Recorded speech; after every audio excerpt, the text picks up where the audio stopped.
Ms. Owens, would you call the roll, please? Councilman Ford. Present. Councilman Warren. Present. Chair Jones. Here. Colleagues, we have 10 items on the agenda today, and we'll take them as they are presented here. The first is a resolution to amend the council fiscal year 2022 grant allocations, all council districts, sponsored by Councilman Ford. Councilman Ford, I turn it over to you as well. Is there a motion? I'm moving.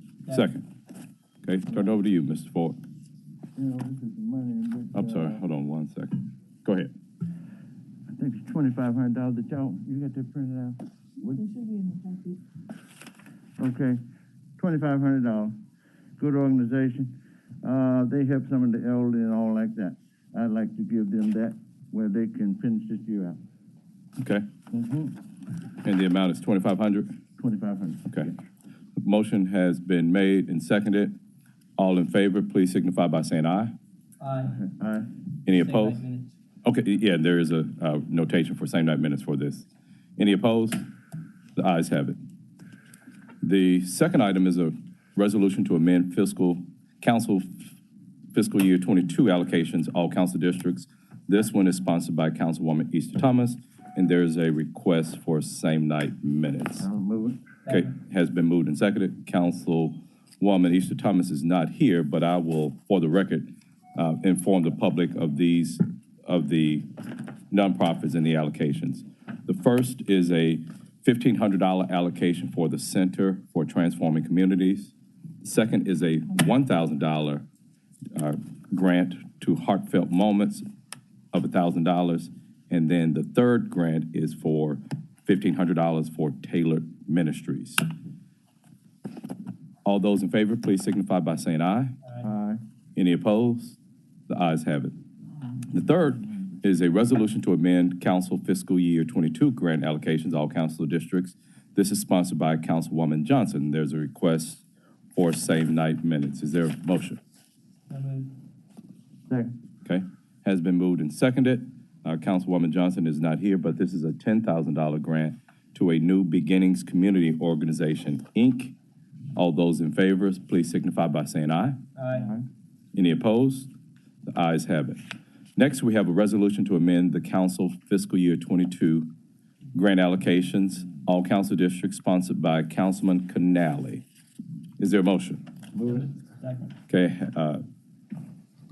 and this is a $2,000 grant to the Methodist Healthcare Foundation. All those in favor? Aye. Any opposed? None. So that item passes. Next, we have a resolution to amend the Memphis City Council Community Grant Program for fiscal year 23, all council districts, and this is sponsored by yours truly. Is there a motion? Move it. Second. Okay. Colleagues, what this is just a resolution to put in place what would be our grant program for the fiscal year 2023, we will do it for the same amount of $2.6 million, which equals $200,000 per council member. There are some changes that you'll note. If you note, there is a selection committee rating sheet that's included in here. The selection committee I would propose would be a council of the whole, as we've done in the past. If whoever chooses to be a part of that committee is free to join and participate. And as this program has evolved, we have learned some things. We've made some notations, and we're continuing to try to improve this as we go along. Now, one of the notations that's in here, and is if you look at the second page, one of the noted changes that I've included in here is only, we can have a process where we'll hear or interview a number of different organizations that may or may not receive grants. But a change that I'm proposing here is that only those applications that are submitted during the application period where we would hear them should be considered for the grants for 2023. So if we, this is to prevent those that we have not vetted from coming in June, right before the fiscal year ends, and receiving an allocation. And so that's that change. Ms. Johnson, and for the record, please note that Councilwoman Johnson has joined us. Thank you. Let me get clarity on this. Are you saying that, first of all, you're gonna only let a limited number of people make a presentation to start with? Because that's what we did last year. Yes. But if one of these people did not get a chance to make the presentation, they are not able to get any additional grants during the year. Yes. So think about it like this, Councilwoman Johnson. If I make a grant to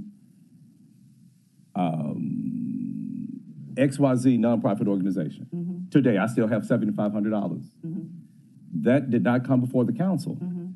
Then I should not, because they've not come before the council, I shouldn't say, okay, well, you get the $7,500 now it may be one that I'm familiar with, but the council has not vetted that nonprofit organization, and that's to prevent that from happening. Okay, then I would like to make a motion to amend that. Okay. If we're at that point, that organization just needs to make a presentation, because emergency situations do occur that comes to our attention, that we need to be able to reach out to those individuals. Okay. Well, it's the will of the body. When this was, and like I said, things change over time. And, we don't spend a lot of time on these things, but there could be what could be a byproduct of this is that we eventually spend so much of the time during the course of the year approving things that we could have approved during budget. Could be, but I just don't think I should be limited. If I have funds available and an opportunity comes up that needs assistance, we should be able to reach out if all the funds are not spent. From being here on the board too, I've realized that it's not advisable to spend everything, because there's always somebody you missed, you didn't quite understand their particular need at that particular time, and I need to be able to do that. Okay. Well, it's the will of the body. You can, this is just a committee. It has to go before the full council, and whatever 7 votes carries, I'm satisfied with But I that. do understand the necessity to try to get as many in. It's paperwork that we have to deal with a lot of the times, get that pushed through. But I have seen where it does make a difference having that opportunity. Okay. Thank you. Well, Thank you. perhaps along those lines too, to prevent that from happening, maybe we have a limit as to how much or how many we can do after, you are, I don't know whether it's a dollar amount, I don't know whether it's a number of 501c3s, but I just don't, we can open it up. We could eventually have where we may be at 75, 100, it could very well go to 300. And that's going to be administratively burdensome on the council staff as well as the administration to do something like that. So we're still in the early stages, so I would just have us to have some discussions about that. Okay, thank you, Chair. Councilman Warren. Thank you, Mr. Chair. I think that this may be making something much more complicated than it needs to be, particularly for staff as we move forward.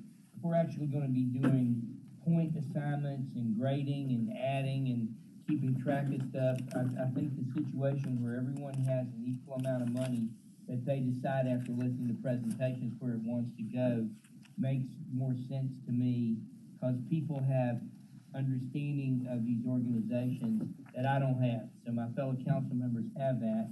I think it's been very good that Councilman Ford wisely held back money and has been able to help people as we go through the course of the year. I haven't done that. I've given all mine out. I may not do it next year, simply because of the ability to be able to add as we go through the year for things that come up in emergencies, as Councilwoman Johnson says, is important. So I understand the motivation behind this, but I think that, I'm going to vote against it, and we can send it to downstairs, hopefully with a negative recommendation. I think it may make it a little bit worse. I understand where you're coming from. I just think we may be making it harder on our staff than we need to, and we can still get a good result like like we have in the past year. So I won't be backing this because I think it's a little bit overly burdensome. Okay. I understand where you're coming from. Okay. But thank you very much. Shirley. Okay. Councilman Ford, any comments? Well, I really want to say something. Yeah, I didn't want to say nothing, but since Councilman Warren did say something, you know, I wanted to help all the different council members. That's why I held back. But I've seen right now, I've helped some of the council members, and they held their money back. That was not fair to me. Okay? So I'm agreeing with you right now. Let's get it together. You know, I don't mind helping any council member. But the council member told me they didn't have anything left. And I've been seeing it quite a bit. Okay? I could have helped some more of my people other than them. I like to help everybody. But I want people to be honest with me. You spent your money. I helped you. But I'm looking at a lot of others. It's kind of disappointing to me. I appreciate it. Thank you. I don't want to say anything else. Okay. I get pissed off. Okay. Councilman Warren, so is yours just with your objection is with the rating sheet or the overall part of it? I think that, you know, I just want each individual council member to have the option of how they want to disperse their things. And I think the rating sheet is going to make it really hard because what that does is that takes the individual ability to choose away from each council member because we're going to be adding up points. And I may have something that I really, really want that no one else likes that I know about, that if it doesn't get the points, it's not going to get it. So that's why I don't like the point situation. Thank you. Well, and so let's think about it logistically speaking. So if we give, and I think it's unfair to give an organization just 2 minutes to speak, in order to present before the council. And I'm opposed to just on an individual basis. That's why we did it as a council. 7 votes rules the day, but 2 minutes times 150 organizations, that's 300 minutes. So we're talking about what's already a cramped budget hearing process.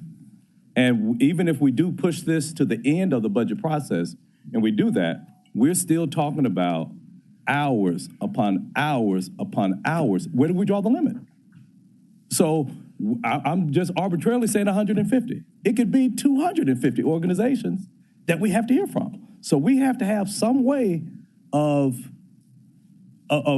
narrowing down those that we want to hear from. So, you know, part of this, and I didn't include it in this resolution, I'm just thinking about it as we speak. As far as the hearings for the grants, I would say we do that separately. We do that at the end after we do everything else in order to limit the number. I misunderstood. I thought this was granting, not granting a hearing. So I misunderstood what this council rating was for. Yes. If it's for granting a hearing, that's one Right. thing. Yes. And I guess, does that mean that only people who've been granted a hearing will be allowed to be seen or given a grant? Right, because you know this is not Jeff Warren's money. This is not Martavius Jones's money.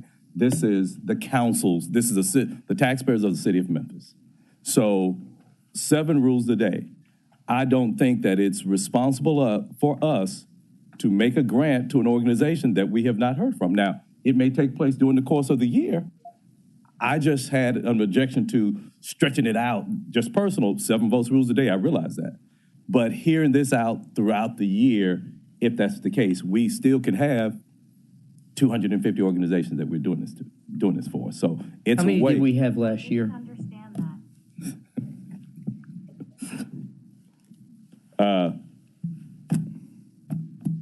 I think it was over 100. Brianna said she thinks I it was mean, over how many did 130. we have last year that we did? Do you remember? I don't offhand. I see, Chief, do you have an, okay. A lot, I would right? say over 100, definitely over 100, but that was still after a vetting process where somebody may not have turned in a 990 or may not have had a 990. So if we base it upon the number of applicants, I probably would say exceeds 200 or at least 150. Yeah, okay, so Councilwoman Johnson said it was over 200, more than 200.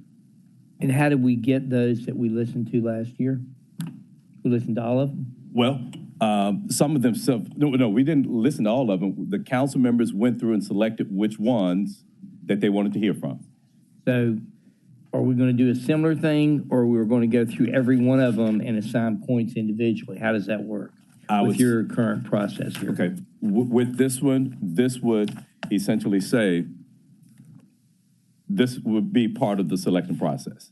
So if an organization doesn't have the 990s, well, they wouldn't even make the list for consideration. Well, they would be qualified. Right. And so this would essentially be the checklist for staff to even present to council. If they don't check everything, well, we may give points to a first-time applicant versus one that has repeatedly received grants from the council in the past.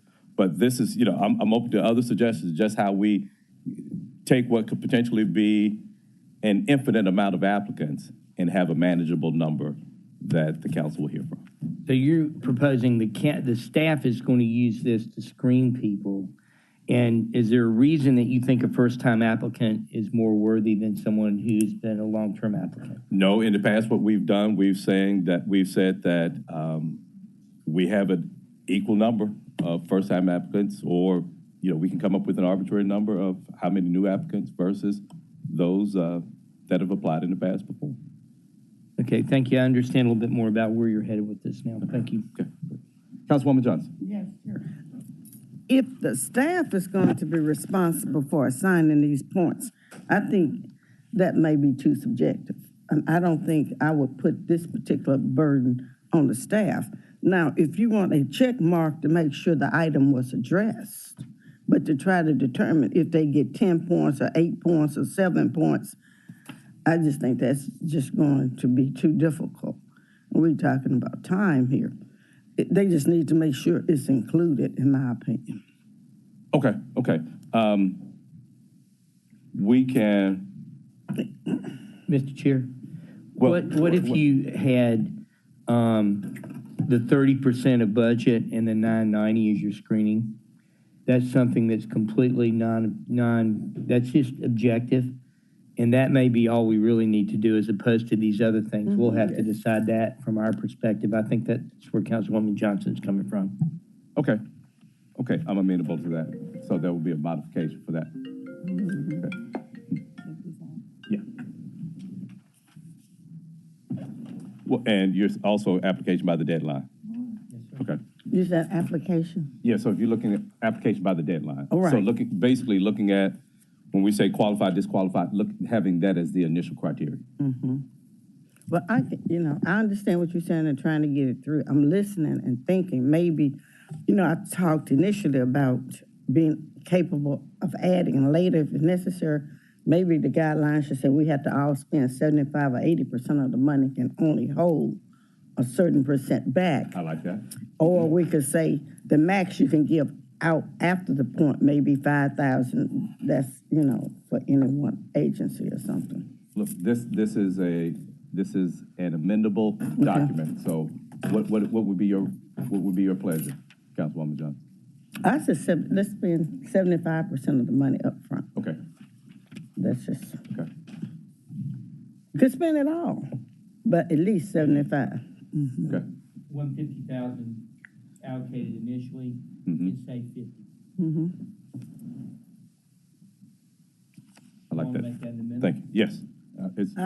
Okay, well, yes. Will you make that in the form of a motion, please? Sure. I move that We just to make it amend the yeah. policies Yeah. that's being recommended to require that all council people in that grant process at least allocate 75% of the funds on the initial acceptance of grants. Okay.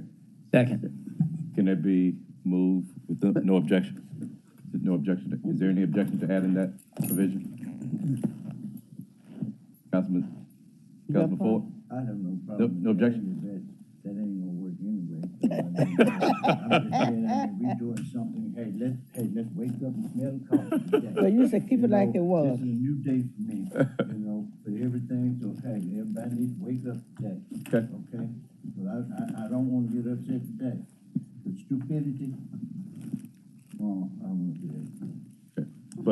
okay with saying, no objection to adding it? I'm fine right Okay. now, because like I Good. said, I went back. People lied to me, okay? That I helped. I don't like a liar, and I do not like a thief. Because a liar will steal, and a thief will lie. And all you have to do is tell the truth. But like I said, all year, been helping people, and they swore up and down they didn't have anything. And I found out, oh, sure, now they want to spend theirs, huh?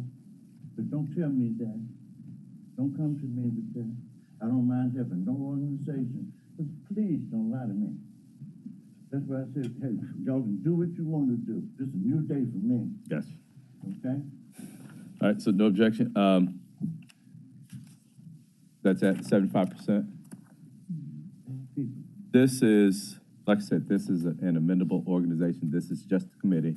So there's, as far as this item is concerned, there was a request for same night minutes on this, but It took full counsel. we'll take the full council, but if there are any changes that anybody wants to make, well, just for the sake of this, I'll take off the request for same night minutes, and perhaps we'll have it we can do it next week when it comes before the full council with same night minutes. I think that with Chief Ford being here, she'll know the spirit of what the council is doing and have this as part of their budgeting process next month at the second meeting in April when the mayor brings his budget. But she'll know that there's 2.6 to be allocated for the council, even if the mechanics of it will be worked out at the next meeting. Here, the grant application will still proceed forward at this point. We're letting people know to apply now. Yes. So that will not hold that back, correct? Yep.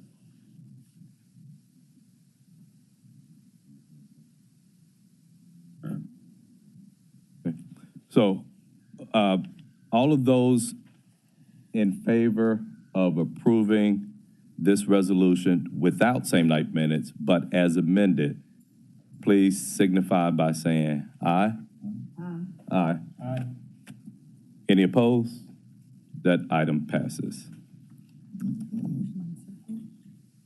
I'm so, well, I think we did have a motion. Do you recall who moved and seconded this?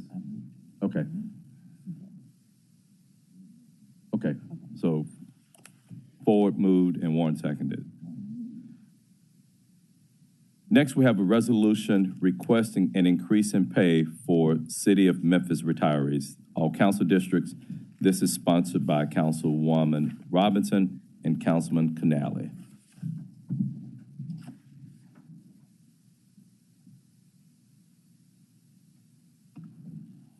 Is there a, okay, Councilman Ford moves it. Second by Councilwoman Johnson. Neither of the movers or the proposers of this resolution is present. So what I'll do, this is a resolution requesting an increase in pay for the City of Memphis retirees. I'll start with I'll read into the record what would be resolved. Now, therefore, be it resolved that the City of Memphis Council does hereby request an increase in pay for City of Memphis retirees in fiscal year 23. Be it further resolved that Memphis City Council does hereby request that the City of Memphis Division of Human Resources and Division of Finance conduct and or contract with a consultant firm to conduct the necessary analysis to determine a feasible increase in City of Memphis retiree pay that can be included in the fiscal year 23 City of Memphis budget and presented to the Memphis City Council for consideration. So we do have Chief Ford here. Chief Ford, I know this is you've seen this for probably all of 75 seconds, but there's been some discussions of this in the past. Would you want to address this resolution before this committee, please?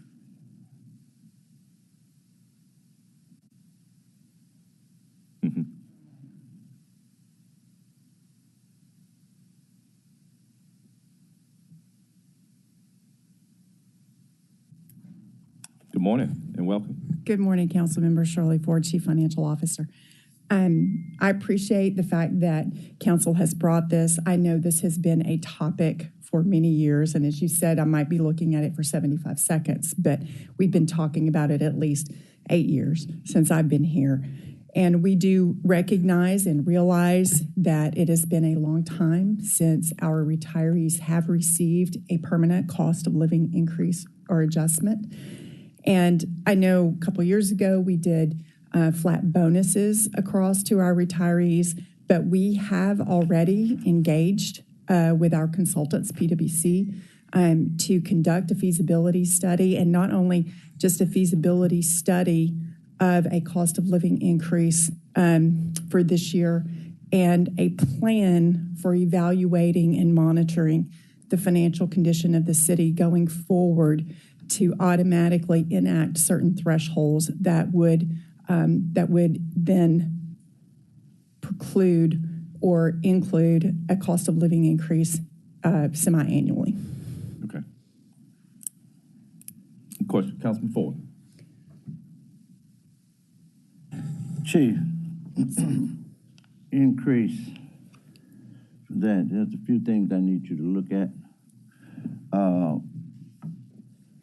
Death benefits. Death benefit right now is $5,000. That's correct, sir. When I was on the council before, we raised that $5,000 because $5,000 is not any money. We raised it to $10,000. When the other council came in, they took it back down to $5,000. I want you to look at that. Going back up because, hey, they need those benefits. Not only that, there's a benefit, and I need to ask you, do you still have it? There's a benefit for a $10,000 policy. It did not cost us much, okay? Only for a spouse, okay? It cost them about $2 extra, okay? For $10,000 more insurance for a spouse if you were married. Thing about it, when that was you had to make sure now if this happens, make sure you go get your marriage license, okay? Because if you do not have a marriage license, no matter what, you cannot collect that $10,000, okay? Even though you had it, but they would have to show that proof that you were married. That was also on the thing. That helps quite a few of these retirees out because they own those certain incomes and everything else. And those type benefits are pretty good, especially if you lose a loved one. Hey, at least they will have something coming back. But that didn't cost, I think it cost not more than $3 more just to have that. So will you please check that out for me again? Yes, sir. I will be glad to coordinate with our Chief Human Resources Officer, Alex Smith, to clarify the benefits that are available and to ensure that we have clearly communicated to all employees some of the benefits that are available to them. Appreciate it, because, yes, hey, but to stipulate, make sure, and if somebody takes that out, they must have their marriage license. Reasons why, I had a case, I had to go all through the state of Tennessee, and, you know, when older people, they got married, didn't nobody keep records. So you couldn't find no marriage license, even though they were married. But I mean, they could not find those licenses. So that kind of, hey, stopped them from collecting that money. And these people had been married 30, 40, 50 years. But, you know, during those times, hey, they didn't keep records and they couldn't spell your name right anyway. You know, a lot of them. So that's important to me, to kind of help somebody, okay? Thank you. Noted, sir. Thank you. So now, just to clarify, Councilman Ford, you're inquiring about taking the benefit from 5 to 10 as well as spousal benefits. Right. Two different things. It's two different things, yeah, right. Okay. That 10 is insurance coverage. Mm-hmm. But there was a program, you can pull it. It was there, which didn't cost no more than, like I said, $2, $3 extra. You didn't have to get it if you didn't want to. But if you had a spouse, you could. Mm-hmm. But the key was, if something happened, you had to show that marriage license, that you were married. If you didn't have that, you didn't get that $10,000, even though you might have paid that $2 extra a month.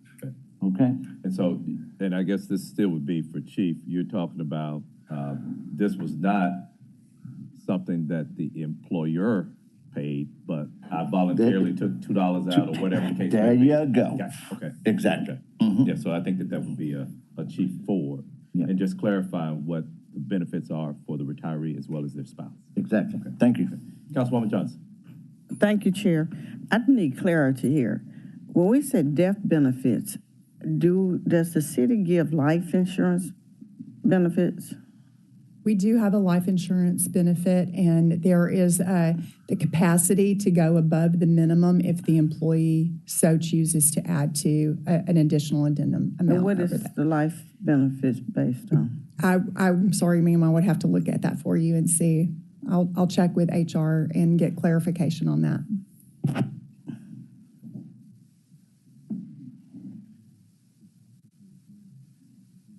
Can I say something while you're doing Yeah. that? Going back. Well, Jeff been- well, she won't pay attention to you, so give her, I think she was confirmed with Ms. Connect. Thank you. Yes, sir. And we will check into that.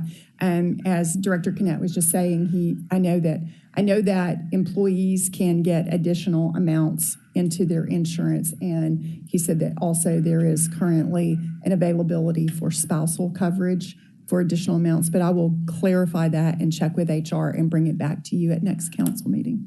Second question. Yes, ma'am. What is the normal procedure for increases for retirees? What should occur? Well, that's a good question. I think normal in our world has been, can we afford it? I think that's been a huge thing. And, and not to belabor the point, but most of you have been here right after the 2013, and when we were reforming pension, we were reforming OPEB, we were restructuring debt, and we were doing all of those things where the city had found itself in financial distress. And we simply just did not have the availability to give cost of living increases or COLAs to our retirees. What Chief Smith and I have been looking at and working with our attorneys and our actuaries is putting a plan in place that would force the city to look at this. That there would be certain thresholds that if the city met those thresholds and it was safe for the plan, actuarially safe for the plan, that there would be an automated process so we didn't have to debate about, how much this would be, how it would cost, and how we would implement it, that it would simply be a procedure that we would look at. And if we were meeting certain thresholds, that it would automatically kick in certain segments or certain components of a cost of living increase consideration so that it becomes more automated as opposed to subjective and then relative to, obviously, our financial standing at the time. Okay, I Yes, should ma'am. appreciate that. I just thought COLA was automatic. No, ma'am. No, ma'am. It must be voted on. Oh, okay. Yes, ma'am. Thank you for that Some insight. plans do have a COLA built in based upon CPI, Consumer Price Index, but the funding requirements for having such a plan are quite different and quite more expensive, especially if it's built in automatically. Yes. So that's why most, like I said, some plans have it, most plans probably do not. Okay, Most probably do not. thank you. Let's help the retirees then. Okay, thanks. But now, one of the other things to consider too, and still keep in mind, if someone only works for the city of Memphis throughout their career, so let's just say somebody starts at 18 or 22, and they put in 35 years, or let's say they started at 30, may have worked a few years someplace else, paid into Social Security, but most of their career has been spent with the city of Memphis. They typically won't get any Social Security, right? And so that's one thing that I think we should be mindful of. There are some retirees who retire from the city of Memphis that do not receive Social Security. Now, that's a discussion that we can have. We can change things to where we can pay into Social Security, they can pay into Social Security, but we're still talking about a greater cost in order to do so. So we're about to start budget, and I'm gonna be on my spiel again. Taxes equal services. I got you. Thank you. Councilman Ford. Comment going back, okay? Back to this insurance, okay? I'm kind of older than everybody up here, okay? The coverage, which everybody took back to $5,000. Let me explain that $5,000. $10,000 when we took it up and everybody took it back. and then we go back to the 5, since that's where they are. $5,000 was kind of actually, if a person died, it was more like a gift, which came directly from the city. It was no insurance. The city of Memphis wrote the check for $5,000. Huh? No. Let me finish, please, ma'am. No coverage. The $5,000 now, what you're talking about is insurance coverage. Standard Insurance and Lincoln Financial. Now, am I correct? Those are the two companies. Unless you got just hired, maybe you may only have Standard. Okay? But during my time, it was no insurance involved. That check came from administration. Check it, okay? I picked up a minute check from downstairs, okay? That's how it was. That's one reason why I'm asking why not take it back up to $10,000, because you all have turned it into an insurance policy, which never made sense to me. You had $2,000 came from one company like Standard and $3,000 came from Lincoln Financial. Am I telling the truth, Chief? Huh? I'm checking, Councilman, just to ensure, but I do know. believe our $5,000 death benefit is a death benefit paid to the employee, and it's not an insurance policy that must be carried by the employee. It comes from Standard and Lincoln Financial, ma'am. Well, but The key, what I'm saying, why not take it up? Y'all turn it into an insurance policy. So, hey, the insurance policy premium should be much cheaper because the city was paying that money at first, okay? I know. We filed with Lincoln Financial or Standard before I came downstairs and picked up a check from, her name, I can't think of her name, Miss Slaughter kind of handling, which that's really not her job, okay? Ms. Ford, I think we might, All I want is them to get right. enough benefit. What I'm not saying is just it might be fiscal useful for us to have the Chief of Human Resources here. Yeah. To give us a rundown what would be the benefits, have Chief Smith here give us a rundown of the benefits for retirees as well as the active employees as it relates to death benefits. Although it's dealing with finances, I think that this is a bit out of Chief Ford's wheelhouse to discuss it. But now, whether it's insurance or not, from the standpoint. The key being insurance, that means there should not be a problem for it to be increased for everyone, okay? Because if you got all of these employees, you know, $10,000 when they were given the 5, hey, so now you've turned it over to insurance, you should be able to get some rates which would be able to help all these employees with more benefits. That's what I'm talking about, okay? I'm with you. $5,000 is like pennies, okay? Especially a person, and we gonna sit there and say somebody worked 20, 30 years, and you're not getting really much, okay? That's what I'm saying. And I don't care who you check with. I know who we file with, Standard, Lincoln. That's why I said it was really, if you're gonna have an insurance company, why give one 2,000, one 3,000? What's the problem? Okay? Then they can check all they want because, hey, I know. And they can say what they want to say. You know, I'm trying to educate somebody today. I don't want nobody sitting in the head that's educated. Mr. Connect, you've been looking, am I telling the truth? Since you came up here with her today,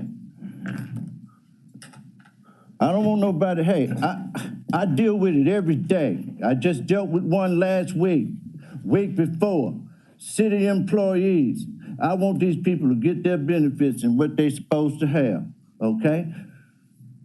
Councilman Robert Connect, Public Works Director. I was just advising the chief on what I knew about insurance from an active duty employee, that I have taken advantage of the spousal insurance benefits to the maximum degree. I think it's $30,000. An active employee can provide spousal insurance. I don't know about retiree benefits off the top of my mind, Councilman. It's been a while since I looked at them. Okay. Well, I Thank want you, to. Councilman. I can answer your question. I'm sorry. I just went on to our website. Yeah, because I don't want them to think I don't know what I'm talking about, and I Sir, know good and well that I know what I'm talking about today. I can help you clarify that, sir. Okay, please clarify. Hang me 1 second. Thank Okay. you, Councilman Ford. I really appreciate you. I know how passionate you are about our employees and our retirees, and we're very appreciative of that. Yeah, but I'm in the undertaking business. Yes, I sir. deal with it. I would wish Councilman Canale was here. He's in the funeral business too. Yes, sir. We the ones that deal with this, okay? Yes, sir. Yeah.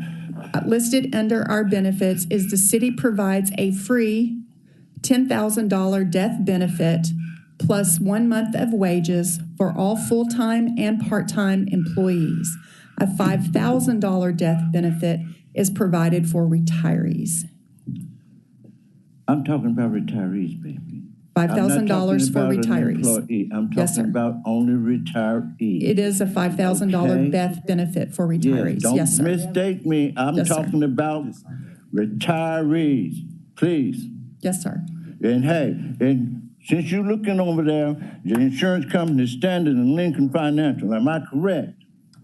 Our website does not list the insurance companies, but Okay. I will definitely confirm Please that bring for it you. back to this council because y'all trying to change it only to Standard instead of Lincoln Financial and the other.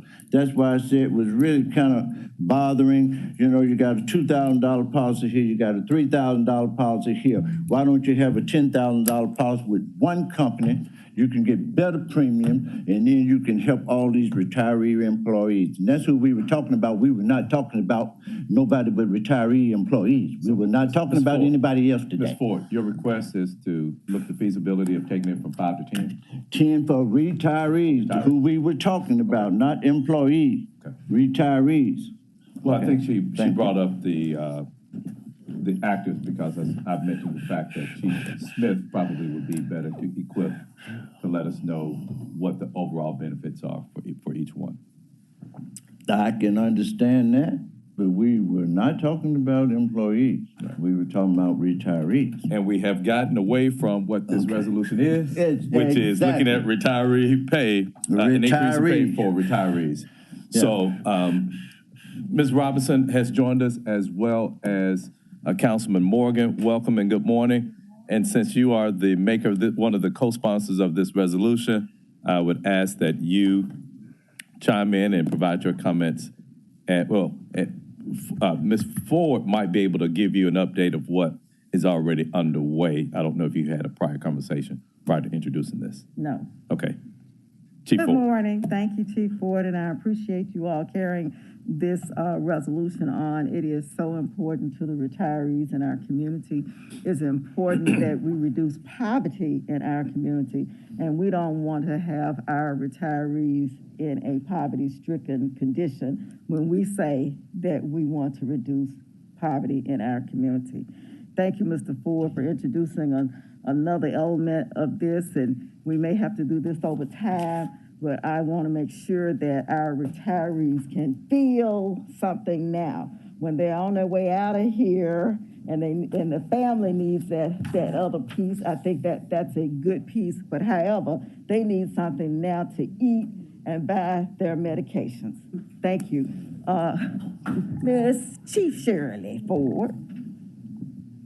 Good morning, Councilwoman. And thank you for bringing this. I know that over the years, you and I and Chief Smith have been in numerous conversations regarding in implementing a cost of living increase for our retirees. And we know that, as we stated earlier, it has been financially somewhat infeasible, that we think we have now landed at a spot where we are at a position to look at this and not only just look at it for this year or for a budget year, but to build a plan around a cost of living increase for our retirees that would automatically move forward if certain thresholds were met, so that it would become part of the normal monitoring and review process to look at this every other year, just to go, okay, is it time? And if certain thresholds were met. We have been working with PwC on getting numbers on that. We've also been working with our pension attorney, Frank Carney, to build in language that protects our retirees and protects the city, so that we're not just saying we're going to put in an automatic one every year and then financially we couldn't afford that. But it would build on thresholds, and it would build on a formula that would allow for the consideration and monitoring of the financial condition in order to implement a cost of living increase without having to discuss it every year as part of a budget. It would become part of the plan process. Yes, that's awesome. Thank you. Thank you, ma'am. Okay. Please note for the record, Councilwoman Easter Thomas has joined us as well. Good morning and welcome. Are there any other council members that want to speak on this item? Okay. Seeing none, all those in favor, please signify by saying aye. Aye. Any opposed? That item passes. Next on the agenda, we have a review of Quarter 2 CIP and Quarter 2 General Fund. This is all council districts requested by the administration. Chief Ford, turn it over to you, ma'am. Good morning. Good morning.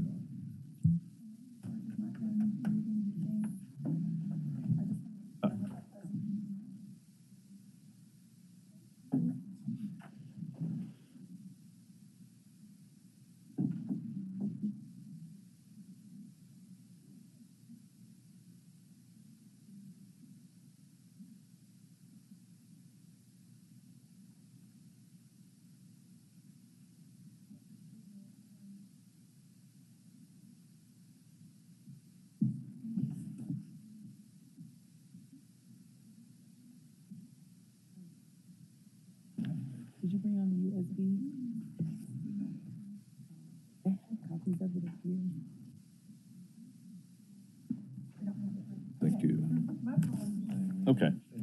Sorry, I thought when we emailed it, we'd have it on it, so we don't have it on a flash drive, but that's okay. If you all have a copy of it, we can. Yes, we do. We can go through it together if you are okay with that.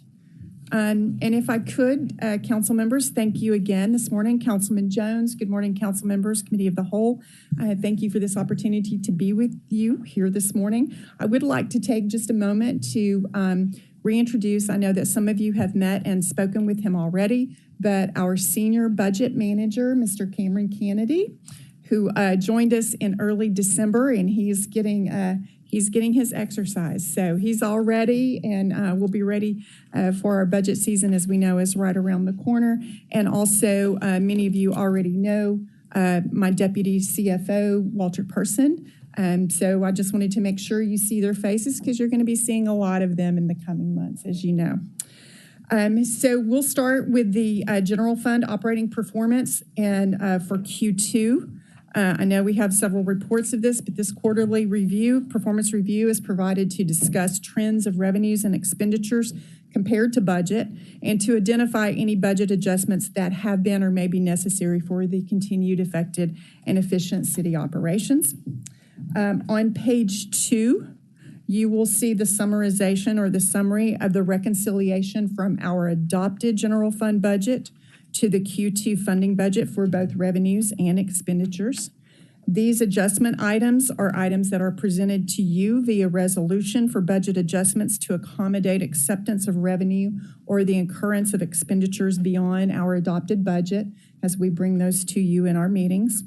The first 4 adjustments were presented in the Q1 review, and there was an additional $1.2 million budget adjustment during Q2, bringing the funding budget to $719,735,636 for revenues and $736,487.46 for expenditures. And the listing of those are presented there. On page 3, you will see the F2Q summary overview for, and this is specifically related to revenues. The current revenues year-to-date are $5,523,613,601, which is 73% of our current annual funding budget. The current recorded expenditures are $370,453,799, which represents 50% of our current annual funding budget, which is about what you would expect at mid-year. The net performance at the end of Q2 is $153,159,802 positive. Now, since this report, we're a little bit later than we normally are, and I apologize for not getting on your last council meeting. I thought I was on agenda, and I was not. So this is a little bit later than what we would normally present to you. I will add to you just for the end of February, the recorded revenues were $598,625,173, which is 82% of the current annual funding budget for revenues. That was 598. Yes, 598,625,173 in revenues. Okay, thank you. The current recorded expenditures for February were $483,710,264, which represents 65% of the current annual funding budget. And at the end of February, dividing by 12, you would expect to be somewhere around 67%. So we're pretty much right on budget there. Just a few items in your summary here of the local revenues. I just want to highlight a couple of those and specific transactions and trends that we've been kind of watching. The local taxes, which is at 79% of budget, includes the ad valorem tax collections, which, as you know, are not only the city's largest source of revenues, but also collections typically tend to be about 95 to 97% of the budget during Q1 because we have an August 31st due date. As of December, current property taxes were at 100% of the $255 million budget. The local taxes category also encompasses the local sales tax revenue. As you know, we've been talking about this for quite some time. Q2 revenue is $73.8 million, which is trending at 57% of budget at December, and collections have averaged $12.3 million monthly. If you compare that to FY21 collections for the same period, we're comparing 73.8 to 63 million year over year. In your state taxes category, that category is at 60% of funding budget, which includes the state sales tax revenue. Revenues at Q2 were $35.7 million, with collections averaging $5.9 million monthly. That is a comparison of $30.9 for Q2 of the prior year. So you are comparing 35.7 to 30.9 for the same period year over year. Charges for services is trending slightly above budget at 69% at our Q2 comparison. And this is largely due to the ambulance services, which are trending slightly higher than expected. And they are at December, we're at 61% of budget. I will point out that the transfers in, you see, are 77% of budget. Several of the line items, as you know, are heavily weighted in Q1. That's our internal transfers from sewer, stormwater, and the Metro Alarm. While the in lieu of taxes from MLG and W, which represents 68% of this entire budget category, those are... Please say that again. If we sell them, how much money will we lose? I will say that the in lieu of taxes, which represents 68% of that category of the transfers in the budget, are received in December and April, respectively. So we get one payment in December, and so that's why the transfers in, you see that as a really high number. But overall, revenues are at 73% of budget at Q2 due to the timing of certain revenue categories, and this trend is consistent with our prior year revenues. On page 4, this is just a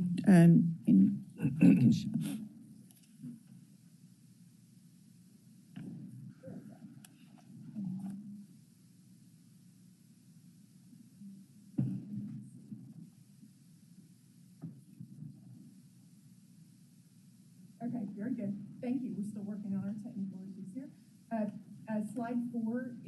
Slide 4 is the Q2 revenues to annual budget. This is just a chart depiction of the information that we just covered. On page 5 or slide 5, you will see this is the year-over-year revenue comparisons by the revenue categories that we just discussed. And you can see some of them have some really high variances there. And I just want to point out specifically the use of money, that's just a timing difference. So that one just kind of looks weird because it's a high negative number. The federal grants number, which you see is 83% lower than year over year. That is because last year we recognized CARES money into the federal grants revenue line. So you can see a huge difference there. And also in your state grants, you see a 50% variance there. That is because in FY21, we received $10 million from the state, and in FY22, we've only received $5 million, and that was their commitment to us this year. Also in the intergovernmental, you see a huge negative number there, comparison year over year. I'll remind you that as a general rule, we have had to loan money to MATA. We would have to do a budget bridge loan to them. We have not had to do that in the last 2 years because of all the federal funding that they have received.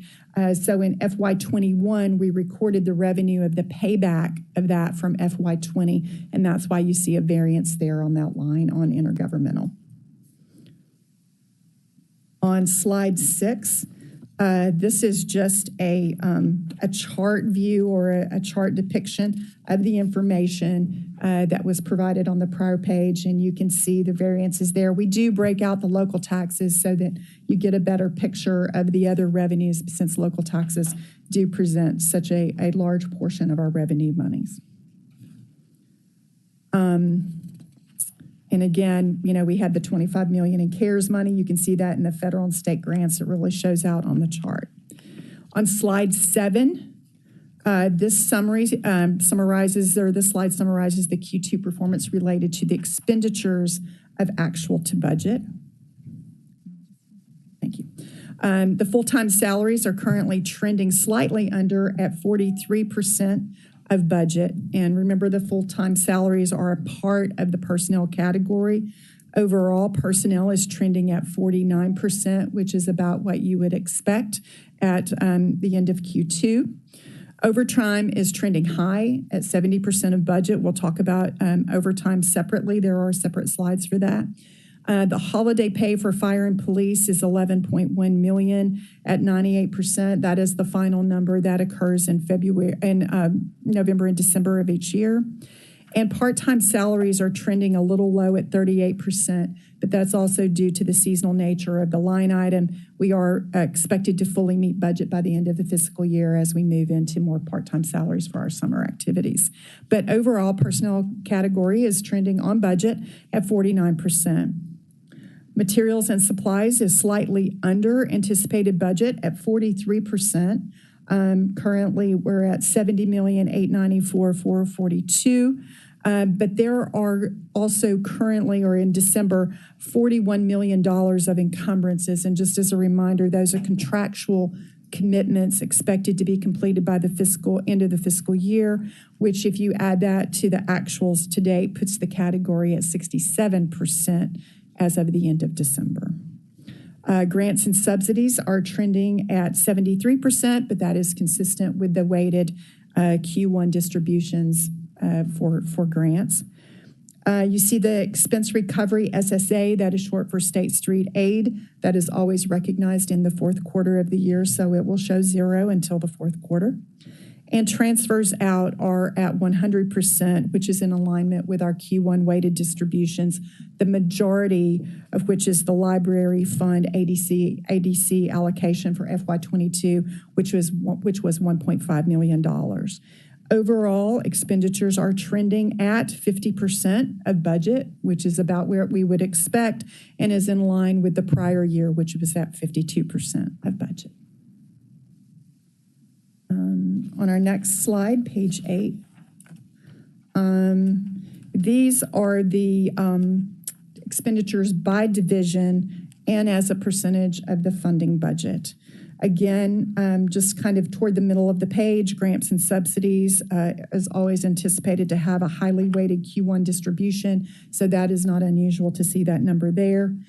And as you can see just from looking at this, most divisions are trending slightly below, at, or just slightly above budget for Q2. As a result, the total general fund revenues are at 50% of budget. The next slide, slide 9, is the year-over-year expenditure of comparisons by division. And just a couple that I want to point out. Obviously, if you look at your own category, line 2, you see there's a variance there. That is because we recognized CARES money for your programs last year. So that kind of gave a variance to that budget. Also, on the finance line, you see a 60% variance year over year. And just as a reminder, in FY21, finance established a separate service center under that division to track the COVID-19 hazard pay and the COVID-19 OJI claims, which in the prior year were approximately $6.2 million. Also, kind of sticking out a little bit is the information technology division at 43% variance, but this includes increased cost in computer software and timing of certain miscellaneous professional expenditures. We're moving those from the final Q4 in the fiscal year, kind of pushing them more to Q2 so they don't all renew at the end of the year, and it kind of makes their budget look a little different. So we're in transition with that. Then on the next slide is the year-over-year expenditures by division. Oh, I'm sorry. I did that one, didn't I? Did I do a chart? Sorry. This is the overtime. I'm sorry. Slide 10 is the analysis of the overtime expenditures as of Q2 by division. As you would expect. Now, normally we do not have, I'm going to give myself a caveat here in finance because I'm sticking out a little bit, okay? Normally we do not have very much overtime because I have very few hourly employees. However, this year with COVID-19, we had, this is in our Treasury Service Center, we had a lot of people out. That seemed to be one of my heaviest hit service centers with COVID absences. And so we had a lot of people filling in. We were spending a lot of time, we did remote collections with the Federal Credit Union who assisted us with that. And so I had a lot of employees who were working some hours that they normally do not work. And I realize it's not a huge amount, but it's a huge variance. So I just kind of wanted to give myself a caveat there. With fire, as you might expect, with all that went on in last fall, that we would have some overtime there. And Chief Sweat has provided, she keeps list each month of the overtime specifically related to COVID, because we still have some opportunities there for some federal grant money to cover those overtime. So we are monitoring those and watching those, and we'll make adjustments as necessary. And then obviously in our parks, even though it's a much smaller dollar amount, we did have a lot of parks employees also during the early part of the year who were covering for other employees and helping out in other parts of the city, delivering food and other things during COVID. So we do have a little bit of overtime there. And then certainly last but not least is police trending at 62% of their budget for overtime. Again, we are watching those and keeping close contact with those divisions to ensure that we're monitoring, and if adjustments are necessary outside of COVID-19, we will be bringing those to you for consideration. Slide 11 is the year-over-year analysis of overtime expenditures for the same period at the end of Q2 of FY21 versus the end of Q2 for FY22. And as you can see, fire is up, finance is up 204%. Fire is up 14%. Human Resources has none this year, so you see a huge variance there. But also our Public Works is high this time year over year in terms of overtime, and we are monitoring that and watching that closely with Director Connect. Slide 12, it just represents the claim on cash. At the end of Q2, as you can see, in December, we were at $721,246,712 in cash. Just want to bring one point to you. If you see negatives on this sheet, with one exception, that is simply timing. And this is the money that happens every single day to ensure that all funds are covered. We have one cash fund that funds everybody, with the exception of right in the middle of your page, your American Rescue Plan Act. You see a negative number there.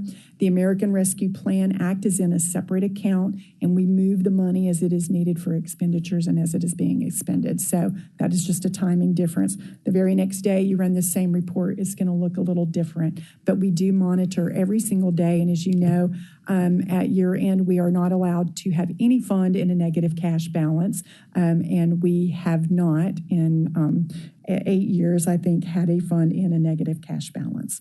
That is the report for Q2. I will open the floor to questions or comments. If there's any additional information I could provide for council, I'll be glad to do so. Okay, yes, we have questions from so far Councilwoman Robinson and Councilman Morgan. Okay.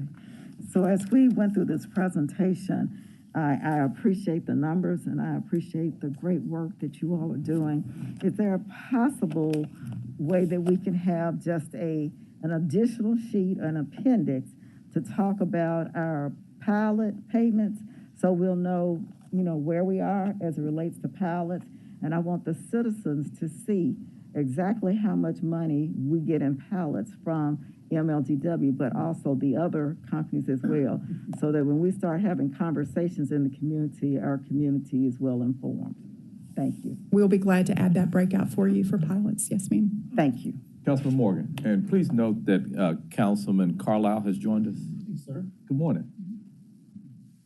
Chair, going back to page 8, looking at some of the divisions and their percent spend through 6 months, just some of the ones that are coming in at 36, 37%, HCD, HR, Public Works, Executive. Is that because they have found a way to get the job done for less than what was budgeted, or are we expecting a greater spend in Q3, Q4? I think that's somewhere close to 50%, but those were trending low enough to raise a question. Councilman, thank you for that question. I'll be glad to go back and give a more detailed analysis of why those particular divisions are trending under. I will say this, and interestingly enough, and this is something that we have been monitoring, is that overall, most divisions are trending under in their full-time salaried lines.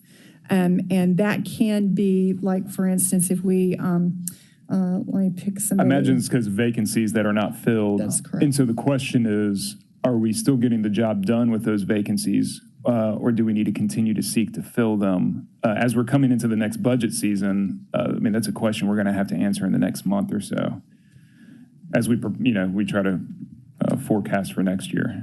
Yes, sir. And we will be looking at those.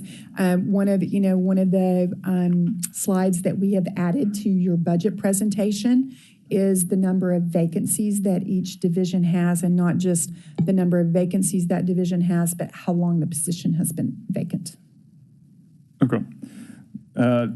Next question would be back to the police overtime. Do we have that number through February? Yes. What would that be?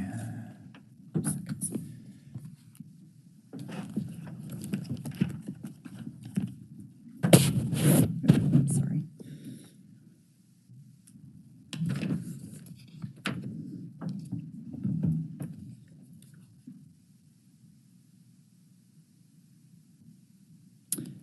Police overtime at the end of February was $19,200,000. $629,600, which is 79% of budget. Okay. And so 2/3 of the budget at that point would have been about 16.6 million, so about 3 million over the target if it were to be equally allocated throughout the year. And again, just to make clear, y'all are evaluating whether or not y'all will need to come back to City Council for an amendment on that police overtime. At the moment, do we have an anticipated number of what we'll land on? Because it doesn't look like it'll be 24.9, which is again fine. Again, my number one priority is getting the job done, and then we figure out what that number is and try to budget for it. Any estimate yet? I'm going to check with my my colleagues here to see if there are any comments on that. Oh, I see Assistant Chief Crow coming to the table. Good morning, sir. Welcome, and introduce yourself for the record, please. Good morning, everyone. Don Crow, Assistant Chief of Police for the Memphis Police Department. Yes, sir. So, Councilman Morgan, we do not have that number yet, but we continue to see overtime spending increasing, not leveling out. And so our current staffing today is 1,942 commissioned officers. So that number has gone down since the first of the year. So until we can get some classes graduated, we're filling slots by paying overtime. Okay. And again, I'd urge y'all, do what it takes to get the job done, keep people safe, let us know the resources that you need and put it to us for a vote, and just keep us informed along the way. Yes, sir. Thank you. Thank you, Mr. Chair. Okay. Councilman Carlisle. Thanks. I'll be incredibly brief. I always, appreciate you coming down. This is just, and I understand it's very difficult to condense a very complex budget into a high level, into a 10-minute presentation. But I'd love to get with you at some other time. I see that manila folder, and to me, that's where the keys to the kingdom lie, because there's no real meaningful conversation, at least from my standpoint, with something this high level with such a large organization. But I do understand the challenge, right? You got to condense it down. But I definitely have several questions, but I'd love to get with you in the near future. I know you're already starting internal dialogue for budget. Oh, yes, sir. Yeah. We're well into that. And the reason I ask is I know your schedule's busy. We got to find some time, just you and I, to get together. But I know now's tough. But well, I would offer this to every single council member. I am happy to meet with you to discuss and I have met with some of you for long periods of time. Thank you, Councilman Morgan. But I'm happy to do so. And I know it is a lot of information. And as you said, this is the division report for February. This is the real division report for February, right? And so it's hard to bring all of those into, small lines. We would be, or maybe we just need to schedule a longer quarterly review so that we are spending more time on those lines. And I'm happy to do that with council. But certainly at any time, you can reach out to me. You can reach out to Manager Kennedy or Deputy Person, and we'll be glad to share. All of this is very transparent information. We'll be glad to share any and all of it with you whenever you like. Yeah, thank you. I appreciate that. And I think, you look at today's agenda, and I'm not trying to say certain things are important. I mean, look, every council member was elected by the people, but our agenda seemingly just gets filled up by stuff that may be important to another member and maybe not to another, but we ultimately end up always running out of time. I think we're going from 8 to all right up to 3 o'clock today. And I always just kind of reflect on what are the things we really could be spending time talking about? And we've been here 2 years, and I maybe understand 3% of our budget. And it's we could be spending, and probably should be spending, a significant amount of our time on Tuesdays as a group continuing to have basically budget hearings. I mean, I don't, and I've got a pretty good financial mind, and I still don't understand everything. So as we continue to go forward as a group together, we really should be spending time deciding what our priorities are, as Councilman Jones often says. And for me, it's spending a lot of our Tuesdays kind of continually talking about and educating ourselves on the budget and how it's progressing and kind of where the money's flowing. We often pass things from the dais here and then never look back to see what really what really happened. And that, from our standpoint, our point of view for the board of directors, is no way to run an organization. So, and I appreciate your comments of being willing to do that and meet with us, because it is incredibly complex. And I will say, I've met with Chief Ford, and she's phenomenal, and will take the time to talk about and explain anything that anybody wants to hear. But I think it's important and accretive to our ability to be effective, that we really start to figure out where the really important things that are going to impact our constituents are, and that's the money. So thank you, Chair Jones. Thank you. Any other colleagues want to speak? And please note for the record that Councilwoman Logan has joined us. Happy belated birthday. Thank you. Okay. Seeing no other council members in the queue, we have about 11 more minutes of the Budget Committee. We can move on to the next item. This was just a presentation, and there was no need for a vote on this item. Next, colleagues, we have a resolution authorizing the issuance, sale, and delivery of not to exceed $22 million aggregate. Chairman, Yes. you don't want to talk about CIP? Oh, I'm sorry. I'm just asking. Thank you. Pardon my oversight. I will be very quick, because I Okay. do know we have two other items that Deputy Walker will be sharing with you today about our resolutions authorizing the issuance and sale and delivery of bonds, and he will explain that. But as you know, every chance we get, we look at our debt structure to determine if there's a way that we can save money to our debt service. And he's going to be talking to you about two resolutions that we are bringing that is going to save the city approximately $22 million in debt service. So we're very excited to bring that to you. So I don't want to take up too much of his time, but thank you so much. This is the capital improvement program for FY22, our Q2 report. And I won't bore you with all here we go. We do this definition all the time, but by now you kind of know what we can and cannot spend money on. But on page 4 of our slides, we always try to keep these CIP spending in alignment with our current mission critical projects and those that are essential to the health and welfare of our communities, and for those obviously that are mandated by law. Our budget for FY22 adopted was $90,812,900. That budget has not been amended and still stands as is. And I will quickly go through, because I do want to Councilman Carlisle's point, we could spend a day talking about CIP projects. And I do ask the division directors to be here for this presentation in case you have specific questions about specific projects. But just overall, looking at how we are spending the money that you have granted us or applied for us this year, approved for us, and adopted our budget, how well we are executing on that money. And each division, and in some cases, subdivisions of those divisions will have particular spends. The council district improvements, which was $154,000, that amount has not been appropriated, and there is no spend on that as of December. The convention center was graciously, we came to you with a $200 million renovated convention center, and we needed to make sure that we could continue the maintenance on that beautiful facility. And you so graciously approved a cover line for maintenance, continuation of that, which has been appropriated, but as of December, we did not have spend.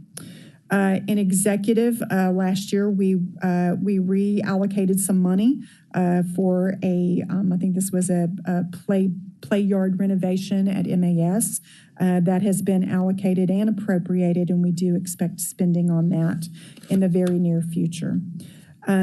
City engineering, sorry. I apologize, council.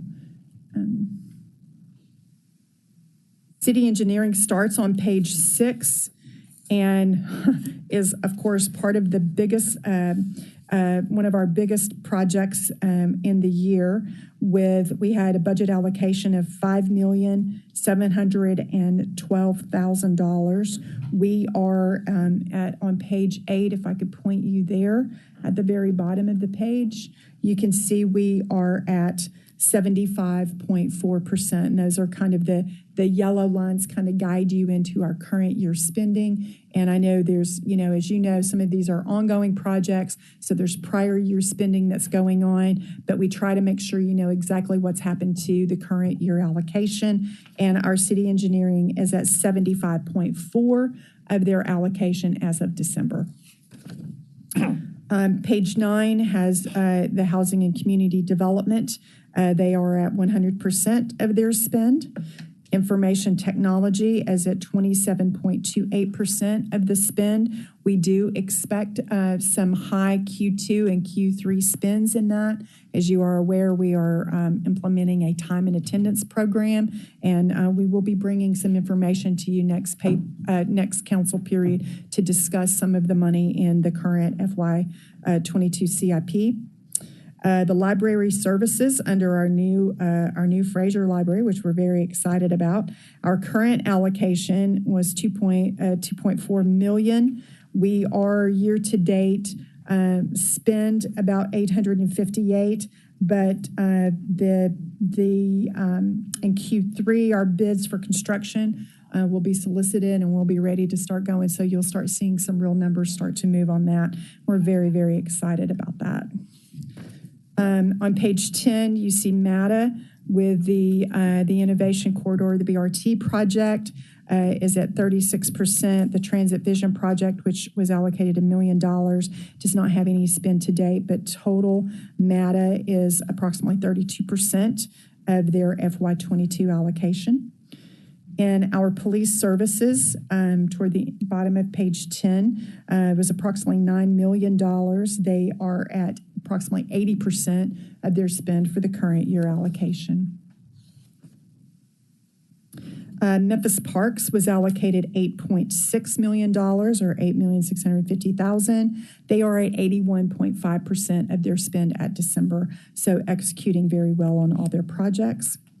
Memphis River Parks had an allocation of $323,000 that has been allocated but not appropriated yet, and there is no spend on that as of December.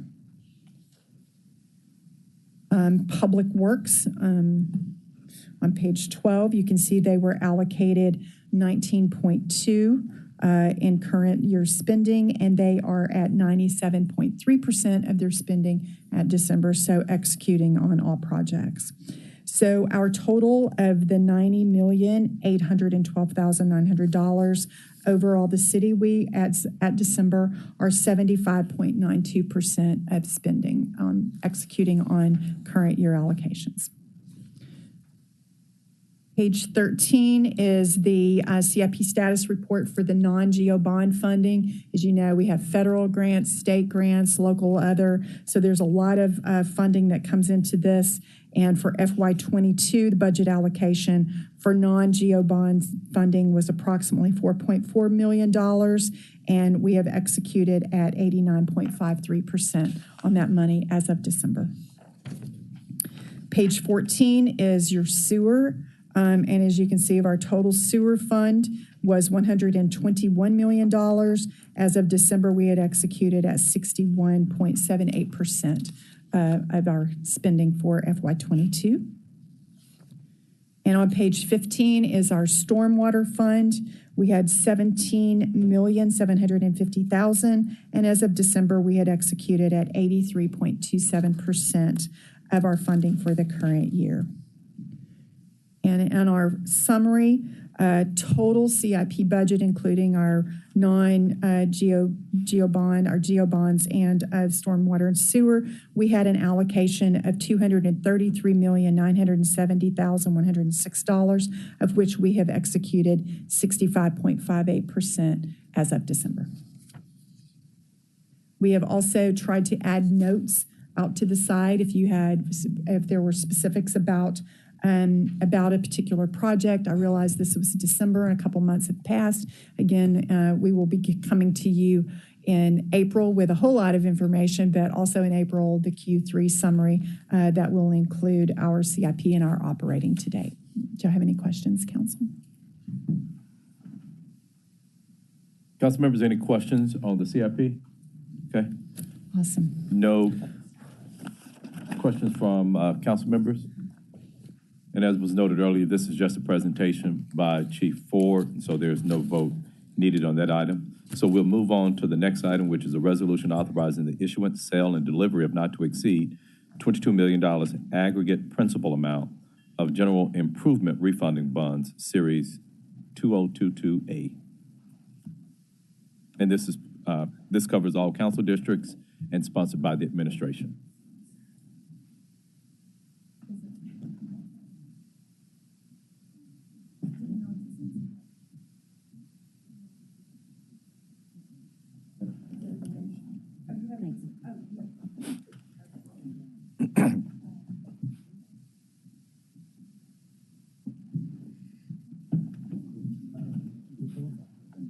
Thanks, sir. Thank you, council. And while Deputy Walker is getting everyone ready and loading the presentation, I would just remind you that we do take this opportunity when we have the economic environment that allows us to refinance and look at our debt. Bonds have been really strong lately, and we have the opportunity here to make a real advancement in our debt service. And I can't wait for Deputy Walker to tell you all about the wonderful way that he has been managing our bonds. Thank you.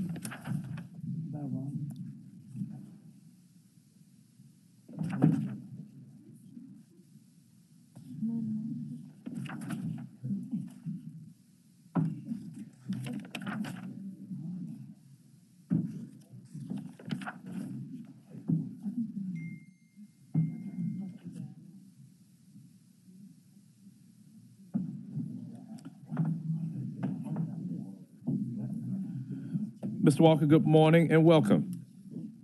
Good morning. Andre Walker, 4767 Emma Circle West, Collierville. And I have with me Ms. Carol Ward. Good morning, Ms. Ward, and welcome. Good morning. Carol Ward, 204 Carol Ward, 204 Heritage Lakes Drive, Memphis, Tennessee, 38109. All right, so we got a lot of information to go over. Is the light green? Okay, yeah.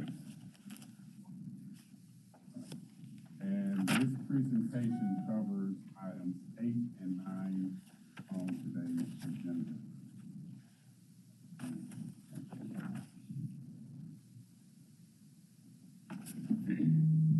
All right, so we got two resolutions. The first.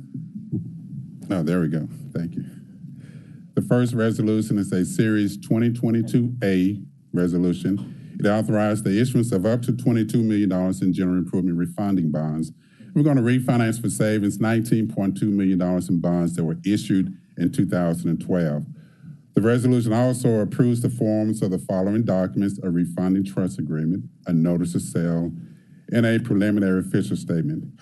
Also included in your package was the state's report on their review of the city's plan to refinance the 2012 bonds. State did not express any concerns at all regarding that refunding. Second resolution is for the 2022B bonds. It authorizes the issuance of up to $255 million in bonds, and those bonds will be issued to refinance for savings. Today, about $193 million in bonds that were issued in 2014 and 15. And it also approves the forms of the following documents: refunding trust agreement, bond purchase agreement, preliminary official statement. And also included in your report or your package was the state's report on this plan of refinancing. And again, the state had no concerns.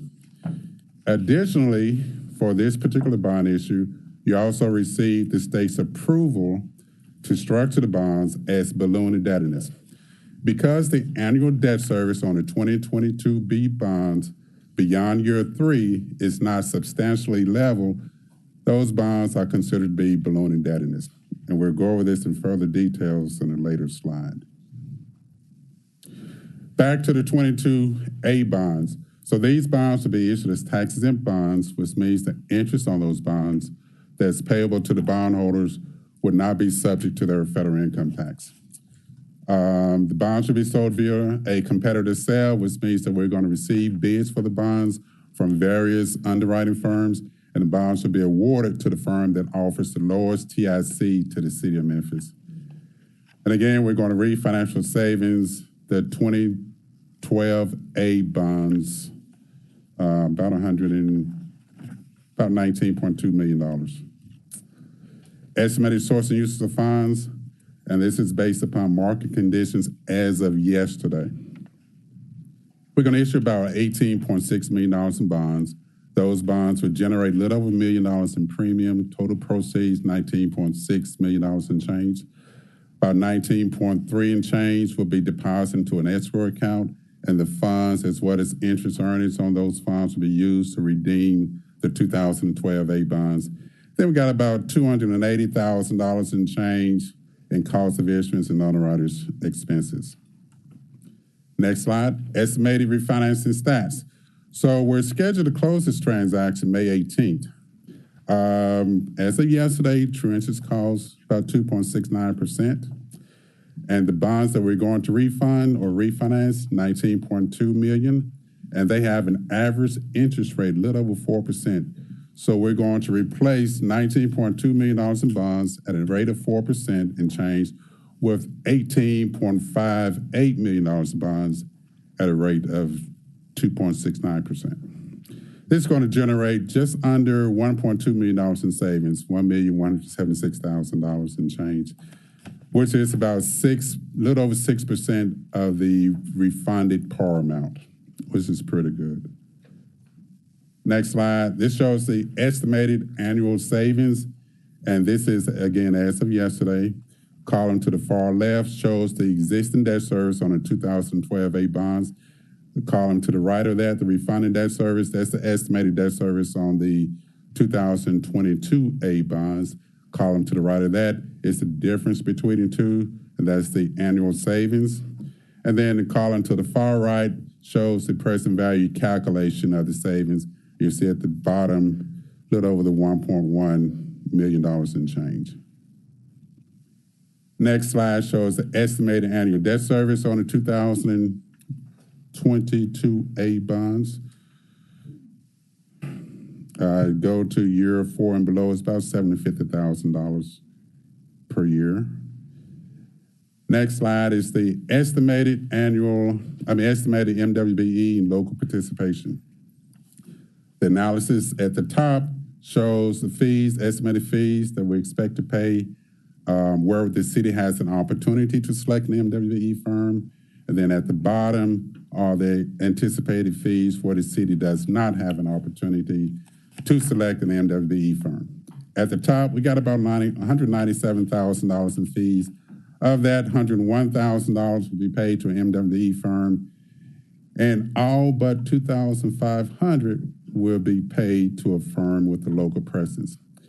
MWBE participation for this section is 51.3%, MBE 50%, and local 98.7%. Thank you. At the bottom, we got $89,000 in change in fees, no MWBE, no local participation. In total, $286,000 in change in fees. MWBE participation 35.3, MBE is 34.4, and local is 68%. Now to the 2022 B bonds. These bonds will be issued as federally taxable bonds, which means that the interest on the bonds that will be paid to the bondholders will be subject to federal income tax. These bonds will be issued in a not to exceed amount of $255 million, and they will be sold via a negotiated sale process due to the size and tax status of the bonds. The underwriting team will be headed by J.P. Morgan, with First Horizon, Loop Capital Markets, Raymond James, and Siebert Williams and Shank serving as co-managers. And these bonds will be issued to refund all or portions of the Series 2014 B bonds and Series 2015 C bonds. Estimated source and use of funds, right now, we're looking at, again, as of yesterday, looking at a par amount of just under $206 million. About $204.8 million will be deposited into an escrow account, and that amount plus any interest earnings on the funds will be used to redeem the 2014 B and 2015 C bonds. We got about $683,000 in issuance expenses and about $464,000 in change in underwriting fees. Refinancing Stats. We're expected to close this transaction on May 18 also. We have a true interest cost here of 3.86%. And on the bonds that we're going to refund, we're looking at 193 and some change million dollars in bonds that we're going to refund. The average coupon or interest rate on those bonds is just under 5% at 4.96%. You'll notice that the earliest redemption date of these bonds is April 1, 2024. That's about 2 years out. Because the earliest redemption date is greater than 90 days beyond the date that we're going to close the 2022 bonds, these bonds are considered to be an advance refunding and are subject to, pursuant to federal regulation, thank you. Pursuant to federal regulations, these bonds have to be issued as taxable bonds. That is why they're taxable, whereas the other ones are tax exempt. And the PV savings here is just under $10.5 million. Chief Ford mentioned that earlier. We were looking at about $20 million in change in savings. When we first started working on this transaction, total PV savings was about $40 million. Interest rates increased. It dropped down to 30-something million dollars. Interest rates increased again. It dropped down to $20 million. And as of yesterday, we got these numbers yesterday afternoon from our financial advisors. Now the savings dropped down to $10.5 million. No, I wish we could have done this 2 weeks ago. Right, right. Right. Each 1 basis point increase going from the 3.86 to a 3.87 is going to cost us about $213,000 in PV savings, everything that's been held constant. So it's very interest rate sensitive. Next slide shows the estimated annual savings. Again, prior debt to the far left, the new debt is to the right of that, and then the savings column to the right of that, and then the column to the far right shows the present value calculation. You'll see it's just under $10.5 million for these bonds. Again, which is still good. Going back to this page, we show the page 12, percent savings is 5.43%.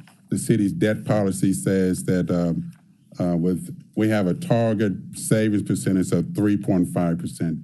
So we're well above the savings target as expressed in the city's debt policy. Back to page 14. Annual debt service on these bonds. So earlier I mentioned that the 22B bonds would be considered balloon indebtedness. And again, the state has already approved this. The reason why they're considered balloon indebtedness is that the annual debt service on the bonds is not considered to be substantially level beyond year 3.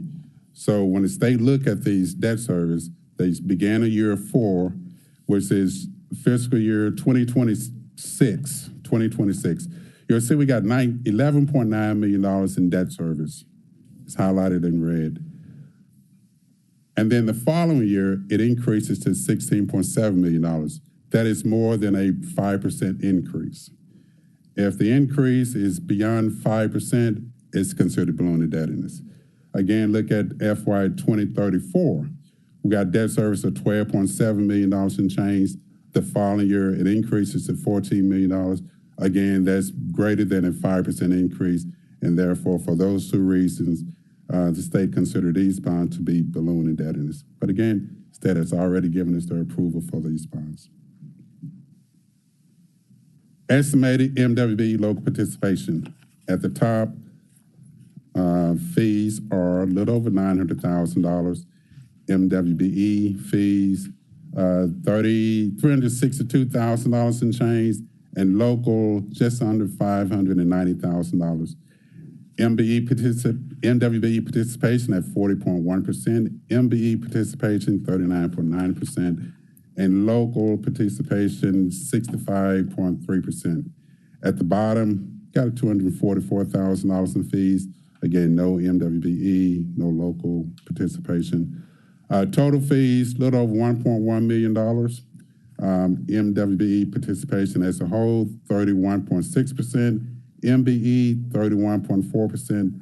Local, 51.4%. And this shows what the GEO debt service will look like after we do the transaction. Column to the far right shows the debt service on existing GEO bonds, total to a little over $2 billion. And then the three columns in the middle shows the savings.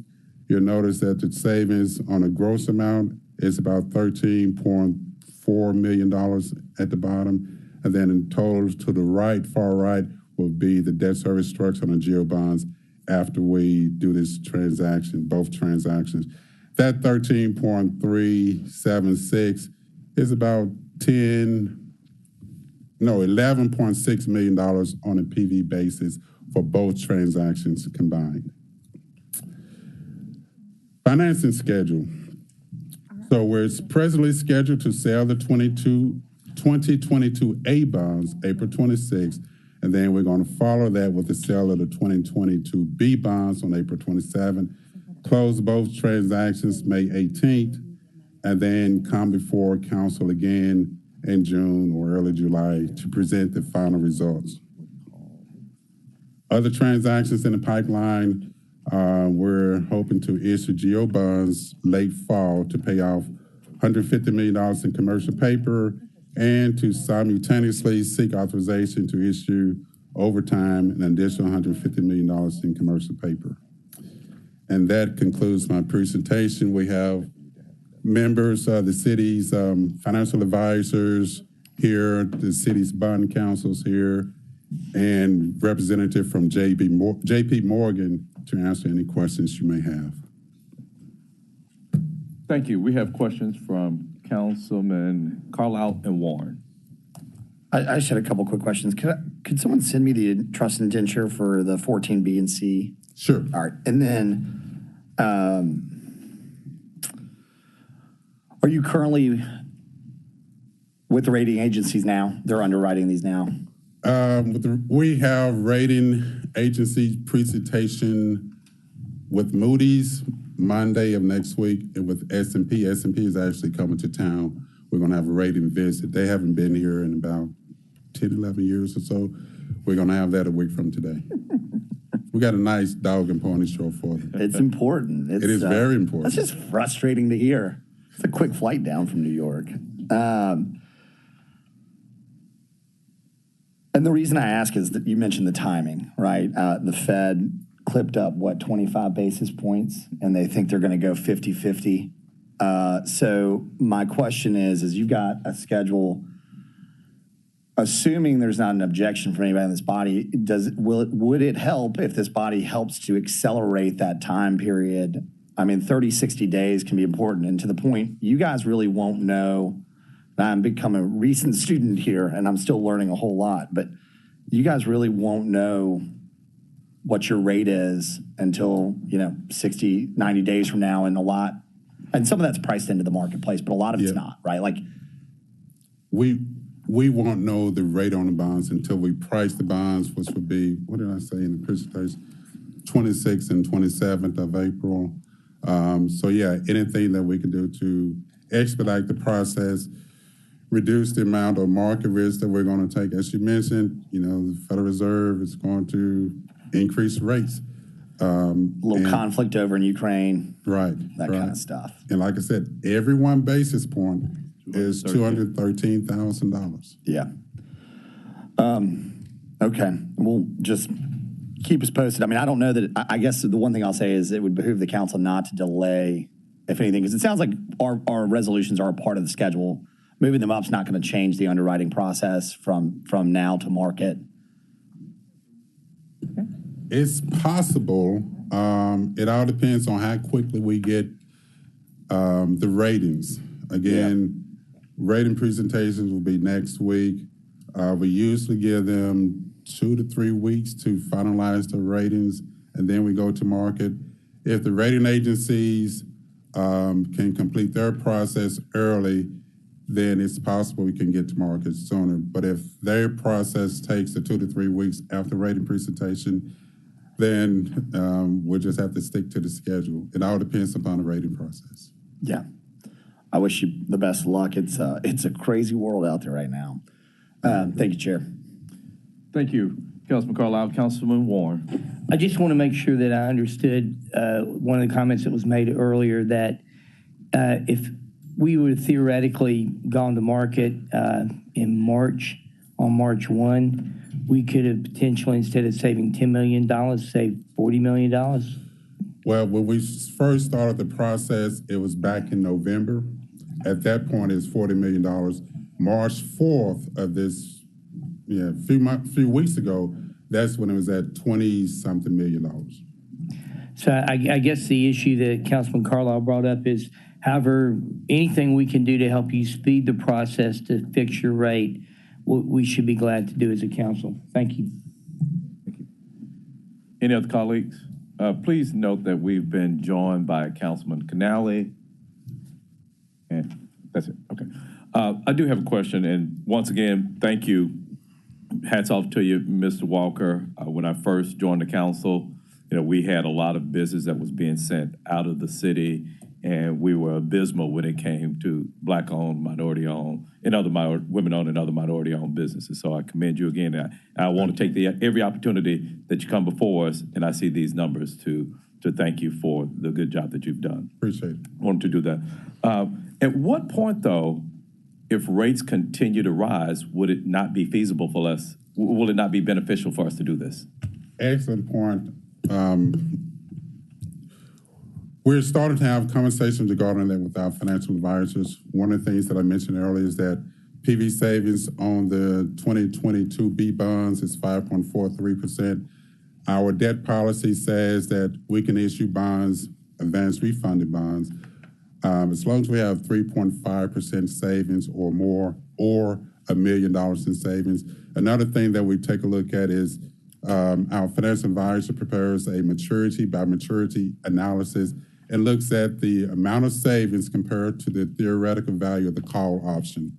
As you know, every option has savings. And then so our debt policy says that we should try to have a target savings of at least 70% of the call option. So we're going to look at the overall savings, dollar-wise, overall savings on a percent-wise. We're going to take a look at the call option.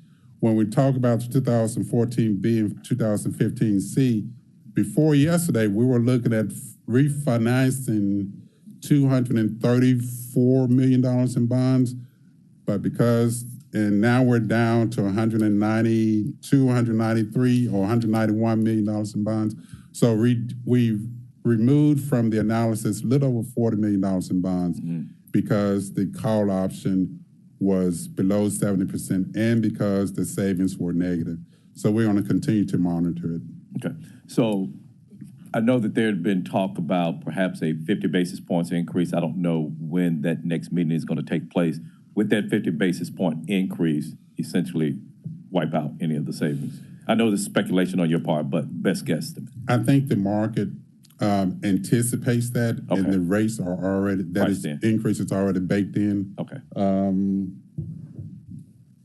Ms. Jackson, you want to, am I saying it correct? You have anything else? Yes, and if you introduce yourself and name, address for the record, please. Hi, my name is Marquita Jackson. If you, the green light, well, the button there, yes. Hi, my name is Marquita Jackson. I'm with JP Morgan. I live in Atlanta, Georgia, 2737 Carlton Place, Atlanta, Georgia. Thank you for having me. A lot is going on in the market today. And what I'll say is that the pricing of your bonds is traditionally based on the credit quality of the city, and the city has an outstanding credit quality. As Chief Ford mentioned, you're in a strong financial position, you have a strong cash position, you have a AA ratings, which is extremely great in the market. But we're facing macroeconomic issues such as inflation, and there are a lot of geopolitical risk as well with the Ukraine-Russia conflict. So we have seen a lot of volatility in the market. As Mr. Walker mentioned, rates just yesterday increased 20 basis points, which is why there was a big impact to the savings that Mr. Walker mentioned. What I would say, there is another Federal Reserve meeting coming in. As Mr. Walker mentioned, that rate increase that's projected is already really priced into the market. So I don't think that there will be a 50 basis point impact to the rates that are already out there now. There will be some impact, and we'll just have to keep monitoring that. I will say if you can move quickly, that is what you should do. But we're happy to help on that front. Okay. Thank you for that. If there's no objection, I would say that we would add same night minutes to this, although that the ratings process and may prolong this or may not necessarily go to our favor, but we've at least done our part to try to recognize and realize any potential savings that we can realize, that we can have. So, no objection? Really appreciate it. Yes, they're included in our packets here. No objection. Okay. Okay. Are there any other questions for, Chief? I was just going to say thank you, Council, very much for that consideration. 2 weeks could make a difference. Okay. So we really appreciate your doing that. And if you are not aware, if I thought I mentioned this at a previous meeting, we are asking for a rate increase. We feel like this is time.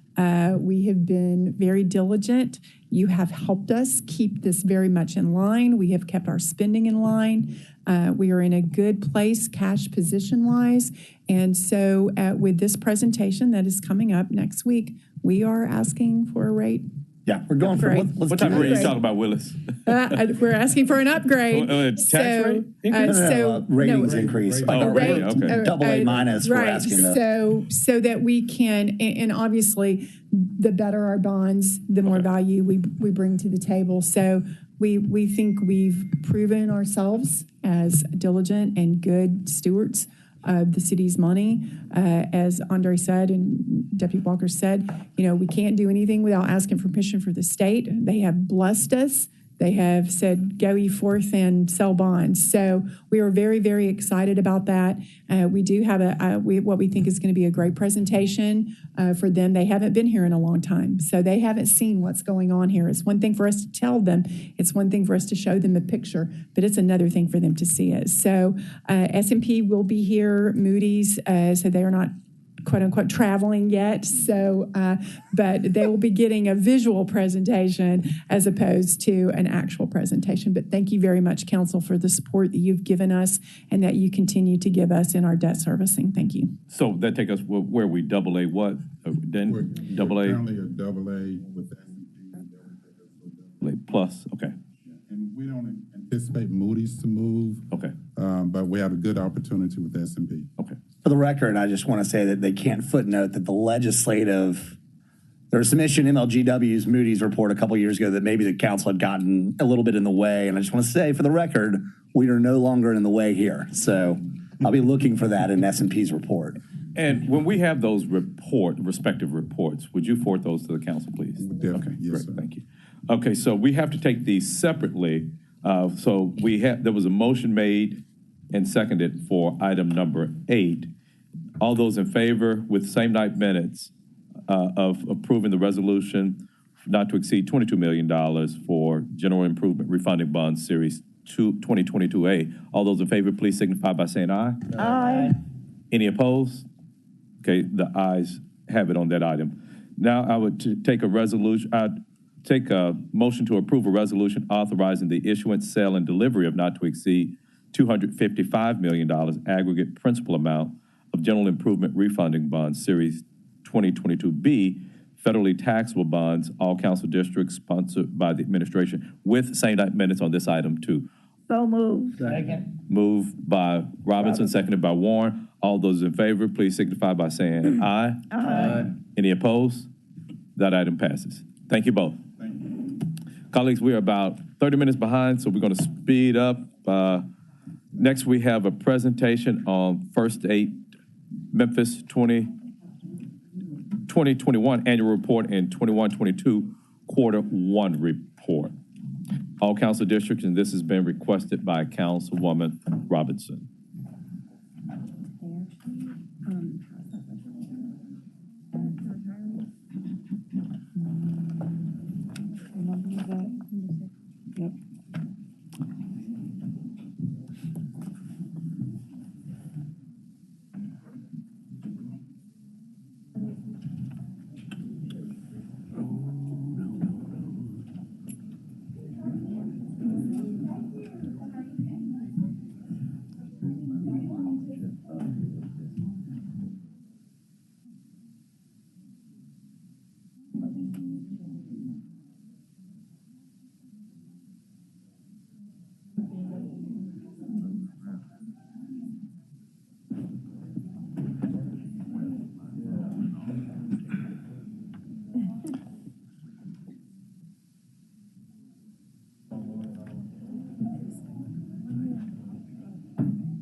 Close the door. Thank you. Good morning, Doc. Ms. Robinson, I'll turn it over to you. Okay, thank you, Mr. Chair. I serve on the First Aid Memphis Board, and it is our intent to give the board an update of how, our council, an update, and the citizens of Memphis of how our dollars are spent with First Aid. I'd like to introduce Candace this morning and allow her to move us forward and share that information. Thank you. Good morning, Doc. Would you please introduce yourself and give your name and address for the record, please? Good morning. Good morning. Dr. Candace Thomas with First Aid Memphis. We're at 1350 Concourse Way. As you know, we report to both the city and the county quarterly on our pre-K efforts here in the community, and we also bring you an annual report. So this morning will be a really high-level overview of our annual report from last year, a high-level overview of quarter one of our pre-K efforts, and a preliminary budget for our pre-K efforts over the next few years. So you'll see in the first few slides, it's just really reminding us of our really important historical commitment here in Memphis, as well as the entire county, on universal needs-based pre-K. This school year, across the county, we have 8,500 needs-based pre-K seats, including all funding sources. Just to remind you that our pre-K program has a set of guiding principles that's rooted in making sure that young children and their families have what they need to do well in pre-K. Remember, these are 4-year-olds, and so we know that a 4-year-old is only going to do as well in school as making sure that their families have basic needs met. So as you may remember, our pre-K program over the last 3 years has really been rooted in performance measures. So our first year we had 3 performance measures, and the last 2 years we increased our measures, just really wanting to make sure that we were meeting the needs of kids and families during COVID. So some of what you see here, in particular, like synchronous learning, meaning that we wanted to make sure that 4-year-olds were seeing an adult in an active way at least 3 times a week, was added as a measure during COVID because we wanted to make sure that kids weren't having asynchronous experiences. So last year, and you have a thorough overview of our report in your documents as well as electronically. So here's how we did last year in our program. Remember, another COVID year, so just holding that in mind, that overall we had 1,480 seats in our pre-K program last year, and we filled that capacity at 84%, which actually was not too bad looking at some national data related to 4-year-olds across the country and enrollment.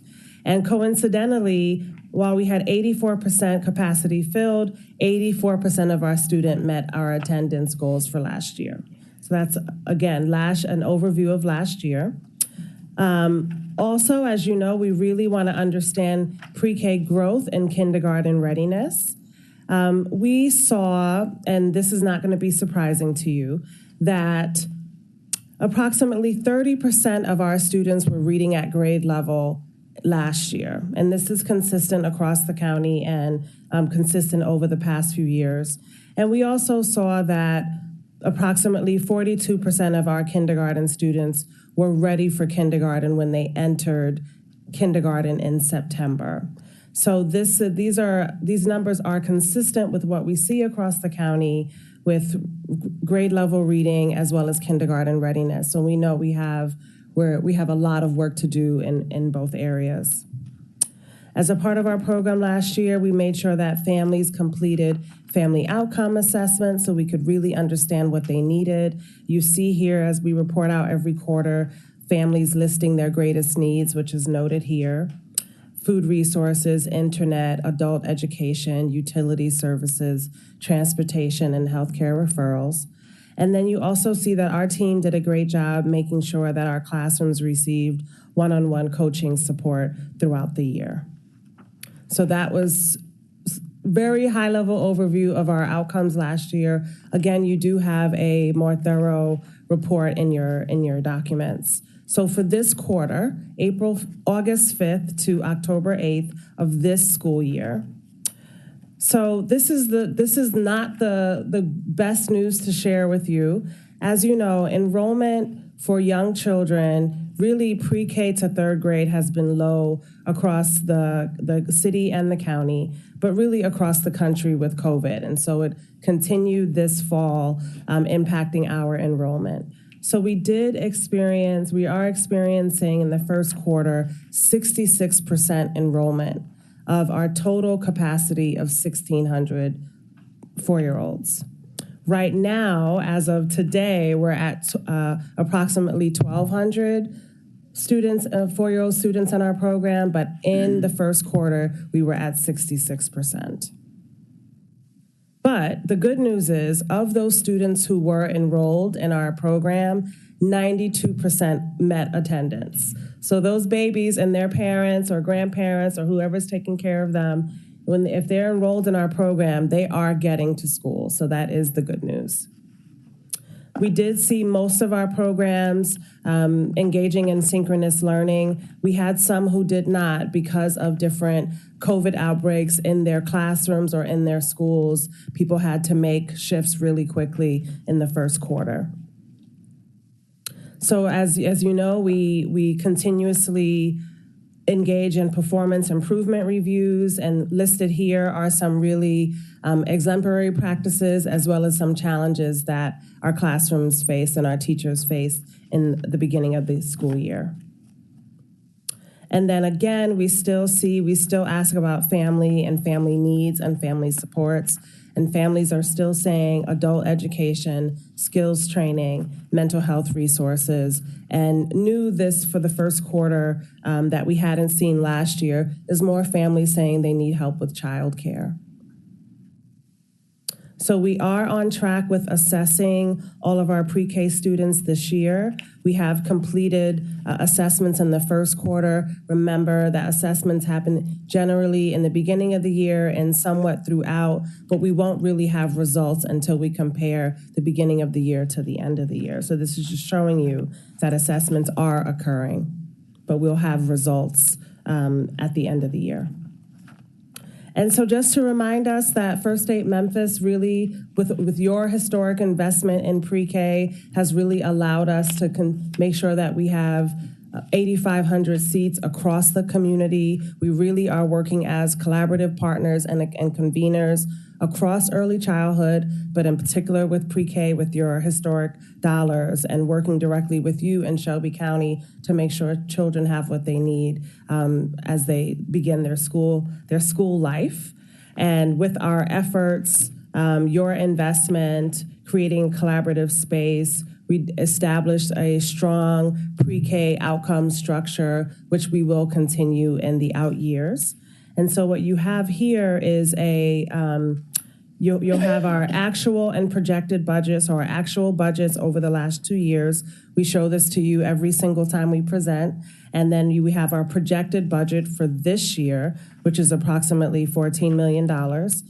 As you know, the end of our fiscal year is June 30th, similar to yours. But over the next few years, we are projecting a slight increase in our budget. And this is a preliminary budget right now. We will be working with Councilwoman Robinson and the CFO and the COO to really talk this through with everyone. Just as with the city and other organizations and institutions, our programs are facing just some of the inflationary pressures that we're all facing. So we're, having a lot of pressures there. We're also learning that, as you all know, Memphis and Shelby County has a teacher shortage, especially for in the younger grades. And so our programs are telling us, in order to retain highly trained, high quality teachers, it's costing us more. So there are some pressures that our programs are facing that they're saying to us, we need an increased budget in order to continue to run a high quality program. So these are preliminary proposed budgets for the next few years. We're getting a little bit more information to solidify this, and we'll be working with all of you to see if we can try to ensure that we can match some of these budget numbers. Great. Thank you. Thank you, Dr. Thomas. Colleagues, are there any questions for Dr. Thomas? Seeing none, colleagues, you also have what would be their Q1 pre-K report that was included in our packet. So, seeing none, we want to thank you for the presentation, ma'am. Thank you. Good to see you. You too. Is there any other business to come before the Budget Committee? Seeing none, this committee meeting is adjourned.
Oh, I thought it was just chair. Thanks. Mr. Thompson, please call the roll. Councilman Canale. Here. Councilman Carlisle. Present. Councilman Covette. Councilman Ford. Present. Councilwoman Johnson. Present. Councilman Jones. Here. Councilwoman Logan. Present. Councilman Morgan. Councilwoman Robinson. Present. Councilman Smalley. Councilwoman Swearigan. Councilman Warren. Present. And Chairwoman. Pretty robust, but quickly. Agenda at the request of Councilor Wade, I do want to move item number 11 to be heard first because there is a meeting that needs to get this information at 10:30, if that's all right with everybody. So can we get a motion and a second for item number 11? Councilor, moved by Councilman Jones and second by Councilwoman Johnson.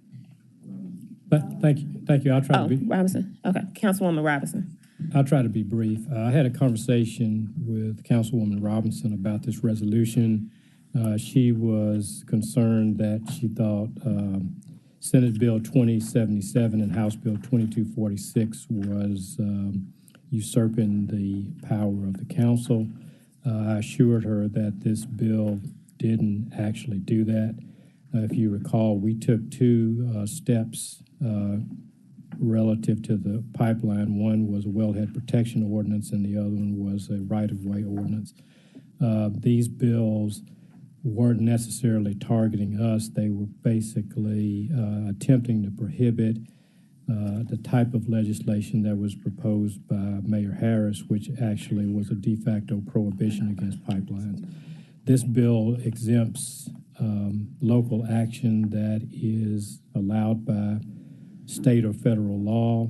Our wellhead protection program, as I have told you many times, is protected by federal law because the federal law gives TDAC the authority to regulate actions that protect the public water source and waters of the state. That is the source of our wellhead protection ordinance, and I don't believe this bill as written originally would have prohibited us from doing that. We also have by private act, in addition to our charter that gives us full and complete power over the streets and rights of way. Under this bill, as it was originally written, it did not prohibit any action that's authorized by state laws. And the sponsors of the bill have assured us that they were not targeting us, and I don't believe that the bill does do that. In order to, as being a student of litigation, I know that my interpretation, while often accepted by the courts, we still have to litigate those issues. So what I took the initiative to do is to reach out to the sponsor. This bill is being driven not by him, but by the industry. The industry was very appreciative of the reasonable and measured steps that we took in relation to oil pipelines. And they were very cooperative in entertaining two amendments to the bill. One that expressly protects our wellhead protection ordinance, and two, the one that Representative Vaughn agreed to last night expressly accepts our right-of-way ordinance. Those are the only two measures that we have taken, and those are fully protected under the bill. I've shared my views and discussed it with Mayor Strickland, and I'm asking you not to adopt this ordinance, but to endorse the two amendments that have been accepted by the General Assembly. They're in committee at 10:30 this morning, and it was my recommendation that we advise them that with the amendments that they have accepted, that we have no opposition to the bill, and that's what I would recommend that we do. Do you have anything, Councilwoman Robinson? I withdraw this resolution. I just want to make sure that we had conversation around this and we have some understanding moving forward. It is our responsibility for the public to know exactly what's happening and what our position is. And I appreciate Alan Wade working with me on this. Thank you. Thank you, Councilwoman Robinson. Councilman Carlisle. Thank you. Within as we've discussed too, there will be because it's in our rights of way, we still will have the ability, much like mirrors our telecommunications, to recover revenue. Oh, yeah. That's expressly allowed in the bill that we do have the ability to charge reasonable compensation for their use of our rights of way. Thank you, Attorney Wade, and thank you for your work and discussions. Sure. And I really just, for not to go too far, but for the public, our ability to have this option began because the body was proactive last summer, and our attorneys' ability to reach out to stakeholders and build those relationships was critical to doing so. So I really appreciate his efforts on behalf of the city and the citizens, and just want to tip the cap to Attorney Wade. Thank you, Councilman Carlisle. Councilman Warren, Morgan, and then Johnson. Just a quick question. I've been receiving some concerns about this may somehow affect our ability to regulate gas stations and things along that line within our purview as far as council authorizing where things are being built and approving them. Is that true that this will take that away from us, or is that still in our purview? I read the bill as really addressing all distribution of petroleum products, and it probably technically does cover gas stations as well. Now, I will tell you that, you know,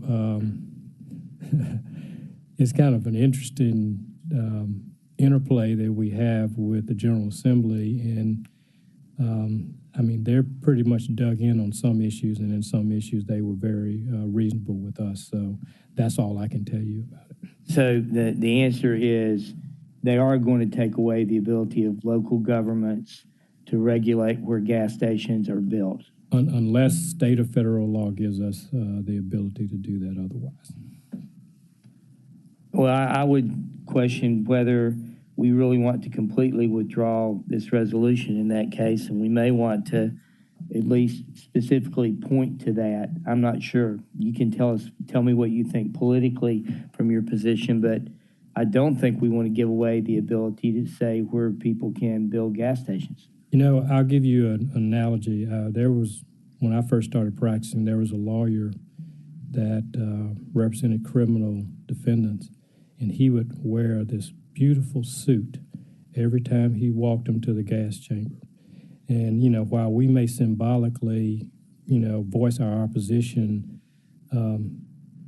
we're still going to the gas chamber. So my view is to try to salvage something out of this bill, and that's all I've attempted to do. Now, if the body determines that they don't want to do that, that's up to you. Do you somehow think our sending opposition to the ability to regulate local gas station placement will somehow jeopardize the amendments that have already been placed in this? Quite frankly, I was surprised that we were given the audience and the ability to introduce and have amendments accepted. I would not want to risk the things that we have gone on record supporting right now, which gives us the ability to protect our wellheads, and particularly our rights-of-way gives us the ability to regulate those reasonably and receive money. So, I mean, I was shocked that we were able to do it. I would be concerned that if we threw down, we're probably not going to be successful, and we would probably jeopardize the things that we would.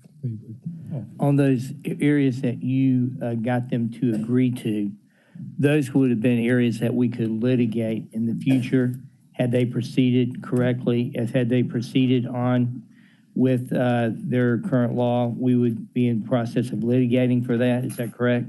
The way it would work is if the pipelines came in and refused to honor our ability to locate near wellheads, or refused to honor our rights to regulate rights-of-way, yes, we would have litigated to get an interpretation of the law that it did not. The sponsors have assured me that that's not their intent to infringe on those rights. I guess maybe I didn't make my question clear.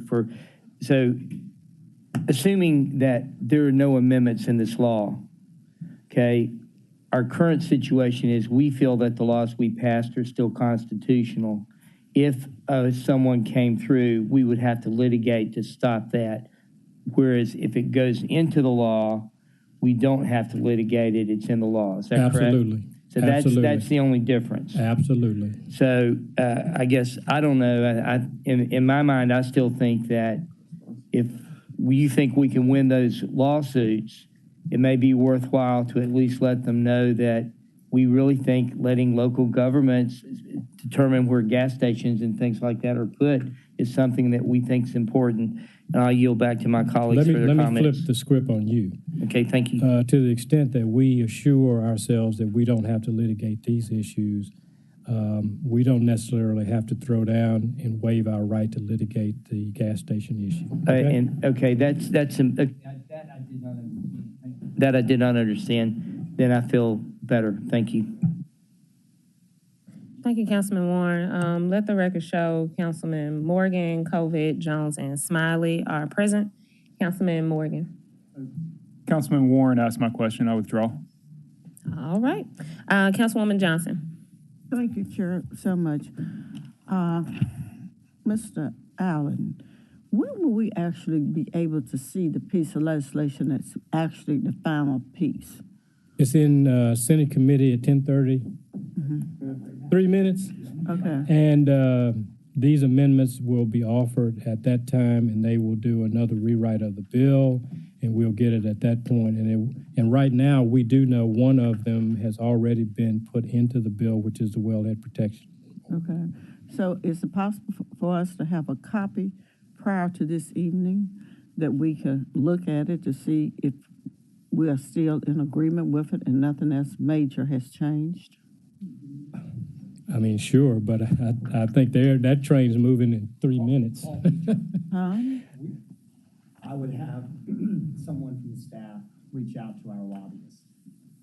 Oh, that'd be good. See if they, okay. They can report to us on what happens in committee today. Okay, let me ask you something too. In the heading in this first section here, it says including pipelines or transmission line used to produce or distribute source of energy. And they said such as gas or oil. I know transmission lines are not going to be used for gas or oil. Is that a catch-all phrase there for any type of energy? No, they have exceptions for energy that's wind aided. They have exceptions for, I mean, I think you got to look at the total bill. That's what I like to see. Okay. I'll point that out to you. Okay, I appreciate that. Those are my questions, and I appreciate it. Thank you. Thank you, Councilwoman. So, Councilwoman Robinson, just to make sure you are withdrawing this item. All right. That's all I have. Thank you, Council. And Councilman Carlisle. Just one more brief comment just for the body. He kind of made it sound like this was, to get to this point, happened like with ease, but a significant amount of phone calls, myself included, to state legislatures to at least hear us and to be pragmatic and accepting that some form of legislation is coming through and that we wanted to ensure that some pragmatic approaches that protected Memphis happened. It led to this moment, and it would be, I think it would be foolhardy to go after we've tried to negotiate something that inevitably is going to happen whether you agree or disagree and throw the baby out with the bathwater. So I would strongly urge us to use caution going forward and really rely on the advice of our counsel and all the background work that took to get us to this place. Because we went from, we don't want to hear anything from you, to, well, let us know what you're thinking. And you know what, we think we can live with that. And it took a lot of legwork to get to that point. So we really, really, really need to exercise caution here. I'm just going to leave it at that. I mean, I personally had to make 3 or 4 phone calls to state legislatures. So I really would appreciate everybody really using judgment and discretion here. Thank you. Thank you, Councilman Carlisle and Councilwoman Johnson. Okay, thank you. I appreciate those remarks, truly. But it would be nice to know about it ahead of time. If we were advised of it or the need of additional people calling on the state level to get the same results, let us know about it. I think other people will work with you. But to come in after the fact, not knowing all the facts, it's difficult sometimes. I hear you, and respectfully, these things happen very, very rapidly, and they are out of our control. Well, I'm not a state legislator. Thank God for telephones. Right. Cell phones. We can be reached. You can, but I was on vacation last week, and I intended to enjoy that vacation with my family. I didn't get to do that. So I hear you. Chair, but I only say that it would be nice to know about it ahead of time. I appreciate it. And I'm supportive, appreciate what Alan did, supportive what Chase did. But we can all work together. Thank you. Thank you, Councilwoman Johnson. And definitely don't want to remiss what you said your efforts were, Councilman Carlisle. Thank you for that, and Councilor Wade. All right, you all, I'm going to say there's nothing else on that item. Let's move to item number 1, an appointment of Mr. Albert Glenn to the Memphis and Shelby County Airport Authority, requested by administration. Good morning, Mayor Strickland. Can we get a motion and a second for this item? Motion by Councilman Canales, second by Councilman Ford. Mayor, did you want to say anything first? I just want to briefly say, about a month or two ago, I came in and said we had an upcoming opening on the board. And remember, one of our 5 appointments has to be a pilot by the charter. We have an outstanding individual to present to you today who's a leader in the aviation industry here in Memphis, and that's Albert Glenn. So I just turn it over to him. Do they still give like a 1 minute or 2 minute bio or something? Okay. Yes. Mr. Glenn, can you please state your name and address for the record, and then any words you'd like to say? All right, Albert Glenn, 1968 Pomona Avenue, Memphis, Tennessee, 38116. And I'll keep the Reader's Digest version. So good morning to the council. Good morning. Good morning. And thank you for the opportunity to be able to serve Memphis. And thank you, Mayor Strickland, for the nomination. And I have kind of a unique experiences. I've worked at the Memphis airport for over 44 years. I'm a retired airline captain. I've served in numerous roles at the airport as chief pilot, director of global flight operations, and had responsibilities for strategic planning, budget management, along with airport operations, air traffic control. I'm also an aircraft owner. I've had the opportunity to be able to fly out of all the airports that are served by the Memphis Shelby County Airport Authority, and I've worked along with the Shelby County school systems in support of aviation programs. I've kind of picked my own little role of as a pilot, as being an ambassador for the Memphis Airtropolis. And I've done that by talking about the what Memphis is, what our airport does all over the world. So I'm a 50-year resident of Memphis. I'm a graduate of Memphis State University. Go Tigers. And so thank you very much. Thank you, Mr. Glenn. Are there any council members want to be recognized? Okay. Councilman Jones. Mr. Glenn, good morning and welcome. Good morning. From your resume, it seems like you are more than qualified for this position. So I thank you for the experience that you would bring to this authority. One thing, at the last appointment, I raised one of the things that I've been a strong supporter of has been what has been Black-owned businesses, minority-owned businesses, and women-owned businesses to make sure that they get a fair share of the dollars that are spent in this community. So I would like to hear a commitment from you that you would be your own voice, be an independent voice, and be an advocate for businesses that may have been historically disadvantaged along those lines. I'll make a personal commitment to that. Thank you. Thank you, Councilman Jones. Any other council members? And Mr. Glenn, I'd like to echo this sentiment, just reading through your resume and experience and then hearing you, and then also seeing that you are an African-American pilot just puts great just emphasis on how the mayor went about filling you for this position. So I'm excited that you'll also be coming along for the Memphis and Shelby County Airport Authority. Let's all go, Councilman Carlisle, and then Councilwoman Logan. So I don't want to digress because we got so many other things to do today, but it just came up and I have to say this because this just happens to be the airport authority, and I haven't had a chance to speak with Scott Brockman or any other board members. But the issue with artwork in the concourse, I see Mayor Strickland already laughing and giggling. Like, for me, I was perplexed because I think art is an evocative thing, and it's evocative, and it's supposed to create discussion. People have different interpretations of it. And I was really saddened to hear that there were remarks that were, it's one thing to dislike a piece of art, and that's kind of the point of art, right? Some people like it, some people don't. But to make racial epithets for a piece of artwork and then have it removed, I think is really disheartening. And I think the commentary from the Urban Arts Commission was spot on that the artwork throughout the new concourse paid with taxpayers who are diverse and of a diverse cultural background should reflect and represent that. And to be frankly honest, I thought the artwork was, the photograph was beautiful and interesting. And I hope that as you get on the board, you will take a diverse background and continue to push for diversity and things that are reflective of the community. And to be frankly honest, we probably at some point, or at least I will have a direct conversation, but we may have a more public conversation about the removal of Tommy's art, because I was very saddened to hear that.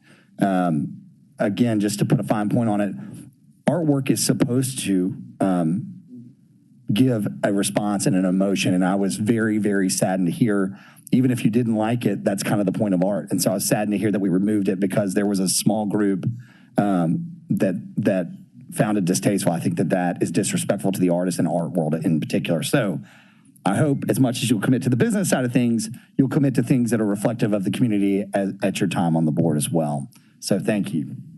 Thank you for bringing that up, Carlisle. Also note, Kai is a CBU local grad as well, so more Memphis ties. Councilman Jones. Thank you for those comments. Thank you for those comments, Councilman Carlisle. I echo them. Councilwoman Logan. I just wanted to thank Mayor Strickland for the recommendation or the appointment. When you were here with us, we asked if you would really be sensitive to that matter and back an African American male hybrid, and you do that with the. So I appreciate that. Thank you so much, and we look forward to your service. Thank you, Councilwoman Logan. Any other? All right, let's go to a vote. All those in favor, say aye. Aye. Any opposed? All right, congratulations, Mr. Glenn. We will see you in 2 weeks at full council. You want same 9 minutes? Yeah, that way, I don't know when their next meeting is, but we might as well be able to. Any opposed to same 9 minutes on this item? No. All right, congratulations, Mr. Glenn. See you this afternoon. Thank you. All right, you are item Madam number Chair, 2. Yes, Can I yes, sir. mention something? It goes back to the MWBE issue. I don't know what bills y'all have later on, but are y'all aware that there's a bill that's going to wipe out our, okay, you're aware. All right. That's all I want to make sure you're aware. Okay, we are too. Love to hear we're on the same page. Item number 2, an appointment of Ms. Carolyn Goodwin-Willett to the Memphis Board of Ethics, requested by administration. Can we get a motion and a second for this item? Second. Moved by Councilman Warren, second by Councilman Jones. As y'all may know, the Ethics Board is actually your all's nominees. So I'm not sure what district Ms. Willett's in, but 4. Okay. Well, I looked at her resume and she's outstanding. I thank her for her service. Ms. Goodwin-Willett, will you please state your name and address for the record and any words that you'd like to say? My name is Carolyn Goodwin-Willett. I live at 1266 Castelia Street in Memphis, Tennessee, 38114. I'm a lifelong Memphian, lifelong South Memphian. I graduated from Magnolia Elementary, Hamilton High School, Memphis State University, and the University of Memphis. So I got a lot of ties here to Memphis. I'm married, I have 2 children. I currently operate and own a daycare center, what I've done for the last 29 years. Prior to that, I worked for state government in drug prevention years ago. So I've had a lot of experience with personnel issues and talking to people, because I've had to be the one and only person in my business to do everything. I had to be personnel, I had to be the janitor, I had to be everything. So I worked through some things. I think what I would bring to the committee is my ability to be fair, to be honest, to listen, and to measure policy, principle, and compassion. Thank you. Any council members would like to speak?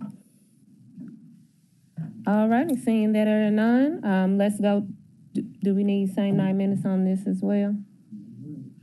All right, let's take a vote for item number 2 with same 9 minutes on the appointment of Ms. Carolyn Goodwin-Willett. All those in favor, say aye. Aye. Any opposed? All right, congratulations, Ms. Goodwin-Willett. We'll see you this afternoon. Thank you.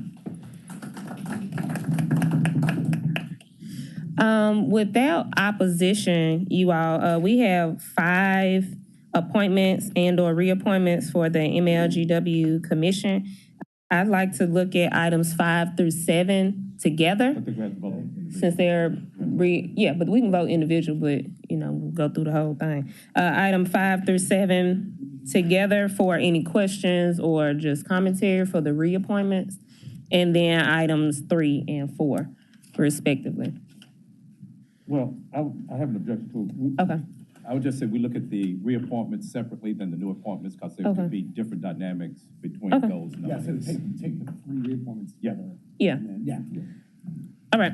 So items 5 through 7, Mr. Leon Dixon, Mr. Mitch Graves, and Mr. Michael Pullman.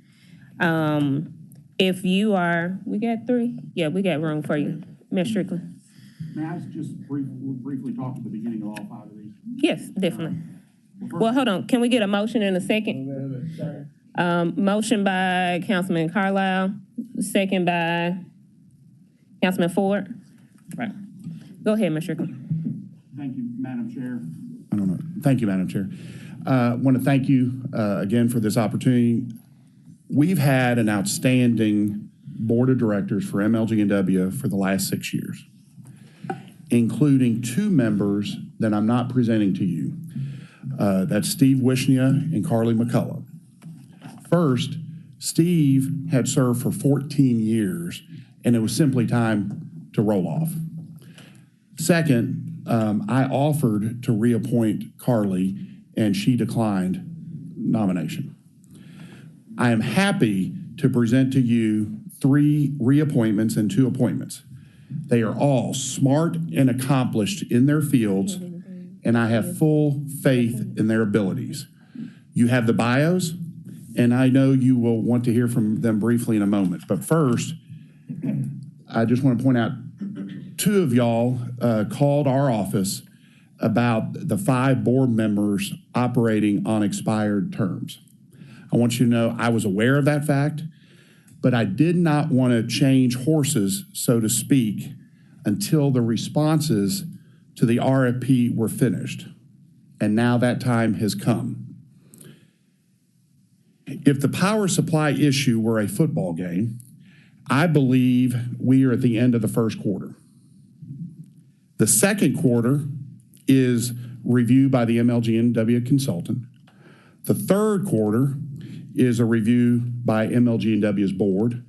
And the fourth quarter is a review by City Council.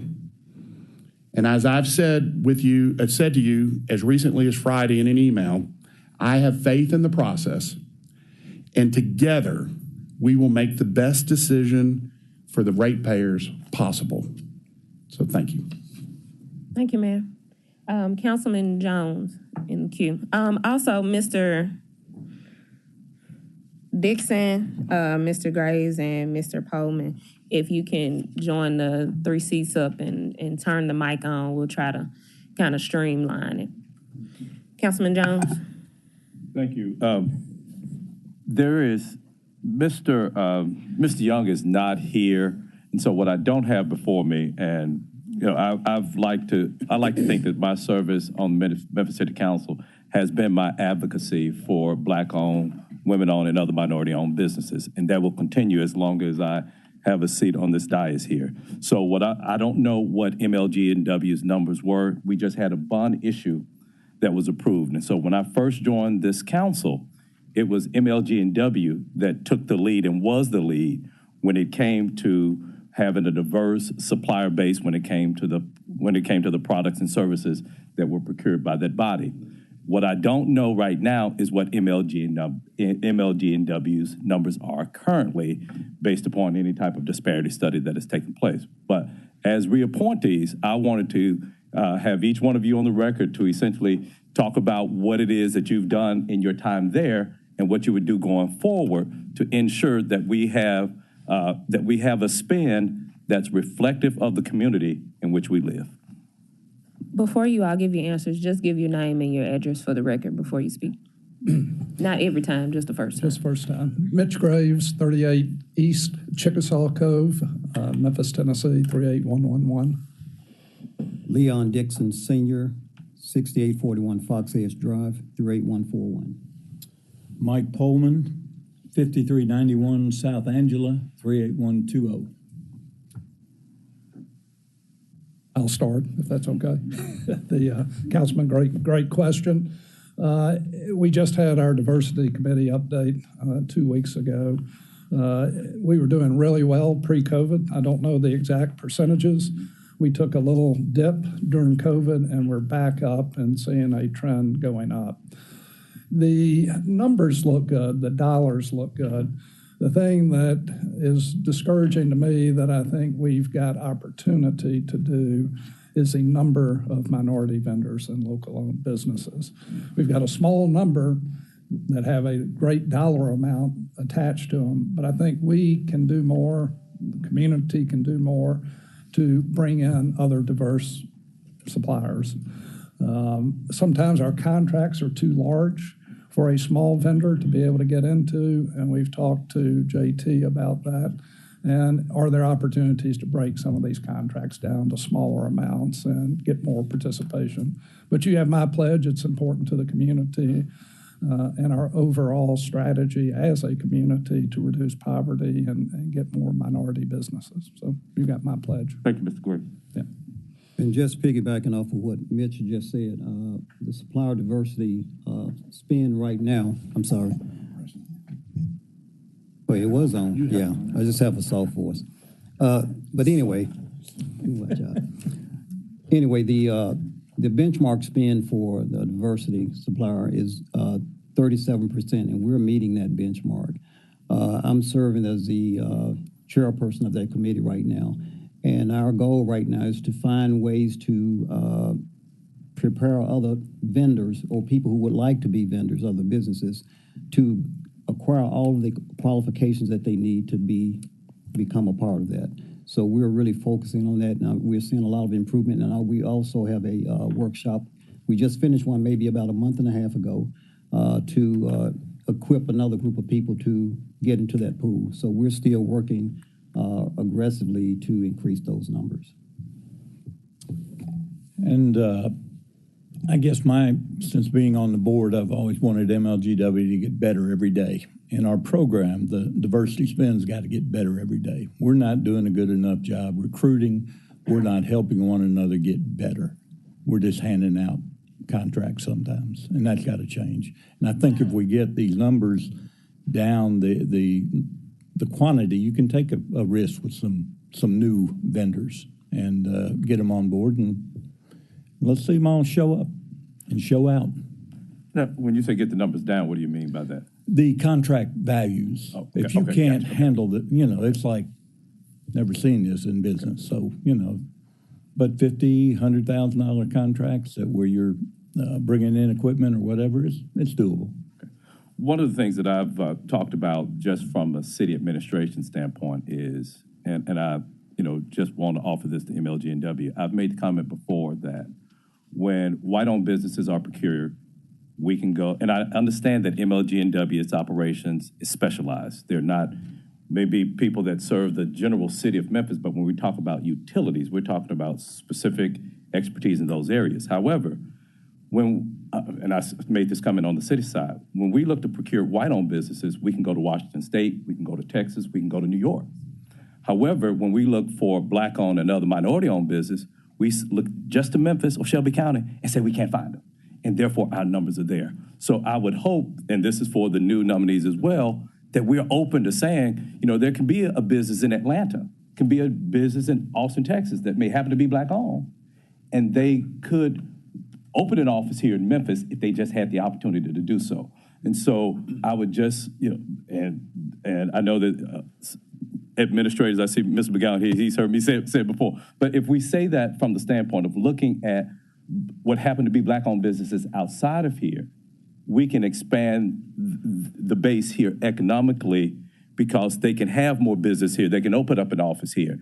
And if we're doing that, I just want equal treatment for everybody. If we're offering opportunities to white-owned businesses outside of Memphis, we should offer the same to Black-owned businesses outside of Memphis and not just say our numbers are low because we can't find any here in Shelby County. Thank you, gentlemen. Thank you, Madam Chair. Thank you, Councilman Jones. Councilman Warren, Johnson, and Logan. Thank you, Madam Chair, and thank you for agreeing to serve again. I appreciate that. I just wanted to ask you a few questions individually. If this board requested a joint board meeting with your board, would you accept? As long as there's no legal ramifications of doing that, I see no problem with that. Do you think there are legal ramifications with having board meetings together? I'm not a parliamentarian, Councilman, but again, you and I have had previous conversations, and I'd love for us to be able to jointly hear things together that impact the community and MLG&W. Yeah, I think one thing that I've seen is we've had joint meetings with the county commission. I don't see how having joint meetings could be illegal, but I hear what you said. Sir, would you agree to joint board meetings with us if needed? Yes, I would agree to joint board meetings as long as it does not compromise any policy that's currently in place. How would a board meeting compromise your policy? Like Mitch Graves, I'm not a parliamentarian, so I don't pretend to know everything, but just as long as everything is done according to policy, no problem whatsoever.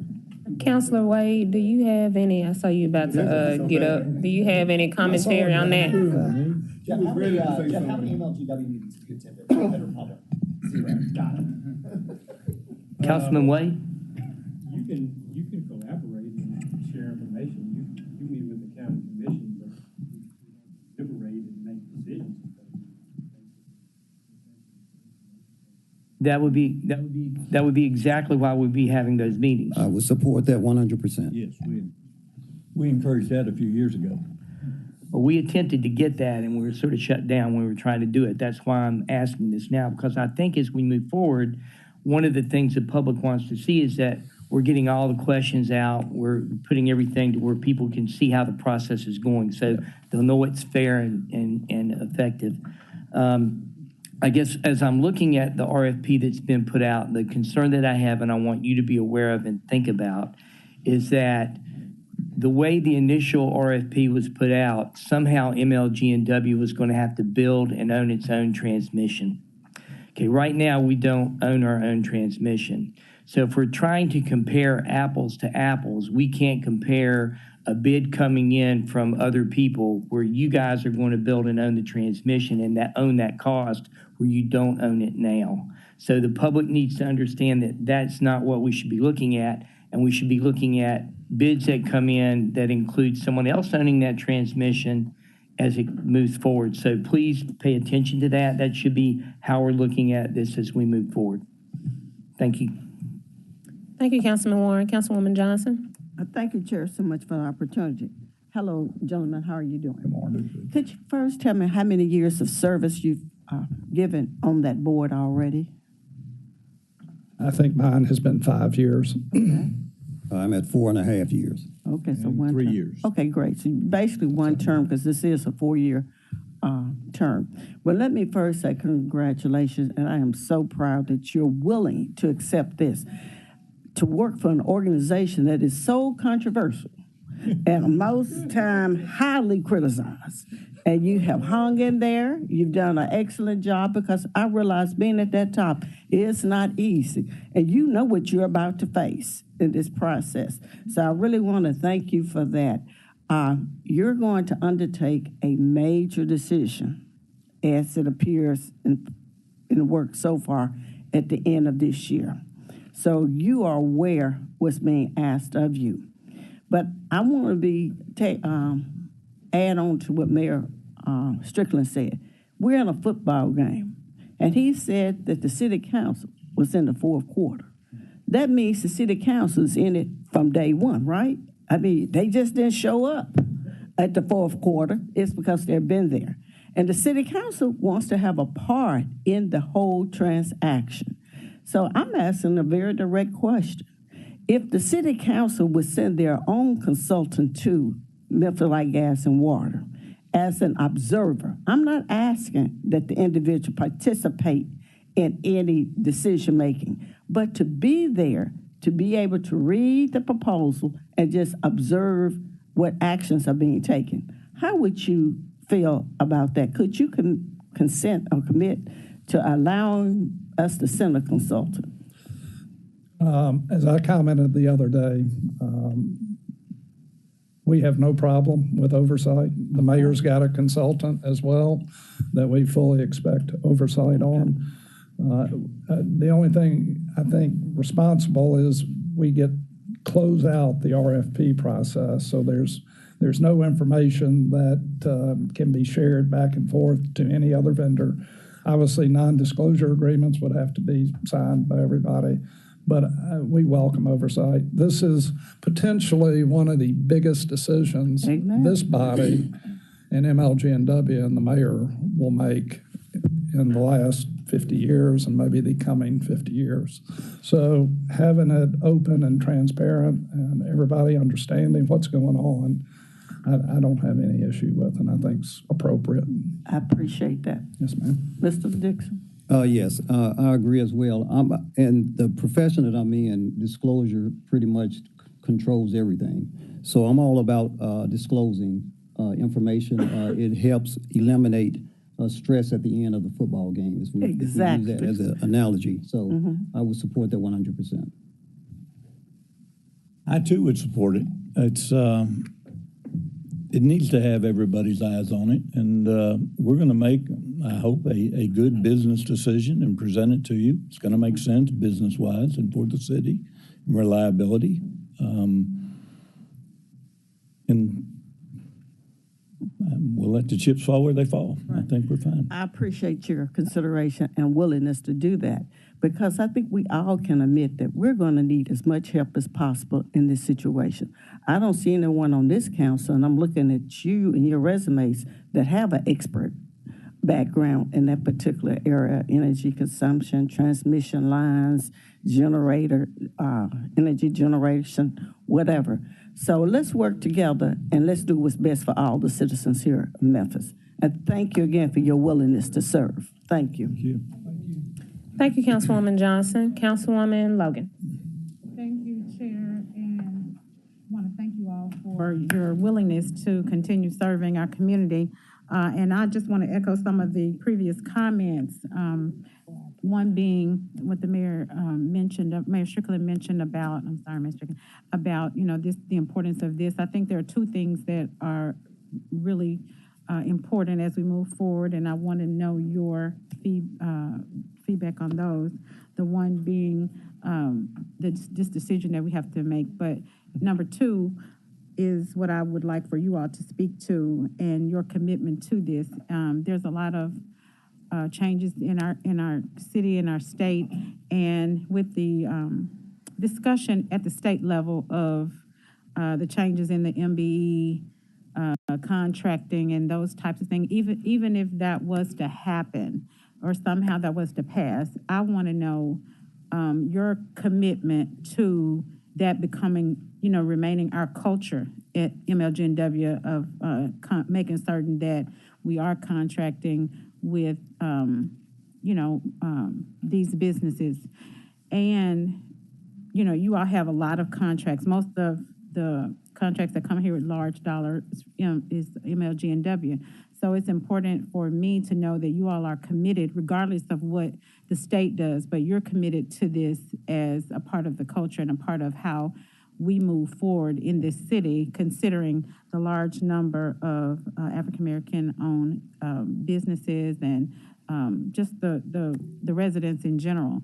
So I wanted to hear from each of you all that regardless of what happens, that you're committed to this as a culture and as a part of what MLG&W aspires to do.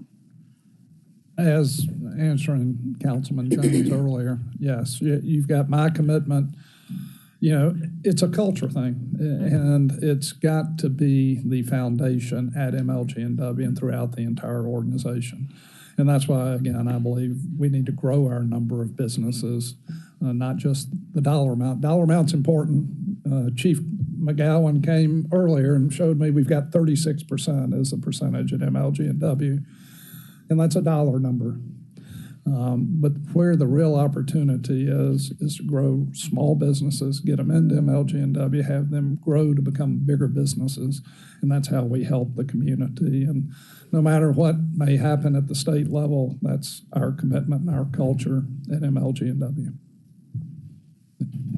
And you also have my commitment as well, not only because it's the right thing to do, but because I'm a business owner myself, a black business owner. And you may not know, but I served as the first African-American president for the state in real estate.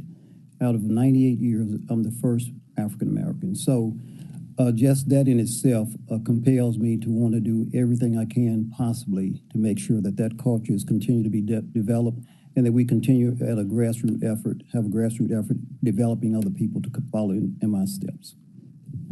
Absolutely. I'm impressed with that. No, the culture is here. Memphis is special. I love this place. We bring outsiders in. They fall in love with this place. I do a lot of recruitment of businesses. As being in the engineering architectural business, we help recruit folks, bring them in, not for us to do the work, but just have better people and bigger businesses come in to provide more opportunities. So, yeah, I'm committed to growing minority businesses, and I'd love to get more specialized. We say that MLGW is pretty special. I mean, it's kind of like an engineering business. It's not everybody can do it. So, right. And I particularly was talking about the culture of MLG&W, which will require, you know, even something as simple as looking at how we generate the bids or how the bids are written. I mean, throughout the entire, you know, organization, not just that we go out and get these companies, but even how we, you know, recruit them or how we put the bids out there, you know, that needs to, it would be an overhaul of everything, all aspects of the culture. So I do appreciate knowing that you all are committed to that and in favor of that. I would like to follow up to that, Councilwoman. We, all the board members, it drives us crazy when there's only one bid that comes in on contracts. Yes, and we've got to get more people bidding, local or not local. But when you get one bid, it doesn't leave you a lot of choice. And so I see President Young's come in the room. He will tell you, we asked that. The CFO, Dana Jeans, is in a process of trying to put into place to make sure we've got multiple bids on contracts. And so there are a lot of people scared to bid, to be honest. And it's not the easiest process. And that takes some smaller businesses out of the picture. So we've got our commitment. We continue to work on that. Yeah. So when you can, you know, and I'm glad that you all recognize that, because if you consistently get one bid, you might want to look at, you know, that process of what we're putting out there and how we're getting out there, communicating it, and how we're helping to stand them up and able to do that. So thank you so much. I appreciate it. Thank you, Councilwoman Logan. I also have two quick questions before we move to the vote for item 5, 6, and 7. Currently, and we would have to check with our lobbyists to see how that bill is going, but currently there is a state bill to require utility boards in Tennessee undergo training. Have you all seen that, and any commentary on that if it does come through the pipeline? It is already, to my knowledge, already in place. We have to do a tremendous 4 or 5 days a year, or every 3 years, I think. 3 years. So we get a lot of training from everything from ethics to how utility companies, water supply, and everything works, and the legal pieces to that. Okay. I saw it and just thought it was a great idea. And then also for all of you all are reappointments, but in your opinion, for incoming board members, what are some perspectives that desperately need to be shown on the board, especially as we're approaching this very, very, very drastic decision that we have to make? So in your opinion, what perspectives are needed? Well, first, obviously, this is not the easiest subject to understand all the pieces of.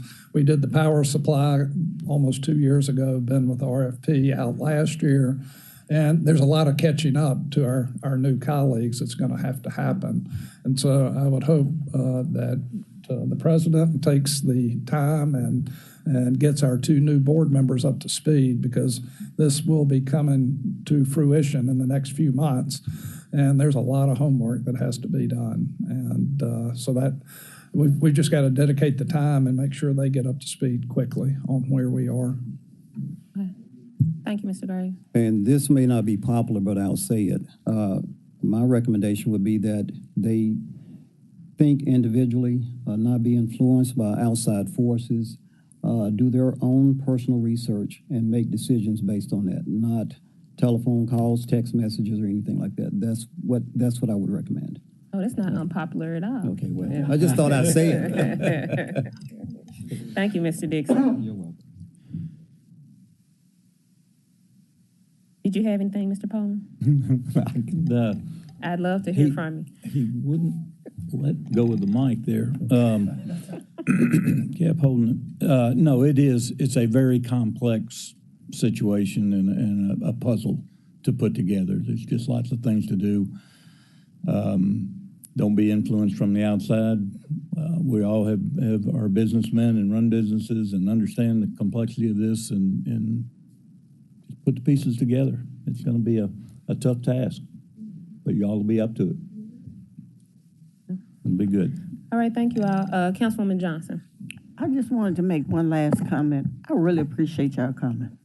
I know you were not here to speak to us per se on all these various issues just for an appointment, but it's good to know you people, just like everybody is like us, sitting up here trying to make the best decision, and you're thinking similar to the ways we think, and I just feel comfortable actually seeing you working collectively as a group, making the comments that you make. So keep up the good work, and we do want to talk more and interact, and I think we'll make a great team helping Memphis. Thanks. Good, thank you. Thank you. So we heard these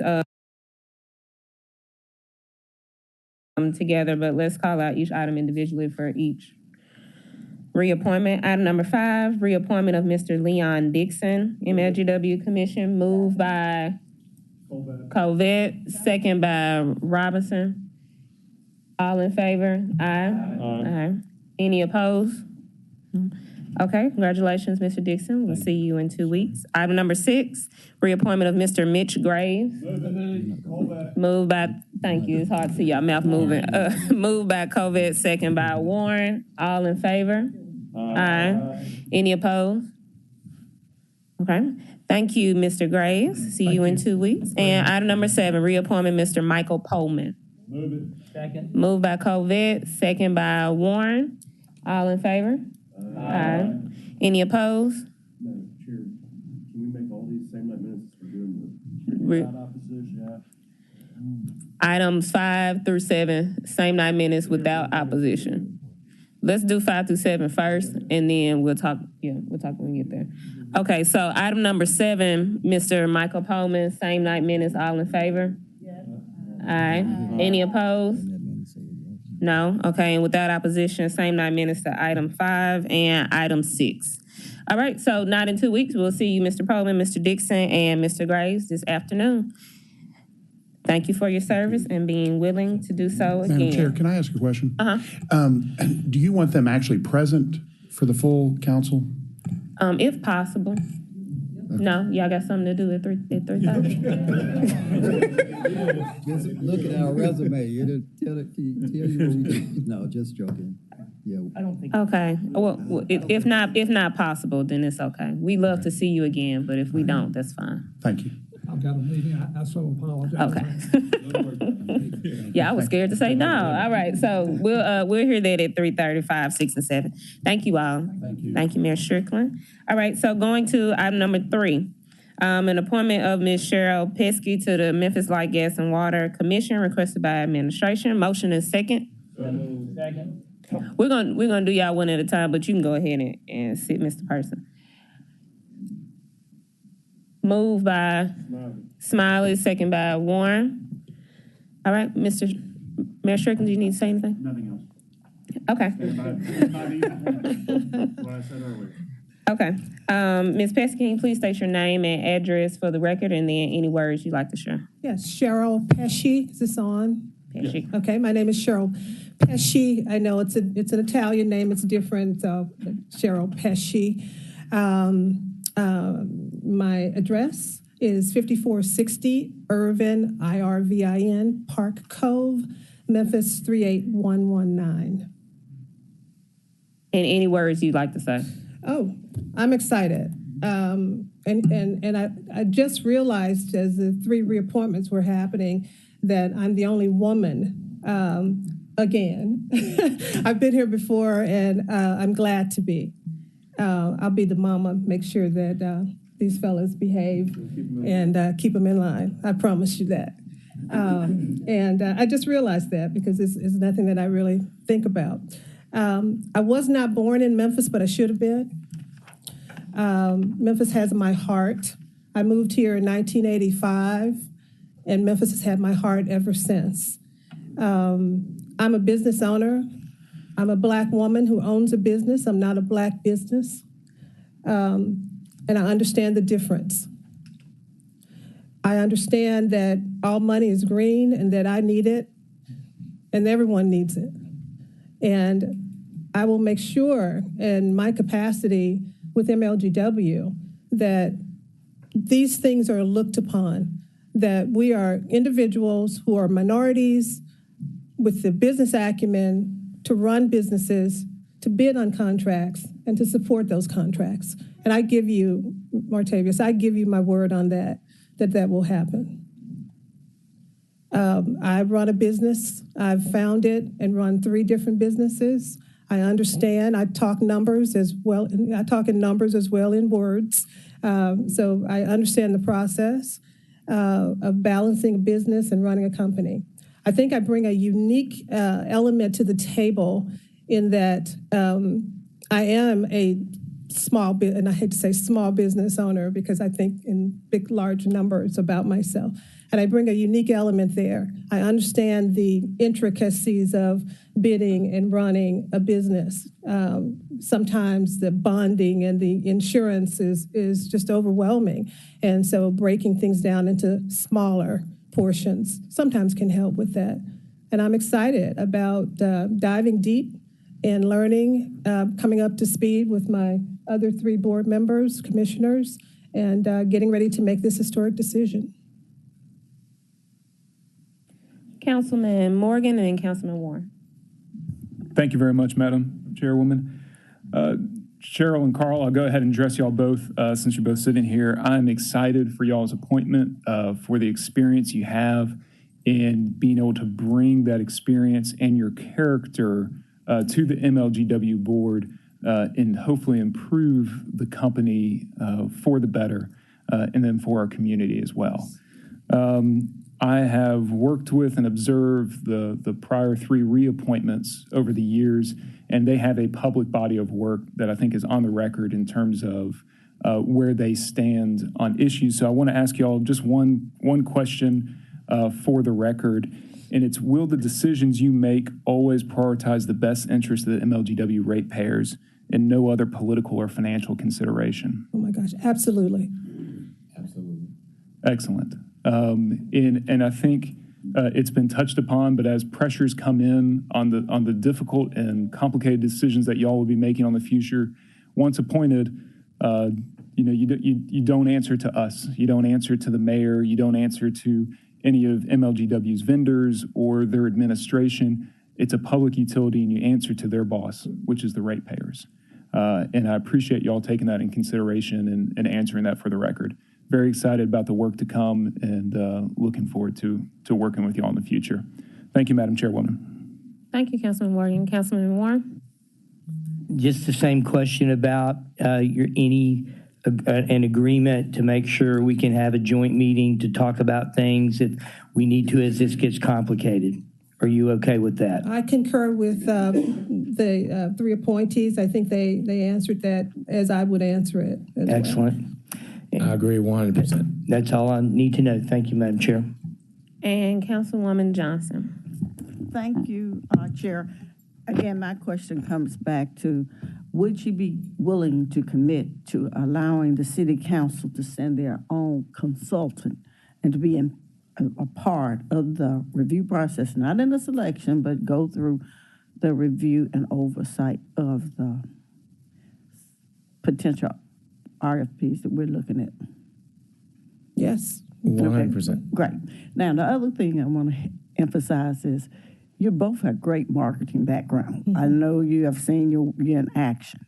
Work on that image. I mean, we are dealing with a service we must have. There's no way to get around it, and it's not easy.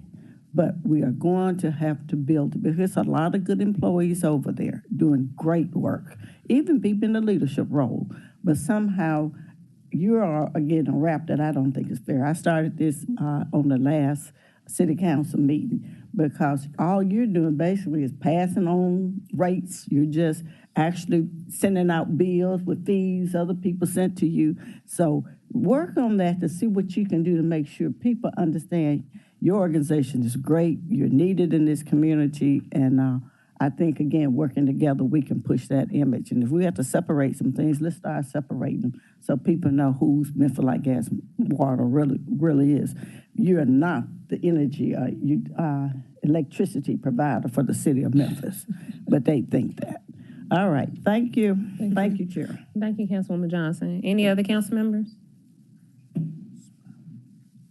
Councilman Smiley? You're not in your seat. What seat? Whose seat are you in? Okay.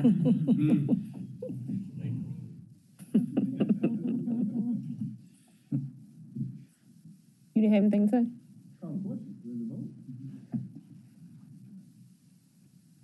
All right. Item number 3 is an appointment of Ms. Cheryl Pesci. I said that right? Thank you. Okay. Folks mess with my name all the time. Ms. Cheryl Pesci to the Memphis Light Gas and Water Commission. Second. Thank you. Moved by Robinson, second by Warren. And is this, Canale, are you still asking for same 9 minutes on item 3 and 4? Okay, so item 3 for same 9 minutes. All in favor? Aye. Any opposed? No. All right, congratulations. If we can see you later, we hope to. Okay. You got a big task ahead of you. And item number 4, Mr. Carl Person to the MLGW Commission, moved by Warren, second by Canale. And if you can just state, we already heard your answer, but you can just state your name and address for the record, and then we'll get a vote. Good morning. And first of all, let me thank you guys for what you do every day, and thank you for listening to us, and thank you, Mayor, for nominating. My name is Carl Person. My street address is 99 South Front Street, Unit 608, Memphis, Tennessee, 38103. If you'd like to, I would make a couple of comments. Number one, I look forward for this opportunity. I absolutely concur 100% with all of the questions. I look forward to more questions. One thing that I'm going to do, JT is probably going to start not liking me, is ask a whole lot of questions about the processes and what we do. If you look at my resume, you know that I worked for 2 Fortune 500 companies in their leadership role. I worked at FedEx and at UPS, currently board president and chair of the Memphis Brooks Museum of Art, and also I led the Downtown Memphis Commission. So in order to do those 2 things successfully, you got to ask a lot of questions. You have to have an open mind, and you cannot be closed-looped on what your thought processes are.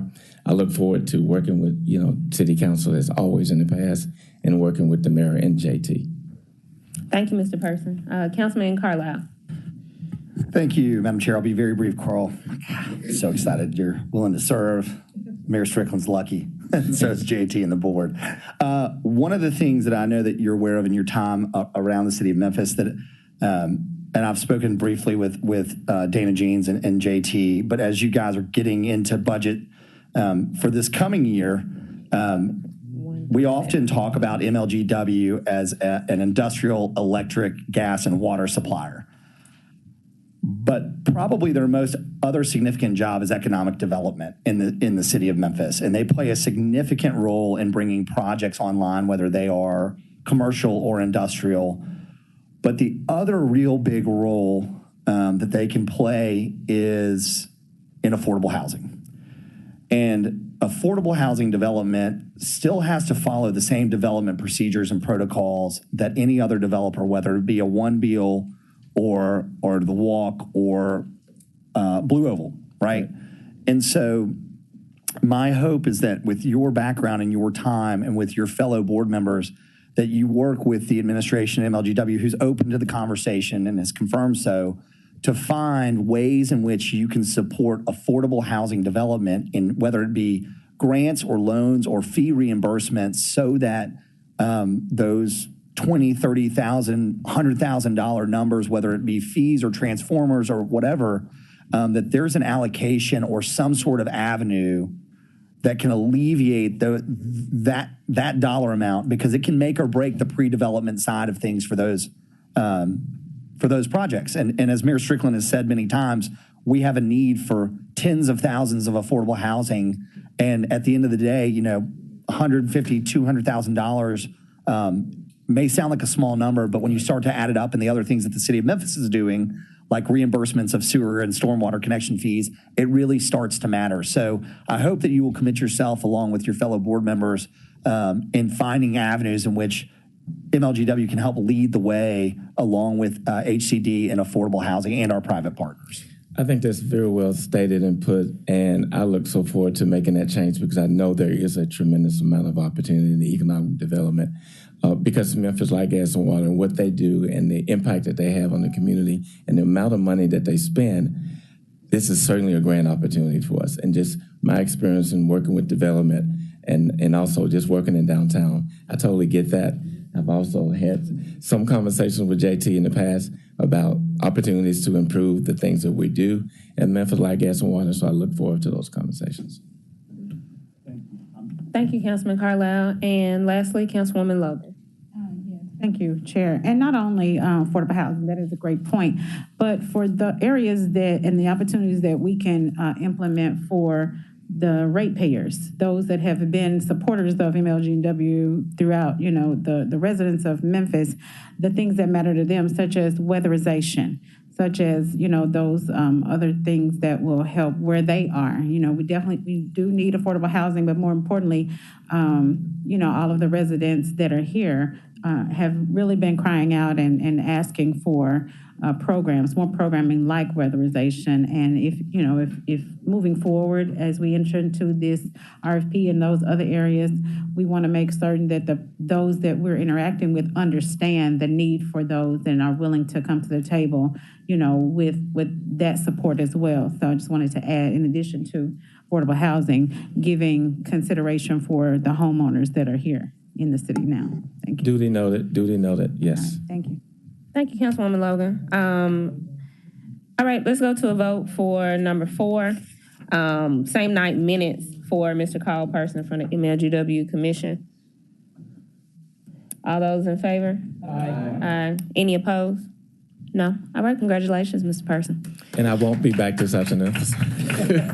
Y'all don't like us, it's okay. Hopefully, y'all take note from Councilman Warrens. Hopefully we can get that joint board meeting scheduled soon so we can talk about those items. Thank you. And thank you, Ms. Strickland, for your time today.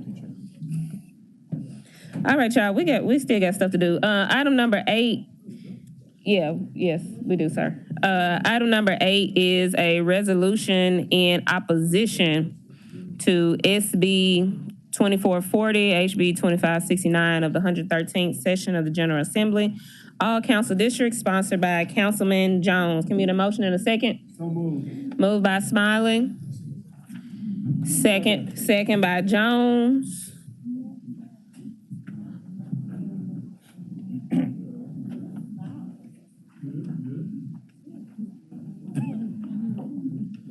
I'll wait. All right.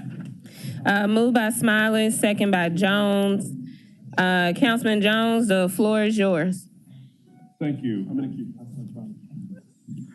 Thank you, Madam Chair.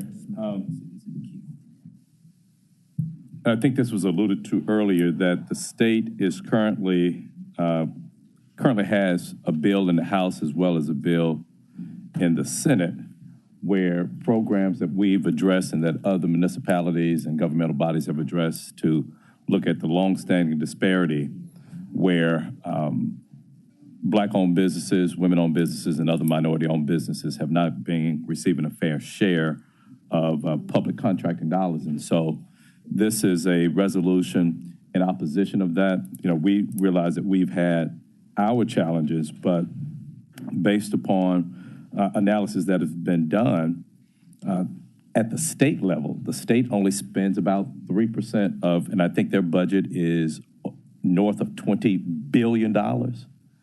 And so this is an opportunity for us as a body to speak in opposition and say that it is important to us as a city, and it should be important as a state, that we have fair contracting in the procurement of public services, public goods and services in the state of Tennessee. Thank you, Councilman Jones. Councilman Smiley, you're in the queue, and then Councilman Warren. Co-sponsor, thirdly, welcome. Yeah, I appreciate that. I think we all have a responsibility when we're elected by people to do right. And right now, the state legislature seems to be hell-bent on oppressing Black folks and Black business owners, minority business owners. I think it is only right for us to speak out against this type of piece of legislation. I know that Dr. Warren and I was in the state up in Nashville, and the state legislator speaking out against this bill. So thank you, Dr. Warren, for what you've been doing. And I'm sure Councilman Carlisle's been calling folks, pushing back against this piece of legislation. If we want to move our communities forward, especially as it relates to equity, this type of bill does the exact opposite. So I would hope all of our colleagues would join Councilman Jones and myself and all the other co-sponsors in pushing back against this particular piece of legislation. We have a business diversity department here in the city of Memphis. This bill would put it to bed.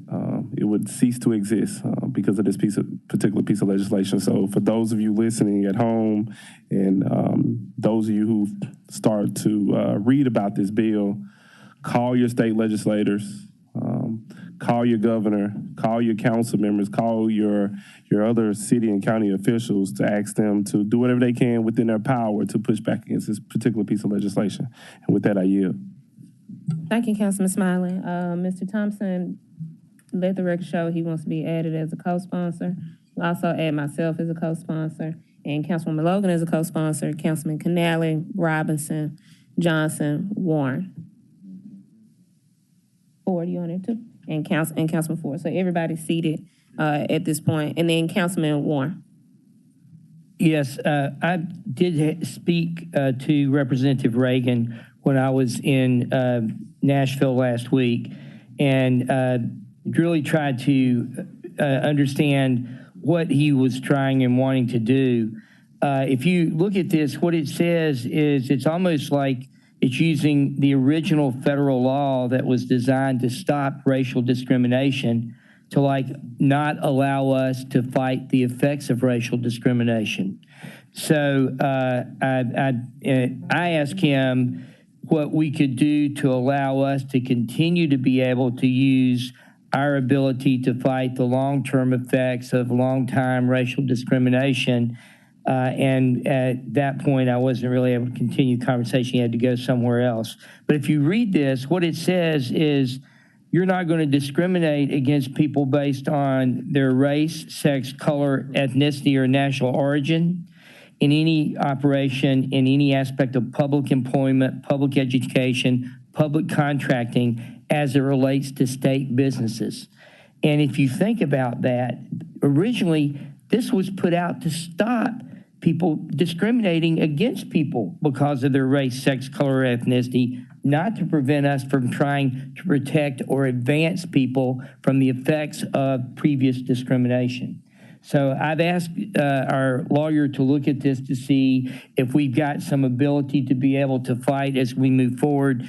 And hopefully we'll be able to get a comment from him later on as it becomes more timely and more pertinent as we move forward. Thank you. Thank you, Councilman Warren. And Councilor Wade. I won't get on the microphone. I will, I'm looking at it along with city attorney. And if I do brief you, I do want to do it in attorney learned is that when we come up with ways to oppose legislation, they go to school and close those loopholes. So I don't want them going to school. I want them. Very good. Thank you. Thank you, Madam Chair. Thank you, Councilman Warren. And to close it up, Councilman Jones. Mr. Wade, and perhaps, I don't know who could do this on our behalf, maybe you, it could also be our lobbyists, and based upon previous meeting, hopefully they are listening in on this. But I would wonder if other more progressive-minded cities, Nashville, what their take on this, and if their council has introduced a similar resolution such as this, and perhaps we can get them on board, and perhaps I would even give a benefit of the doubt to some of the other major cities, perhaps Chattanooga, Knoxville. Yeah, thank you. I have connections with the city attorneys in Nashville and Chattanooga. Okay, great, thank you. And it's definitely something we can put on Jigsaw's radar as well. This morning. Okay. I mean, they're on it. Well, we just want to put them on record. Never assume. Councilwoman Logan. Yes, I was going to mention what Councilman Jones said about our lobbyists. It's very important for them to be in understanding what we're looking for them to do, as well as the business community here in Memphis. You know, they profit off of African Americans here in Memphis. So, you know, if hopefully they're listening, we expect all of the business community, whether it's Mr. Smith at FedEx or Nike and everyone else, to get on board and let the legislators know how important it is to them, if it is important to them, to be a part of this conversation as well, and to urge them to do the right thing, because a lot of their dollars come from Black and brown residents here in the city. So we want them to be a part of that too, not only the lobbyists, but the business owners and industry leaders. Thank you. You're back. I concur with you, Councilwoman Logan. For item number 8, let's go to a vote with same night minutes for this item. All in favor? Aye. Any opposed? No? Okay, so that will be downstairs at 3:30 today with same night minutes. Item number 9 is a joint resolution of the Memphis City Council and the Shelby County Board of Commissioners requesting State of Tennessee Governor Bill Lee and Tennessee General Assembly increase funding to TDOT for regular roadside trash cleanup. Oh, good. Interstates, I-40, I-55, 269, I-22, I-240, as well as any state highways such as Highway 78, 70, and other designated state highways within the Shelby County, Tennessee. Council district sponsored by Councilman Canale. Can I get a motion in a second? Second. Moved by Smiley, second by Logan. Councilman Canale, the floor is yours. Thank you, Madam Chair. My mic on? Yeah. Okay. Thank you, Madam Chair. Colleagues, I'm confident that each of you are as embarrassed and appalled as I am about the trash and illegal dumping along all of our roadways. We can certainly do more within the city of Memphis. We are asking the state to do their part. Recently, last week I traveled from here to Florida and back. And driving from Tennessee through Mississippi, Alabama, into the state of Florida, we were by far, not even a close second, the trashiest state of those 4 states. It was embarrassing. It's embarrassing for me as a sitting elected official. It's embarrassing for my kids to look out the window and wonder why there's trash all along the roadways. It looked like a tornado had come through and thrown this all over 385 and all over the 240 loop. And look, we have tax-paying, good-hearted, well-meaning citizens that love and respect this community like we do. It's not fair to them to have to live in this trash. More has to be done. and not just along with the trash and illegal dumping, but the guardrails that have been taken down weeks or months ago that still sit in disrepair. How do we ever plan on recruiting people here to our city and our state when our roadways look like a third world country? It's so infuriating to me. I can't talk about it anymore, but I just hope that all of you would join with me and a co-sponsor for this. Our colleagues across the street are doing something very similar. That's why it's a joint resolution. So this is not only an ask, but a plea to please help us out and do more because the citizens deserve better. Thank you, Madam Chair.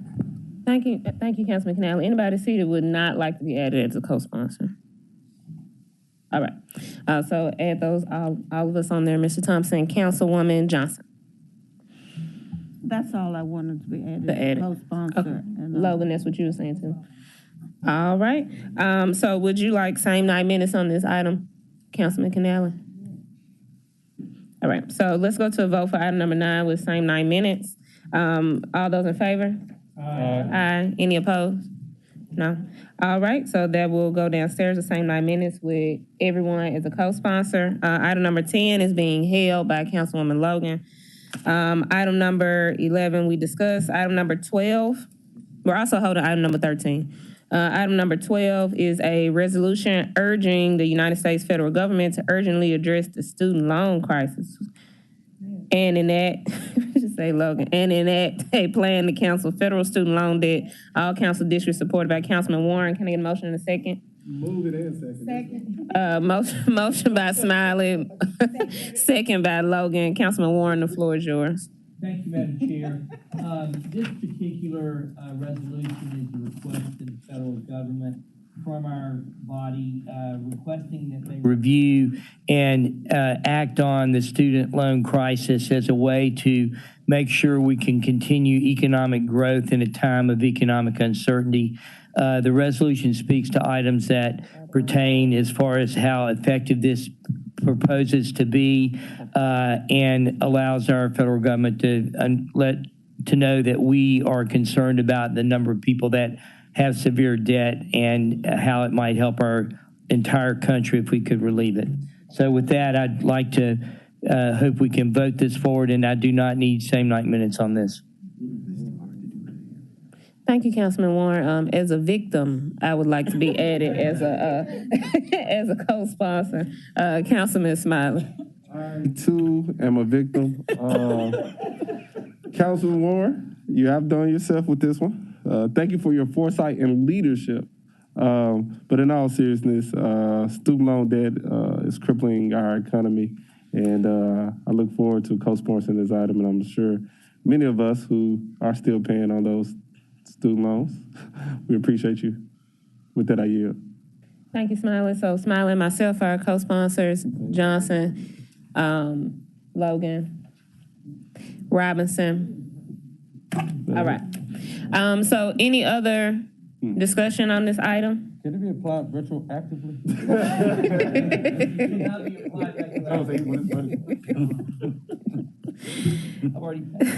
Exactly, the favor of time. So let's vote on this item number 12 with same 9 minutes. All those in favor? Aye. Any opposed? Same 9 minutes. All right, so item number 12 goes down with same 9 minutes. We are holding item number 13, longest personnel committee of the year. I will say there's nothing else. This meeting is adjourned.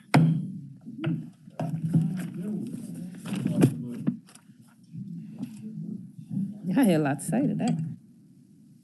Please elaborate.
Can you hear me?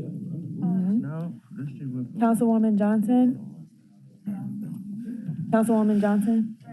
Councilman Canali? Councilwoman Robinson? Councilman Jones? Here. Chair Ford. Here. All right, we have 3 items. The first item is a presentation on Memphis music tourism with the greatest person that I know, Mr. David Porter, all council districts, requested by Councilwoman Johnson. Councilwoman Johnson, I'm gonna turn it over to you right this minute.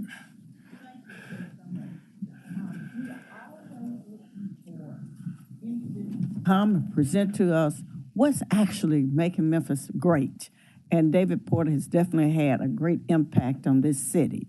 So I thought it would be grand for him to come in, present his ideas of what he's working on and how he plans to continue to help the city of Memphis in years to come. Thank you. Thank you, Mr. Porter, for coming. Thank you very much.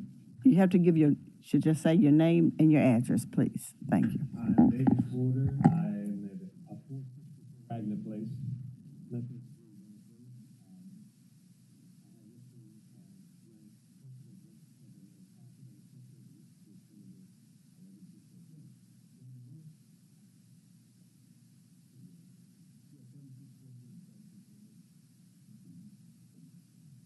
So I just simply say, one, it's a pleasure if I'm asked to speak now.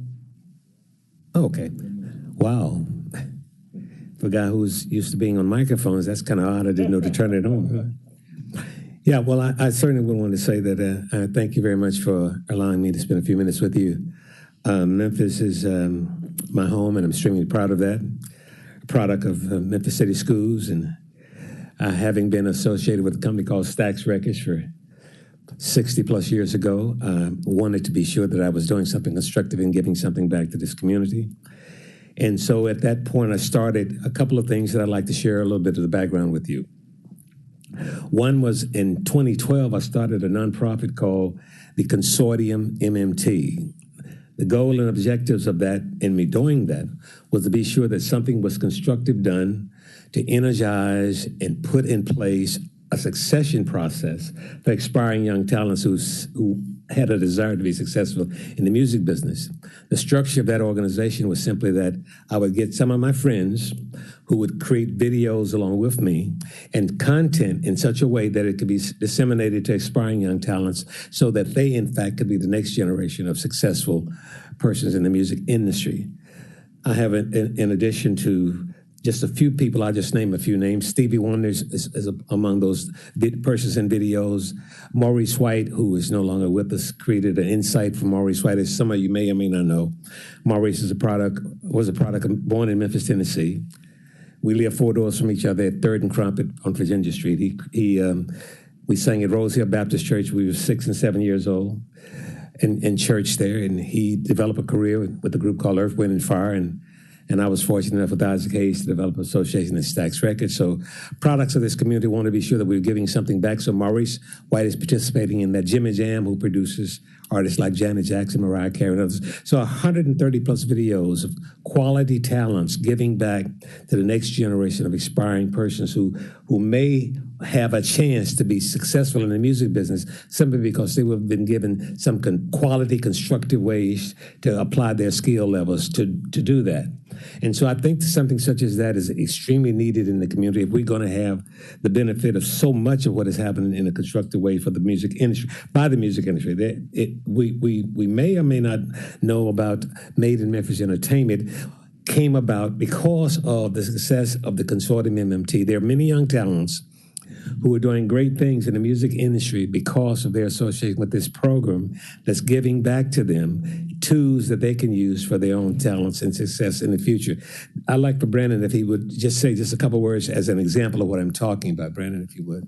Yeah, sure. I always wish we have multiple talents to be able to speak different experiences from our program, but I can speak for myself. The Consortium MMT is probably the most, or one of the most beneficial platforms that I've been a part of, and I'm still young, so that means a lot.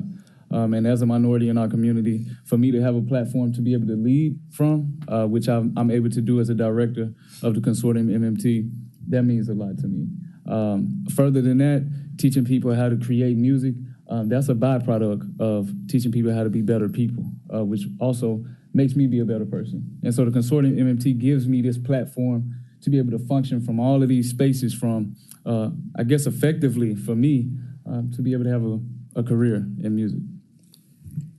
Just one example of that, as many of you know, tourism, economic impact, state revenue, Memphis revenue, tax revenue, I'm speaking of job creations, are all part of the tourism benefits of music that has really been tremendously beneficial to Memphis. Made in Memphis Entertainment came about because of the quality steps that were made through this nonprofit. What we are looking to do with the nonprofit is to create a succession process that means that people such as me, I'm 80 years old, so I can't be forever there, but this program is recorded in video and audio so that young talents can come and hear this information, be it in video, be it in audio, and get the quality steps that we're talking about and developing them well into the future. We're creating an endowment to do that. I've never come to any part of government to ask for support for this organization. As I mentioned, started in 2012. It's 10 years, and we're at a point now where I would love to see support happen for this so that young talents such as this will know that the next generation following him will have the opportunity for their success. Made in Memphis Entertainment was a for-profit venture that I started in 2015. After seeing that short of some example of the possible potential of success in the music industry had to be put in people's face for them to understand that. I blame me for not making so much of that information available to the public, but let me just share just a little bit of that with you now. Made in Memphis Entertainment, we have 4 divisions of it. We deal with recording music, studio services, we do music distribution and music publishing. And in that period of time, since we started those, we've had a tremendous amount of success with doing constructive things for many people with aspirations to have their music distributed. For instance, we distribute in excess of 500 plus different artists, their music all over the world. It is a company called Beatroot Distribution, and we're very effective in doing that.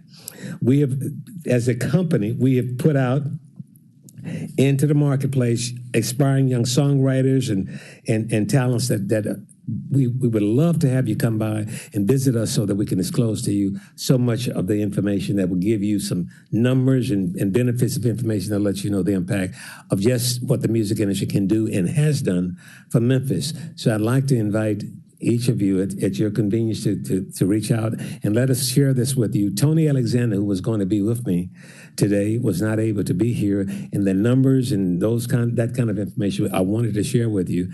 I'm a guy that creates the songs and write the music and not the one that goes through all of the numbers, so I'm not going to try to play that role.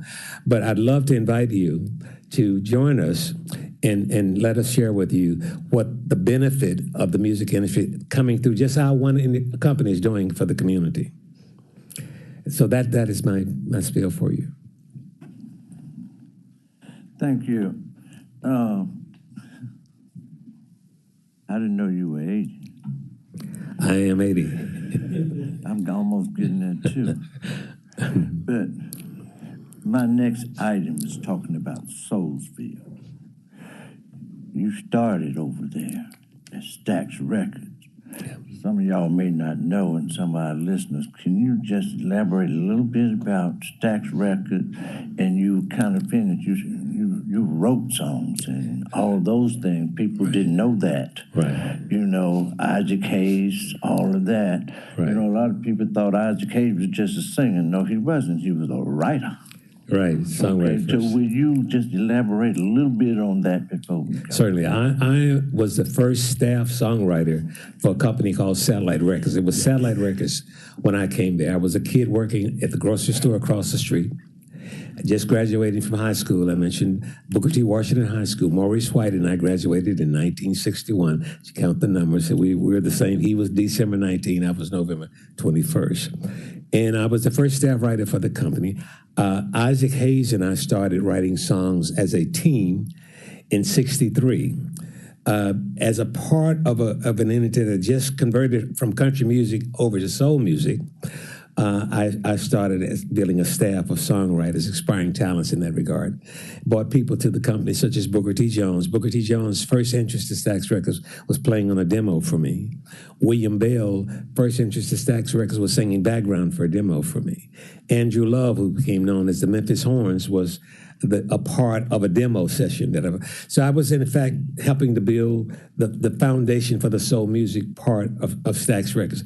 We became internationally known, didn't really know how impactful we were until we went to Europe in 1967. It was there that people would do interviews for us, and they would come up to, I'm a songwriter and producer, and they would say to me, you were from a family of 12, and you've never seen a picture of your father, and they know more about my background than I even knew to some extent. It was just amazing the respect that we had built globally for the music industry because of that. I'm in the Songwriters Hall of Fame, the National Songwriters Hall of Fame. I'm one of the 100 greatest songwriters as deemed by Rolling Stone's magazine of all time. I've sold more than almost 500 million units of music. And Isaac and I became extremely successful as a writing team, but Isaac became even more successful as an artist himself. He won an Academy Award for music in the early 70s, the first one to do that. And Stax Records became legendary with us working with artists like Otis Redding, the Staple Singers, Johnny Taylor, and all those great artists. So Stax is legendary. We were fortunate enough to live, I've been fortunate enough to live long enough to see that the legacy of what it was is being presented in a museum there, but also the quality of development of new future talents are being developed with the charter schools and those efforts. So just being a part of the legacy of what Stax was, but also people don't realize that the music is still selling all over the world. People don't really realize that the impact of Stax Records is being felt in what we call catalog value all over the world. And so that's happening right as we speak every day. Councilman Warren, Jones, Johnson. Thank you, Mr. Porter. I think the last time we met was with our friend David Guest. Yes, I remember. And I just want to thank you for what you've done. I think compounding on what Councilman Ford said, someone was talking to me about a visitor from Europe who was over here on Beale Street talking about how he's getting ready to head to Nashville. And he said, well, Memphis is sort of like the A team, and I'm going to go and hear the B team in Nashville.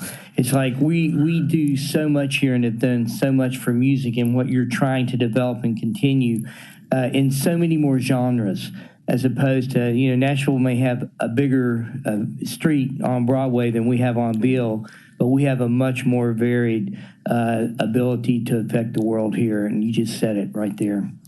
And I do miss Mr. Guest. He was a crazy guy. Yeah, he's a great guy. Well, yes, the impact of the music is so globally respected. It's amazing. Memphis is known for the soul music impact all over the world. Elvis Presley, no doubt, was an amazing individual for what he did. Stax Records, High Records, and as a music industry, what we were doing there has really been tremendous. Okay.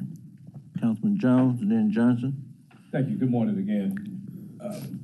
Mr. Porter, being here, and thank you for your contributions to Mr. Jones. To the city, to the world.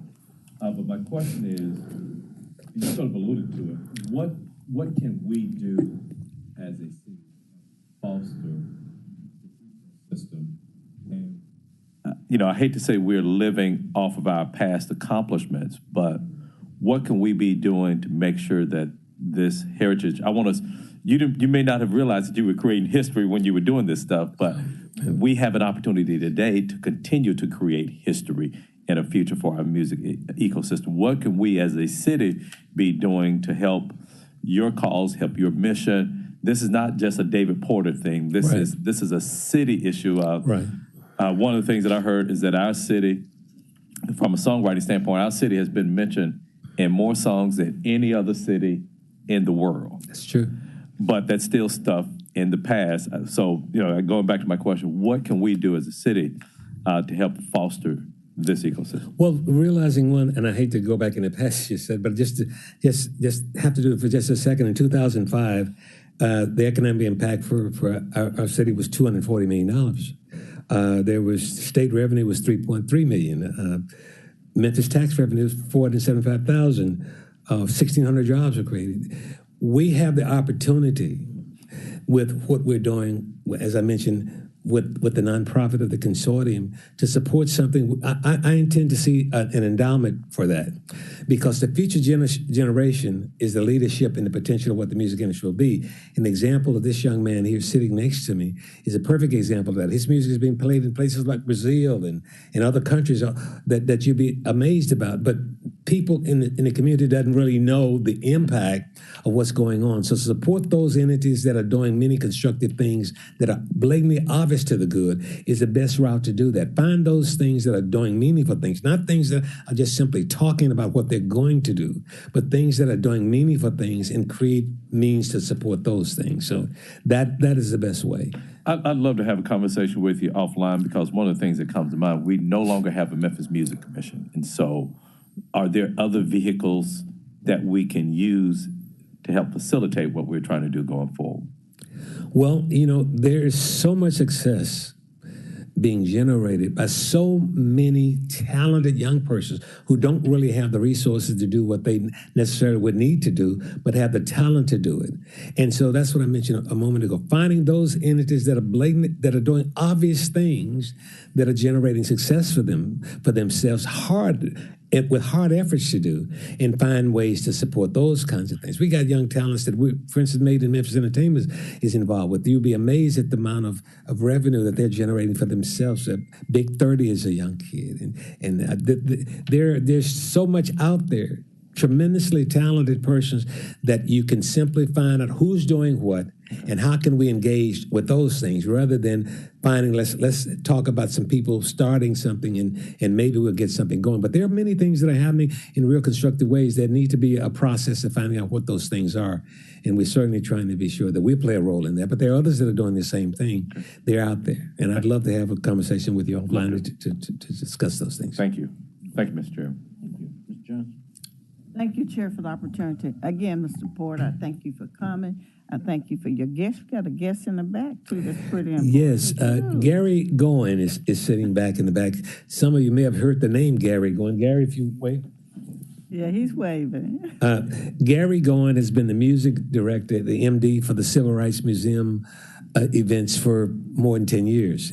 The music that you hear when you go to that event, that is Gary Goin. He's been with me for 30 years. He's been doing that for the Civil Rights Museum for many, many years. If you go to the Grizzlies game and there's a house band that's on that big podium up there performing, that's Gary Goin. We have so much that he's doing in the community right now, and people simply are surprised to find out all he's doing. But that's Gary Goin. The other young man, say your name back there. My name is Morrell Pruitt Jr. Tell him what you're just doing right now.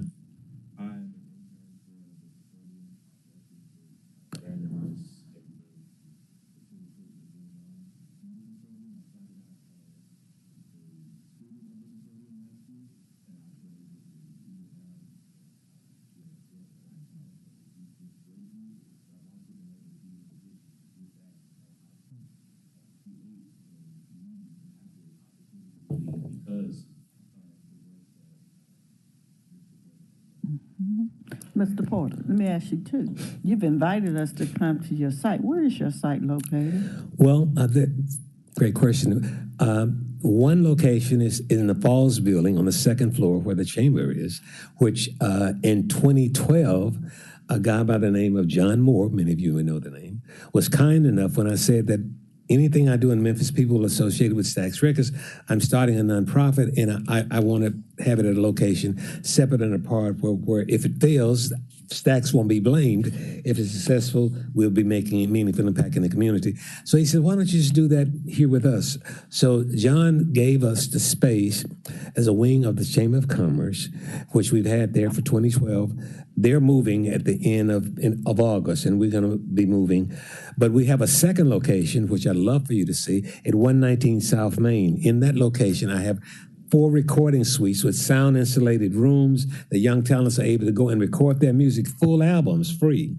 I have in there a stage where they're able to go and rehearse in their performances and those kinds of things at no charge to them. And we've been doing that since 2015. Do they have the cards? Yeah, they have. Yeah. So we've been doing that at 119 South Main for quite some time. And it is a state-of-the-art facility.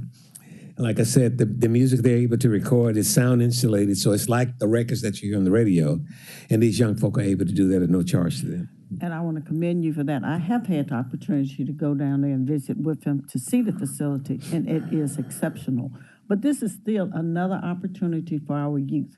Everybody wants to know, what can the youth do? And everybody's out there in the streets. No, they're not. We've got quite a few youth willing to do something different if be given an opportunity. And this is what Mr. Porter and his organization has done, is set another setting for individuals to come and develop their talents. And it is really an exceptional sight for you to go see and to see what's actually taking place. And I thank you for what you're doing here in the community. There's so much talent in this community, and the next generation of talent. Isaac Hayes, Maurice White, Otis Redding, Elvis Presley. We didn't invent talent. The next generation of greatness is right there in the community. And as you hear about so many things that may give you a thought that, well, maybe we can do better, there's a lot of better going on. We just need to be more supportive of those things. And we got so much in our young people to be proud of. And I'm extremely proud of what's going on with the consortium.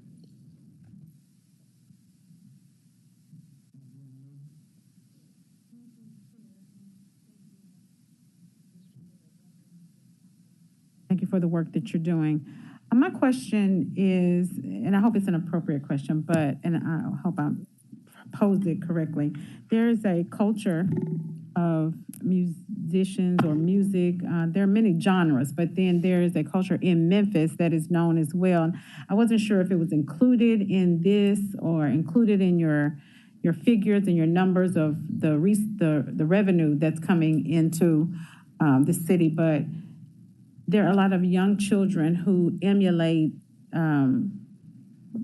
artists that they see that may not, I don't know if it used to be called trap music or gangsta music or whatever, but I know that those young children in communities in my district and communities around the city, that's what they see and that's what they feel like the way they have to go.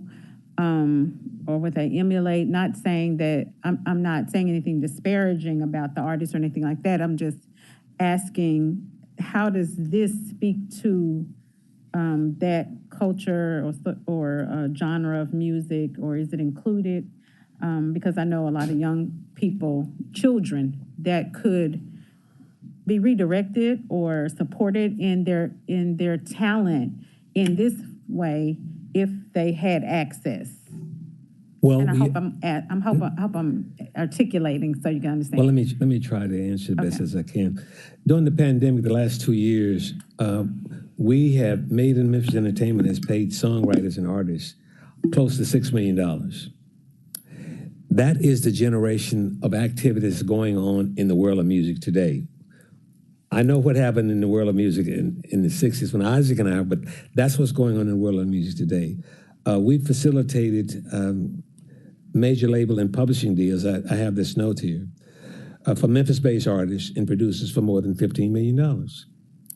But this is something that I would love to be able to get Tony, our president, to just expound upon with you. But what's going on is that young talents who've been having to adhere to whatever their generations are doing what they do. What we have to be able to do is try to encourage them to do things message-wise or however you want to put it in a constructive way that's not detrimental to people, but also we have to allow them to do what they do if it is their time. And so I'm not trying to say that they're doing right or wrong. I'm simply saying that is what it is, and they're doing some tremendous things. We have a couple of young talents that we've been associated with as a company that we've facilitated deals for them, negotiating the deals for them for millions of dollars. And so we are aware that in Memphis, Tennessee, the talent pool is diverse. They're doing their different genres, they're different things. But the music talent that's coming out of our community is tremendously impactful throughout the industry. And when I say throughout the industry, it is really throughout the industry. And so that's just what it is. I mean, the credibility of Memphis is grounded in soul music. That's a fact as far as an industry is concerned. The diversity in Memphis is grounded in the creative juices that run through these young talents. They're able to create and find ways to make what they do marketable in ways unimaginable to me, and they're having unbelievable success with it. So that's the best I can answer with that. David, can I speak to that too? Third generation? Yeah. Is that okay? Yes, please. I also heard inside of your question, in addition to what David is saying, it's about talent development. And when we say talent development, it's really about personal development. We are saying talent development because that is what makes people that are creators feel comfortable in being involved in a process that is structured for them. Creativity is not historically structured when you think about creating, but we are structured. We have a structured process that takes talents through thought processing development. Yeah. So if we have more figures that are young and can be leaders inside of our communities that are not just a recording artist. So if we have business managers, touring managers, booking managers, indie label owners inside of the same communities that are being impacted by the music, I think that we have another level of success, but we have to be intentional about building those people. And I really, that's exactly what I was talking about, because some of them, I did a program last summer and with 8 to 12-year-olds. Yeah. And, some of them, you ask them, have you ever seen anybody murdered? Yes, as young as 8. But they don't have access or know about this type of thing. Right. So but they know what's in their community. They know what their uncle is doing, their brother. So I was asking, because you're absolutely right. If they saw it as talent development and had access and could see themselves being a part of it, I think they would, gravitate that way. So I love the idea, but I hope that it can be accessible to all communities, and to everyone in the community. Well, it definitely is accessible to all communities, and we just started the new program. Actually, last night. We have it 4 times a year, 6 weeks at a time, and young talents are able to apply regardless of what genre of music you do, and they get the information. And it's a diverse audience. I mean, they're people from all backgrounds. I mean, there are people from all genres of music that are part of this program. They learn the principles of the creative process because there are no new emotions. So the principles of creating songs, it make it emotional connectable in very obvious kinds of ways, but you have to find a fresh way to do that. So it doesn't matter what genre you do, there are processes that can be beneficial and helpful to you, and that's what we do in addition to giving you some principles about how to be a better person, how to be someone that does something constructive. If you fail to be successful doing music, there are other avenues that you can do by learning the principles of how to do that. Thank you. Thank you. Go right ahead, Councilwoman. Thank you for sharing this information with us. And if we start talking about our council grants, maybe he can come back and bring a presentation so that we can do something to help him with this music industry for our young people, because that's what they like, and we want to support them. Okay. Thank you, Councilwoman Robinson. Thank you. Mr. Porter, I know what you're capable of doing. I was there. Okay. We have our COO back there in the back, Doug. Let's find him something. Get with him if you don't mind. Because, hey, because he's working with our young people too. And like I said, it's not just about music. Okay? So anything we can do, please. And Mr. McGowan, that's him sitting in the back right there. Get with the mayor, tell him, hey, because Memphis, hey, there's some history. Hey, let's go back with all the history. And I appreciate you coming. That's why I said, like Soulsville, that's part of you too, this second item and everything, yeah. And it's just good to see you. Good seeing you, sir. Always. Thank you. Thank you very much. Thank you. Yes. All right, our second item is presentation on Soulsville TIF, District 6, Super District 8, requested by the Community Redevelopment Agency.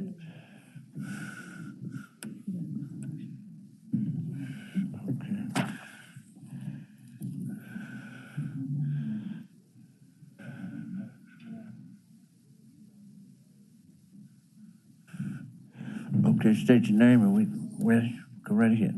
Moniz Hagler, and I am General Counsel for the CRA. Glad to be here, and I couldn't have picked a better time to come behind Mr. David Porter of Stats. We are here, I'm here along with Andrew Murray, and we are here to talk about a TIF for the South Memphis, Soulsville area. This is an area that the city of Memphis and Shelby County has long determined needs economic development. As a result of that, there have been many activities that have occurred in South Memphis, but at this point, we feel like there is an economic development tool, and the board of CRA has determined that a tax increment financing district would be appropriate for this area. Andrew Murray will give you the presentation. There's not a lot of money that comes from the tax increment financing for this particular area, but we feel like this tool will provide leverage for other opportunities. The city of Memphis is already putting money into the area. Part of this discussion goes back to December of 2020, where two community groups in South Memphis decided they wanted to move forward with a TIF. As a result of that, the board took it under advisement, determined that they would move forward with a TIF, and they did so. As a result of that, there has been substantial community engagement from the various groups. The board has met, as well as a technical review committee that included both the city attorney and county attorney, the city finance director, and the county finance director, as well as the staff at the CRA. So with that, I'll just turn it over to Andrew Murray so he can provide for you the project. Yes, sir. Andrew Murray, 5240 Collingwood Road. I'm Director of Planning and Community Development for the CRA.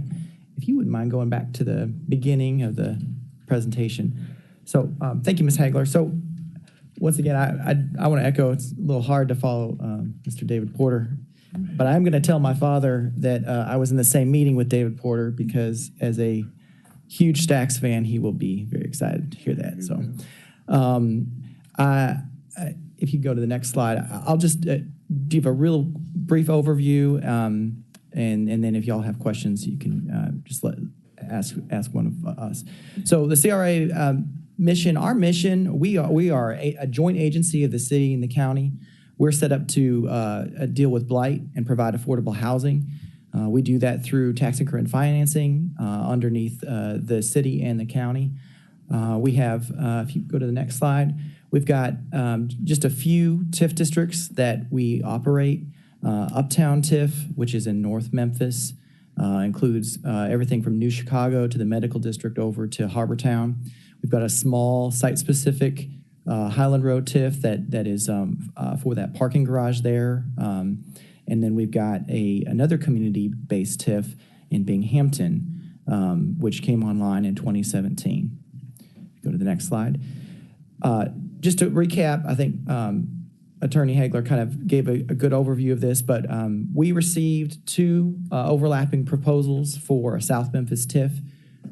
We worked with some consultants to determine what the revenue projections would be on that. Both of the groups had strong community support, quite a few letters. Our meetings were very full. people from Soulsville, South Memphis, Gaston Heights, and other neighborhoods that wanted to see some investment in their community and had very specific ideas about how they wanted to see that investment occur. Our board, working with the staff and the consultants and the community members that were present, worked on a compromise area. Really, this is a sort of a starter TIF in a lot of ways. It's sort of the mustard seed that we're moving out on faith, hoping that we'll be able to expand over time. If you go to the next slide, the amount that our consultants think that will be generated from this TIF is $3 million over 30 years, possibly up to 12. That's not a lot of money, and as you can see in the next bullet, there's a lot of need and a lot of priorities that the neighborhood wants to see. If you go to the next slide, that's the district. So essentially, it is really the core of Soulsville, and including Gaston Heights all the way up there past Crump Boulevard, kind of bordering the South City development there. This district was chosen after lots of discussion and input. What this district does is it tries to avoid tax-abated areas, since the tax-abated areas don't provide any increment to the TIF. But we feel like this is probably the best, based on our consultants and the community input, this is the best start for a TIF district in South Memphis, Soulsville area. If you go to the next slide. Part of the reason this is chosen is because of the investment that y'all are already making in South Memphis. So, there's quite a bit of money that is getting invested through Memphis 3.0, Accelerate Memphis. And it's hard to read, but it's in the plan that y'all will receive copies of if you haven't already. And that plan talks about the nexus of these anchors and the investment that's going to be the public investment that's going to be occurring. We're hoping through this TIF district that it'll help generate some private investment. And I think Mr. Porter explained that really well, the need of private investment to invest in this area that really is the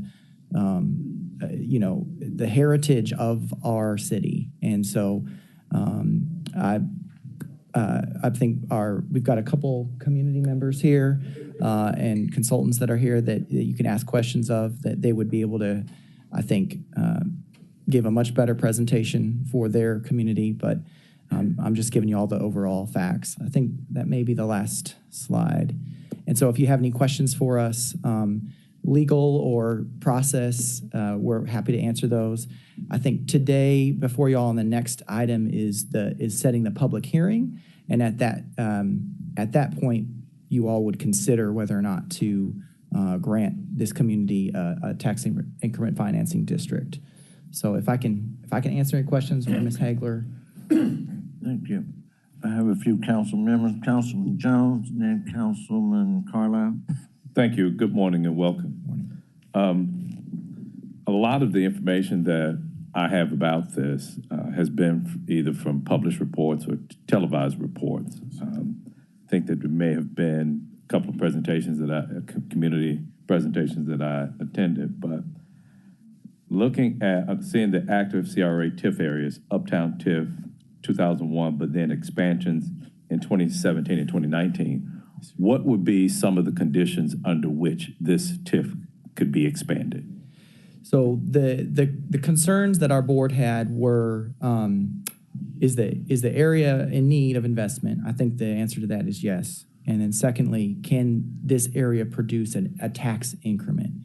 So when we did our analysis, we looked at 10,000 parcels all across South Memphis, from the South Bluffs all the way up to the medical district, all the way over to Lamar, all the way down to a little past Macklemore. Looking at that area, we dived into the parcels. We looked at seeing what the tax changes would be over time, what investment would look like. I will tell you that out of that 10,000 parcel area, about 33% of the value in that giant area is tax abated or tax exempt. and 40% of the parcels in that area are tax abated or tax exempt. And a lot of the great projects that are happening in South Memphis and South Bluffs and downtown and Medical District are tax exempt, which they're great projects, but they don't do anything for the tax increment financing district. So when we were looking at opportunity, to your question, we were looking at where is it most likely that we could get some market rate projects that would create some increment that wouldn't be tax abated, that would be able to generate some tax increment. And we were very conservative in our numbers. Our consultants were very conservative, but we're hoping, like I said, that, for example, when Uptown was started, they had I think they projected $20 million. We've way exceeded that over time. Harbortown and Mud Island were way more successful than anyone could have imagined. But over time, we've come back to the city council several times as an agency, as a neighborhood, to ask for that cap to be raised. So in our redevelopment plan for this, we're saying we'll start with 12 million ask. We don't think that we'll get there, but we hope we will. And we hope that there'll be so much public investment that we'll be able to expand that number and maybe expand the district as well over time as there's opportunities to create increments. So I know that's kind of a long answer to your question, but I want to, there has to be an increment, which is the growth in taxes. But that increment is still based upon the number of parcels that you include in there and the boundaries that you set for it, correct? Correct, although most of the parcels in the area don't have an increment. So they're either, the taxes either are staying the same or they're going down. Okay. But still, under that, though, could it have, because if I'm looking at even at conservative numbers, even at ambitious numbers, 100,000 over the next 30 years is pennies. Right. There's nothing that we can spend $100,000 on one intersection. Sure. Absolutely. So if we could, based upon what I've heard now, my vote is going to be no, because I don't think it's ambitious enough. One of the reports that I saw was essentially saying that your staff is too small to handle what would be one of the bigger TIFs. So administratively, how are you funded? Why can't there be provisions to make this area? I want to see as much commitment. Now, don't get me wrong. Uptown is part of Super District 8, so is Soulsville.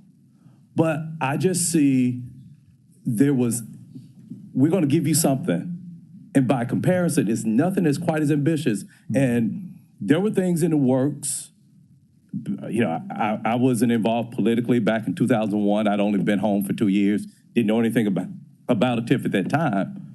But by comparison's sakes, I feel that Soulsville is being cheated if we're talking about a $3 million over 30 years. I'd be 84 years old in 30 years. That's not doing the community any good at all.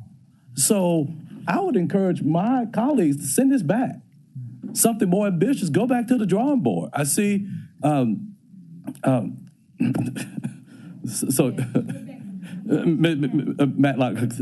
I see Rebecca here.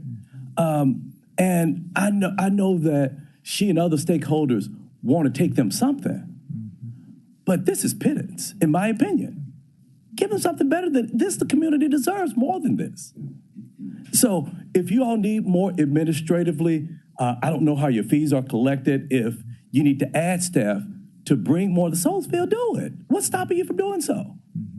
But I understand, even if we look at a great area, still taking into account some of them are abated. There still leaves a lot that would not be abated. So I'm just disappointed in this small TIF in an area that has been, one of the things that I mentioned when Mr. Gibson was giving his presentation, I attended Union Valley Baptist Church at the corner of Commons and McLemore. And when I was a kid at that church, there were promises for the community. And we're talking 40 years ago, 45 years ago. And this is what you bring them after 45 years? I'm not voting for it. Thank you, Mr. Chairman. Councilman Carlisle.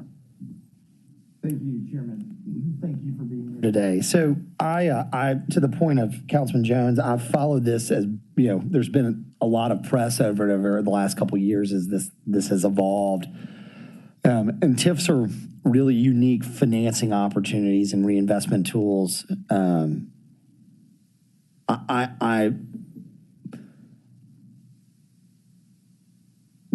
Difference of maybe the argument, but philosophically, I guess I have the same kind of question is there's not a lot of increment here. Or proposed increment over 30 years, $3 million is not a lot of money. Now, obviously, you could strike gold and it could work and it could start to generate a higher return off of its base year.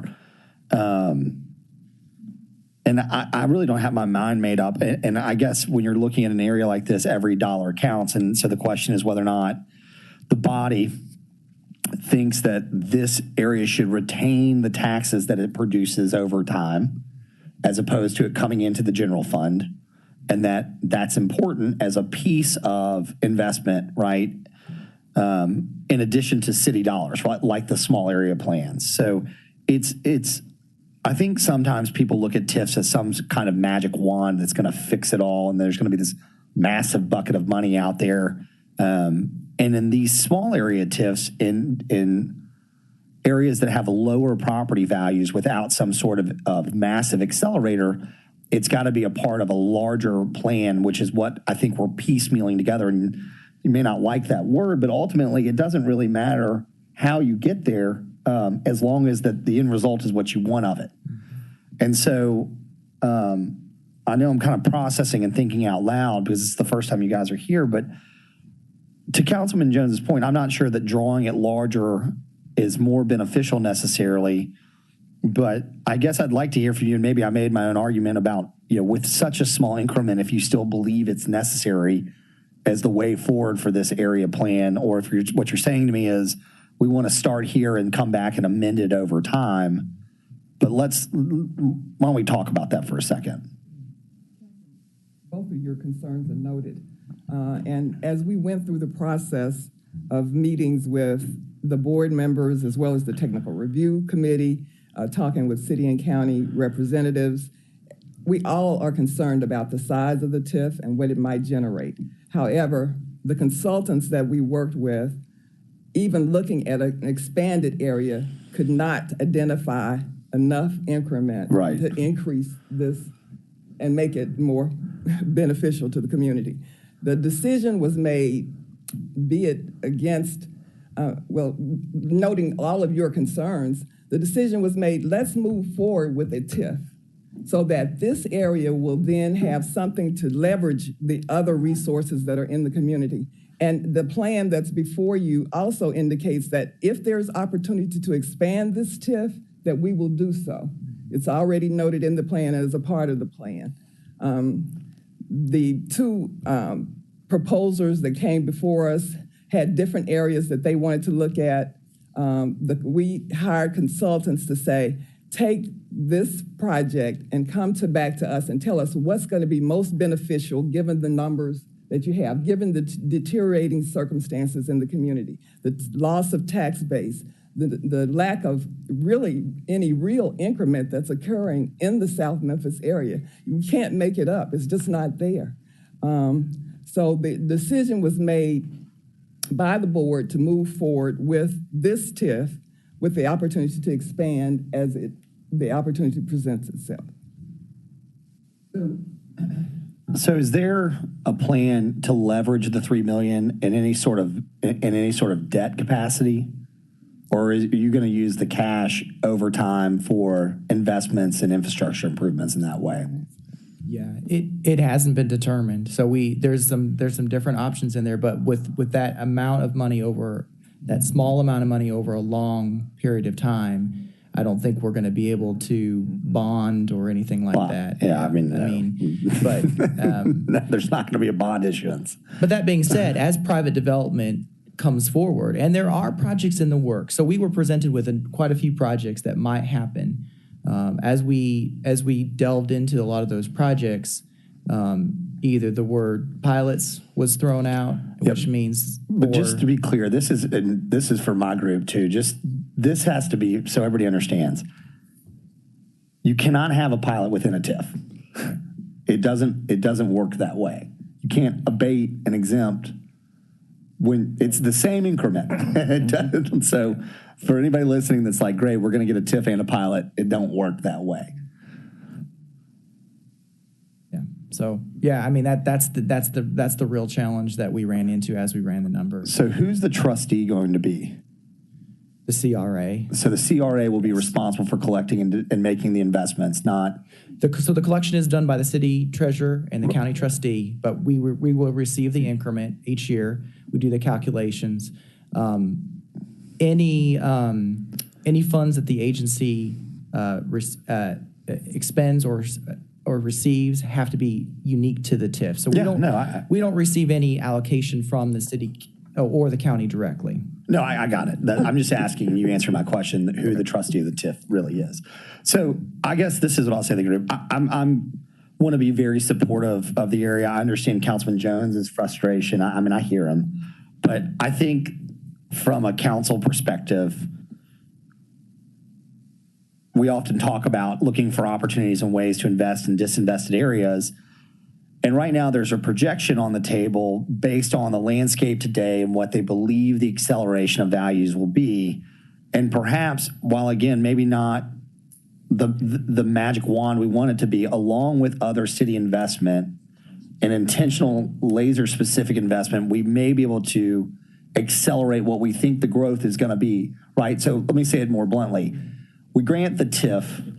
That allows them the opportunity to activate the TIF and set the base year. And then we continue to find things like bond issuances and public-private partnership opportunities with actual direct capital injection that can help bring an increment that maybe isn't on the books today, but could be set up for success 2, 3, 4 years from now that will bring the area along.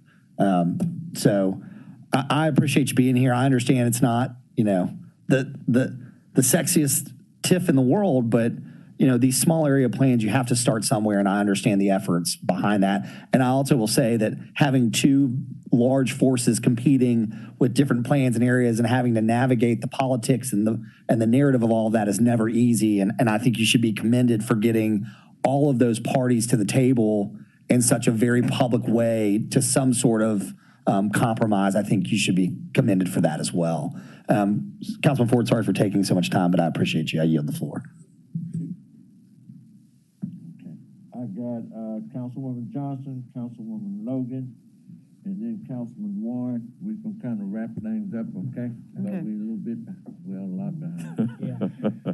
And I got one more item. Okay, thank you, Chair, so much, and I'll make it brief. I think Councilman Carlisle basically hit on a lot of the subject matters. And I, too, when I looked at that area in reference to potential for possible TIF, it just doesn't work, and working with values over a period of years, I can tell you what that area probably would increase, and it's going to be limited, and that's really the basis of the TIF. Is there any major disadvantage for if you go ahead with this TIF?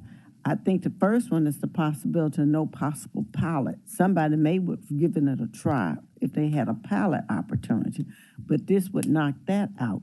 So are there any other major disadvantages if the TIF is in place? I can see a possibility to help leverage in the future. What is the major disadvantage, though? Before you do that, I'm going to cut it up. Chief, you want to say something, change it, and then you can go back to you on. Yeah, thank you. Doug McGowan, Chief Operating Officer, 791 North Graham. I just wanted to mention, I know this is something that's been being discussed for quite some time. In addition to identifying the area and the individual attributes of the parcels that are included in the area, it's important to know that we are making substantial public investment there as an early catalyst for private investment. Accelerate Memphis has identified the intersection of Mississippi and Walker for a $4 million investment, about $5 million almost, which will do a significant amount of streetscape improvements along Walker, We will be including a walking trail that it connects many of the disconnected part of the neighborhoods. It's about a quarter to a half a mile loop right around the heart of this neighborhood. And in addition, our engineering department has another $2 to $3 million of street improvements and public infrastructure improvements. If you'll recall, one of the reasons that we talked about Accelerate Memphis was identifying these small areas where we could put a significant chunk of money to try to drive. In this case, public money needs to lead to show this area is investable. So I understand the projections that we have. I would also suggest that we are trying to do our part with a $7 to $8 million public investment immediately, like this year and next, to try to drive some new private sector investment that would follow our public sector, which will help increase that increment over time.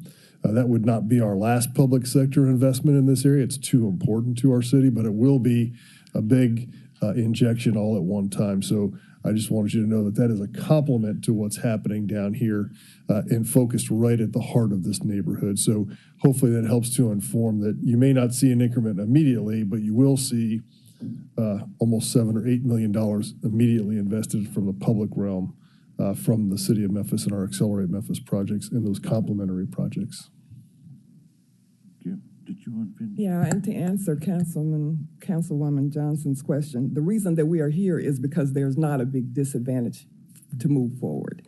I think one of the concerns was to create expectations in the community that there was going to be this big turnover of projects and infrastructure improvements and what have you. We are seeking additional funds from both the city and the county to leverage projects that are already on the books so that the community can see that there is something going on, that the streets are being cleaned up, there's infrastructure improvements, there are parks that are going to be cleaned up, those kinds of things, because the expectation, once you approve this TIF, is going to be great for that community. You finished, Ms. Johnson? Yes, thank you, Okay, Councilwoman Logan. Thank you, Chair. This is not directly related to the TIF, but what you brought up. And so, kind of speaking to Councilman Jones and what Councilman said, because we have a TIF in Raleigh. There's a TIF in my district in Raleigh. And so, determining, I didn't know about the pilot and you couldn't have that. So when we do the public infrastructure, when we do the investment from the city, we definitely want to make sure that we're able to maximize the effort, because even though it creates excitement and anticipation, there has to be some things substantial to follow and to be included. I do think that it is important for us to make those investments, but they're to make it really actualize what we want, there has to be some other things added, as my colleague, as Councilman Carlisle said, and that's what I think we need to make sure that we do if we're going to get our money's worth from the investment. And so, is there a way to make sure the project that you're doing includes the back end, includes the other things that are coming, or pulls the private investments together in a way that you can see progress or entice them to come. Or we may not want to consider a TIF when we have these areas. We may want to consider a pilot if it's going to foster more investment, because if you don't, like Councilwoman Johnson said, she can't see the incremental increase in the TIF. So why do we want to approve a TIF as opposed to a pilot? And I just wanted to put that out there, because those are some questions that we as the body are going to have to decide, because we're the ones approving these funds, being spent. And if you hit a roadblock and there, you can't move forward, that's going to be problematic for us as a body. Let me just clear up one thing. Having a TIF in an area does not prevent pilots from being approved. What it does do is eliminate the increment that would be related to whatever that project is. So, for example, TIFs address the area. pilots address projects. So I just wanted to clear that up. So if you are not able to have the incremental, the TIFs, I thought that was the TIF, being able to reinvest or utilize the funds generated from the TIF. It does. However, if there's a developer that comes in with an apartment complex within a TIF area and requests a pilot, he is not eliminated from getting that pilot just based on the fact that that area is in a TIF. Oh, okay. Okay, great. Thank you for that clarification. But all that revenue will be eliminated from the TIF. Right, if it's approved.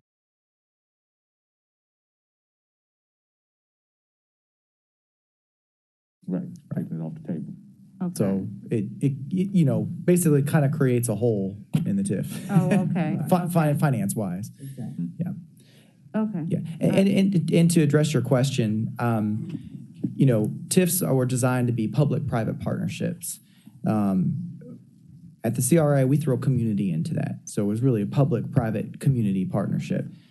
In this case, we have the public and we have the community. We don't have a lot of private investment. And the private investment is what drives the growth. Right. In Harbortown, you had this massive private investment. And so we would love to see that happen. But, March 2022, we don't see that. We're hoping that that will come along and create some increment. But what we've seen a lot in other parts, all throughout Memphis, is that folks choose to utilize pilots, and so then those don't create the tax revenue. But this gives an opportunity for that to happen.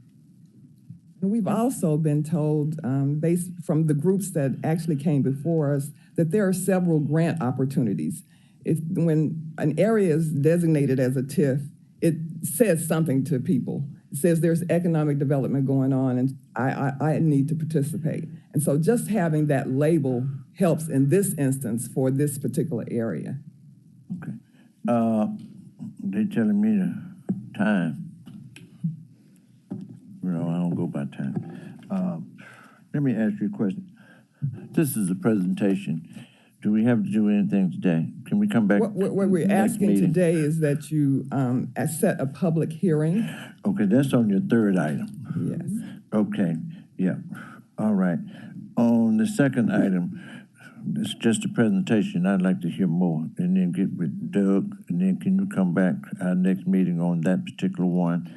Then that's where we can move to item number 3, and then we can just, only thing we have to do is set a date, right? That's good. Okay, let's do that. Is that okay with you? That is fine. Thank you. That third item is a resolution establishing a public hearing date for approving a finding of conditions necessary for community redevelopment and amending the community redevelopment workable program strategy plan of the Community Redevelopment Agency.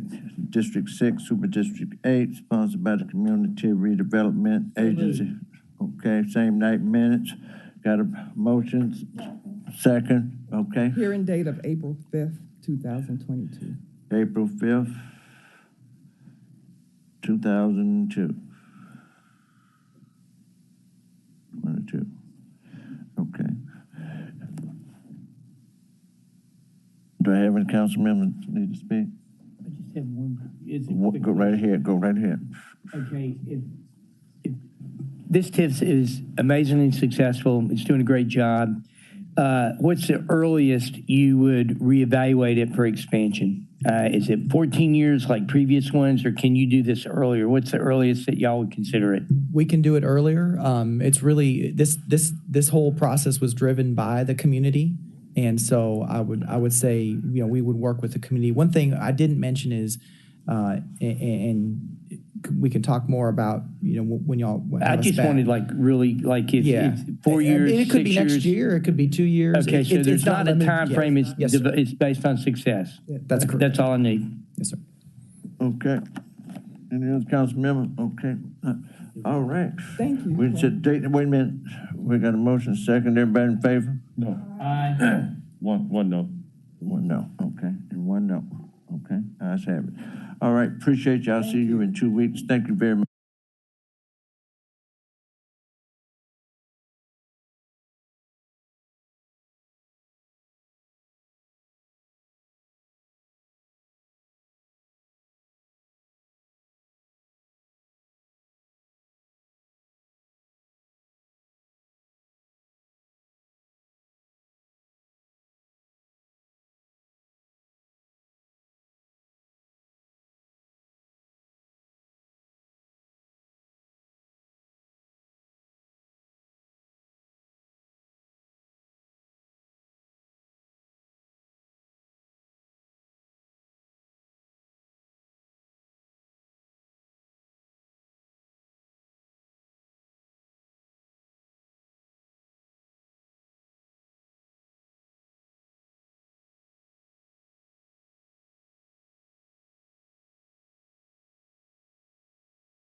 Housing Community Development, go ahead and get a roll call.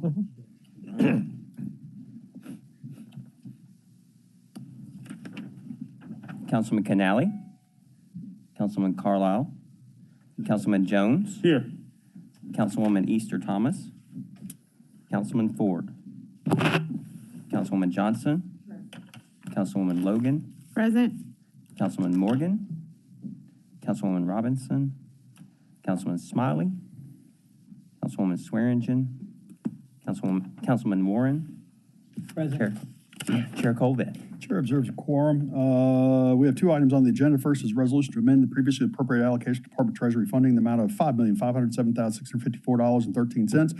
The appropriated additional $15,570,982.96 for the Division of Housing Community Development Emergency Rental and Assistance in response to the pandemic. All council districts sponsored by the administration. Can I go ahead and get a motion a second? Move it. Second. Moved by Jones, seconded by Doc. We are in discussion. Administration, you want to give us a quick presentation?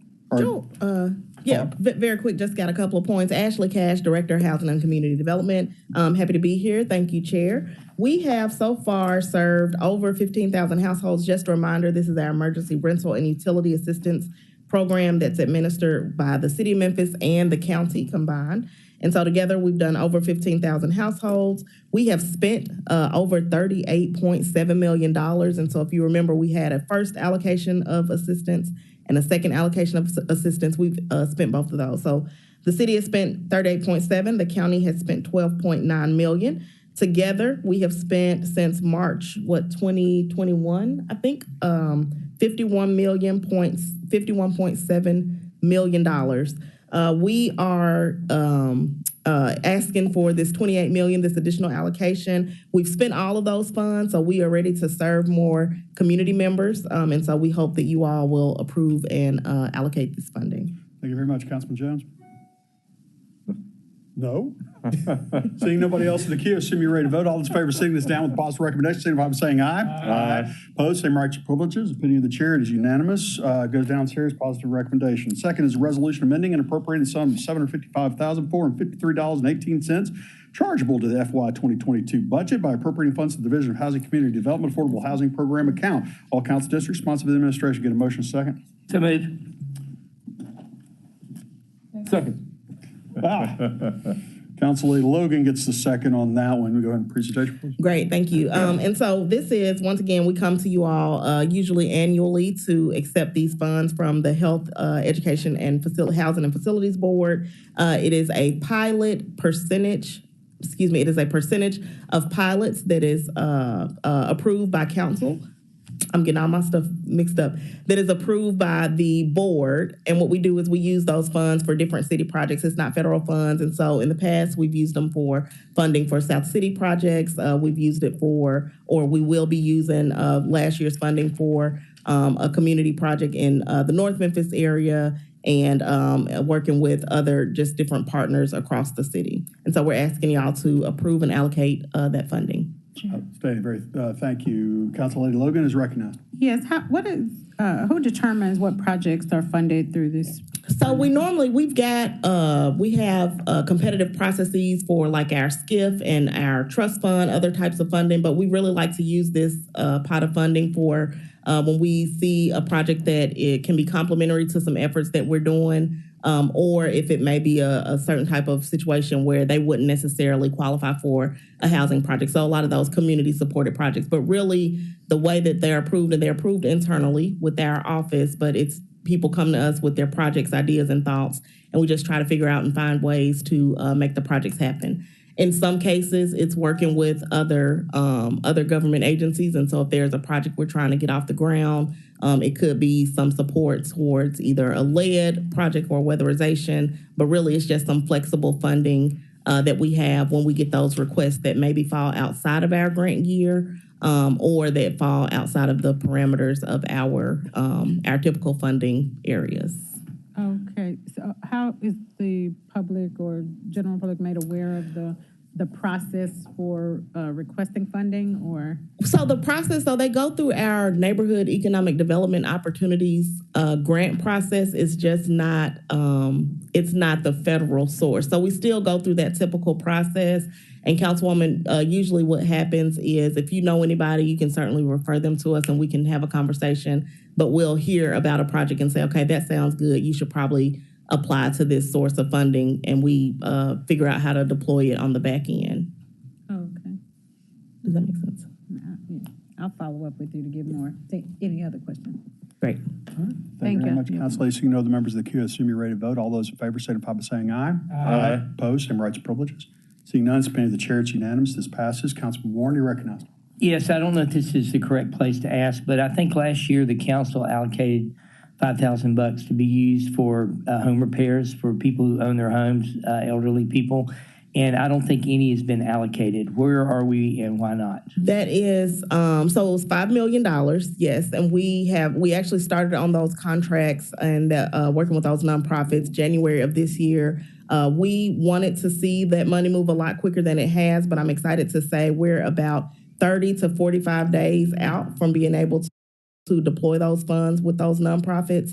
In the interim, what we've been doing actually last week and this week, we've got several people who have reached out to the city, maybe through you all or direct to us, about home repair. And so we've followed up with a lot of them via phone calls, but we're sending them mailers this week to let them know when that application process will open, how they can apply, and then also to let them know about any current assistance in the interim if they need emergency repairs between now and the time that program opens. So we have a place that will actually assist them with emergency repairs now? We usually refer individuals to MAG, Memphis Area Association of Governments. They've got a $10,000 emergency repair program. We also look and see, we've got a list of what kind of improvements people need. Some needed windows, indoors, things like that. And so we're trying to see if they can be filtered through our weatherization program, if they meet those criteria. So we're trying to see how we can service them while we're also navigating this new funding source.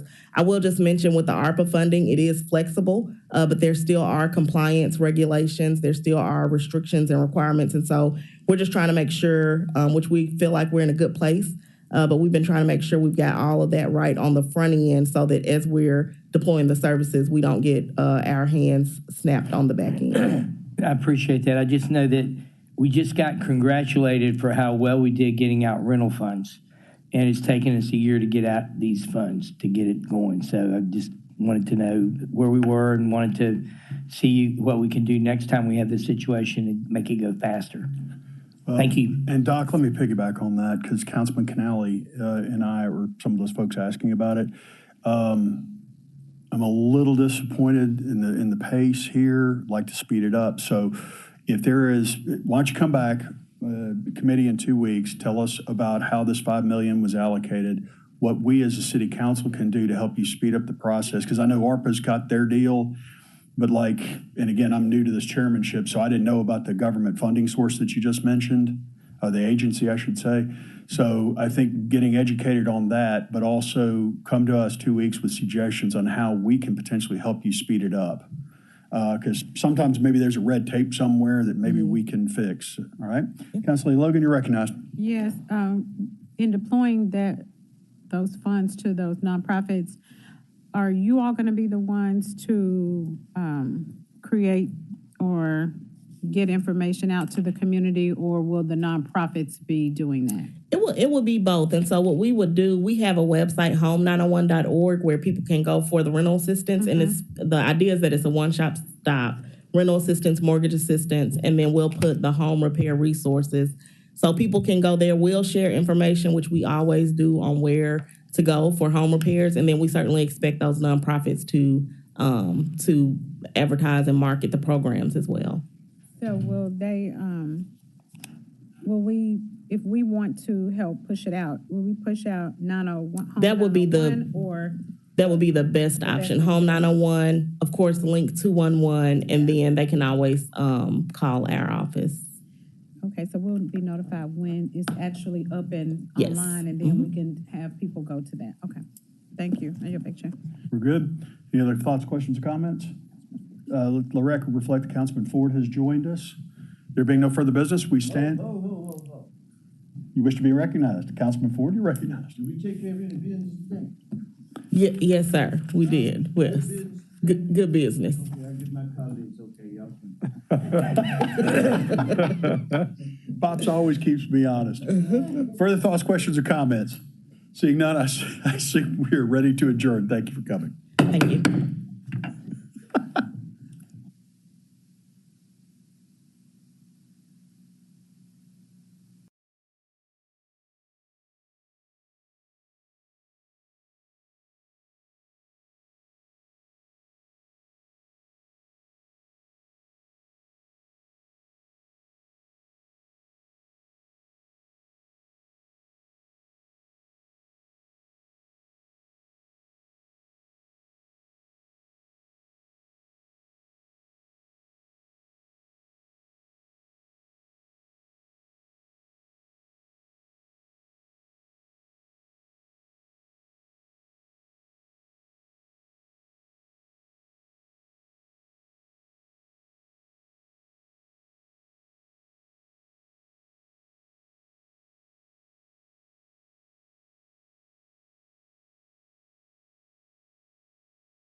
Good afternoon. Can you hear me? Good afternoon, colleagues. Today is March 22nd, and it is 1:34 p.m. I hereby call the Public Safety Committee of the Memphis City Council to order. Ms. Crichton, will you please call the roll? Members present, Councilman Warren, Councilman Jones, Chair Logan. Present. We have item number 1 is a resolution to transfer and appropriate funds in the amount of $197,579 for training audiovisual equipment. CIP project number FS 22102, District 7, Super District 8, sponsored by administration. Request for same night minutes. May I have a motion? And second? Second. It's been moved by Councilman Warren and seconded by Councilman Jones. And who is here to speak today? Please state your name and address. Go ahead. Would you say that again, sir? Colin Barres, Okay. Assistant Fire Chief, Memphis Fire Department, 5573 Hinton Avenue, Memphis, Tennessee, 38119. Good afternoon, Chairwoman Logan, council, staff. Basically, this resolution will allow us to update our audio and visual equipment at the Fire Training Center. Currently, what we have in place is, it was put in place when the building was erected in 2001. And as you know, the Fire Training Center basically serves, or in essence, is our educational hub for our incumbent members, along with recruit and lateral classes. Another thing that this will do for us is setting up this infrastructure will allow us to link or remote in, almost in a virtual type setting, with fire stations and other facilities, that we can have classes rather than bringing them out to a brick and mortar place that is away or out of their territory, which it does two things. One thing it'll do is it'll reduce their out of service time. Another thing it does is it'll reduce the wear and tear on apparatus just from the movement alone. Great. All right. Anyone? Council members, anybody be recognized? All right, seeing no questions, we'll take a vote on item number 1. All those in favor, moving this item forward to tonight's agenda? Say aye. Any opposed? I see, in the opinion of the chair, the ayes have it. With same night minutes. Thank you. Item number 2 is the Memphis Police Department Monthly Crime Data Update. Council districts requested by Councilman Canale. Chief Davis Crow will be giving us the presentation. Please give your name and your address for the record, and you are recognized. Oh, Assistant Chief, I'm sorry. Don Crow, Assistant Chief of Police, Memphis Police Department, 648 Riverside Drive. Let me get logged into this computer and we'll share the presentation with you. Thank you.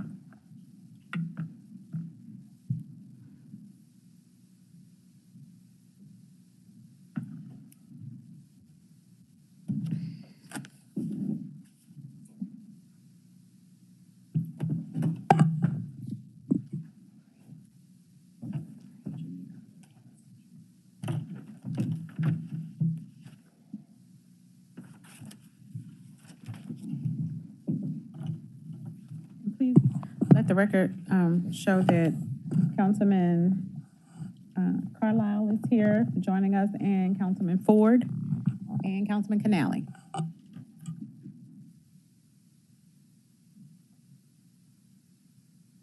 Okay, Chairwoman, I think we're ready. First off, happy birthday to you. 21 years old, finally. Finally. So thank you for letting the Memphis Police Department come and discuss crime and crime statistics with you. We actually enjoy doing this because we want everyone to be informed. And so as we get ready to go over these statistics, 2 things that's not in here that I would like to share with you is that so far this month, we've had 3 police officers shot at. Now, the officers did not return fire, so there was not an officer-involved shooting. But that's just what our officers are facing every day on the streets. And so the first incident was a little bit over a week ago on a street called Henrietta.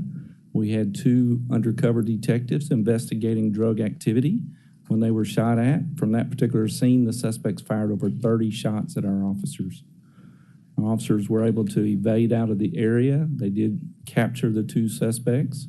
One of the 2 suspects was a convicted felon and still in possession of a firearm. Then just this past weekend, a patrol officer in Rain Station was patrolling his ward area, noticed suspicious activity that he was going to stop and investigate, and that suspect fired a shot. That officer was able to escape out of the area. The suspect fled. He was not apprehended. But our officers are seeing this each and every day, and we're just so very proud of the work that our officers do. If you'll go to just slide 1, we always want to start out with this is what the city of Memphis looks like to a Memphis police officer.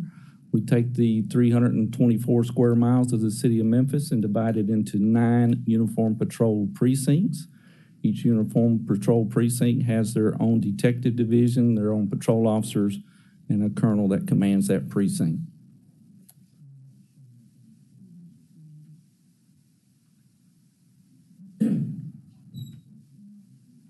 While they're getting that together, let the record also reflect that Councilman Smiley joined us. You're welcome, sir. We're always thankful for the IT people, especially us older people. So we're on slide 3. This is a mid-month report for our city of Memphis. Again, we talk about the 9 different uniform patrol stations. Of the 9 stations, 5 are showing a crime decrease. 4 is showing a crime increase. The crime decrease is being led by Tillman Station, followed by Airway Station, followed by Appling Farm Station, followed by Rain Station.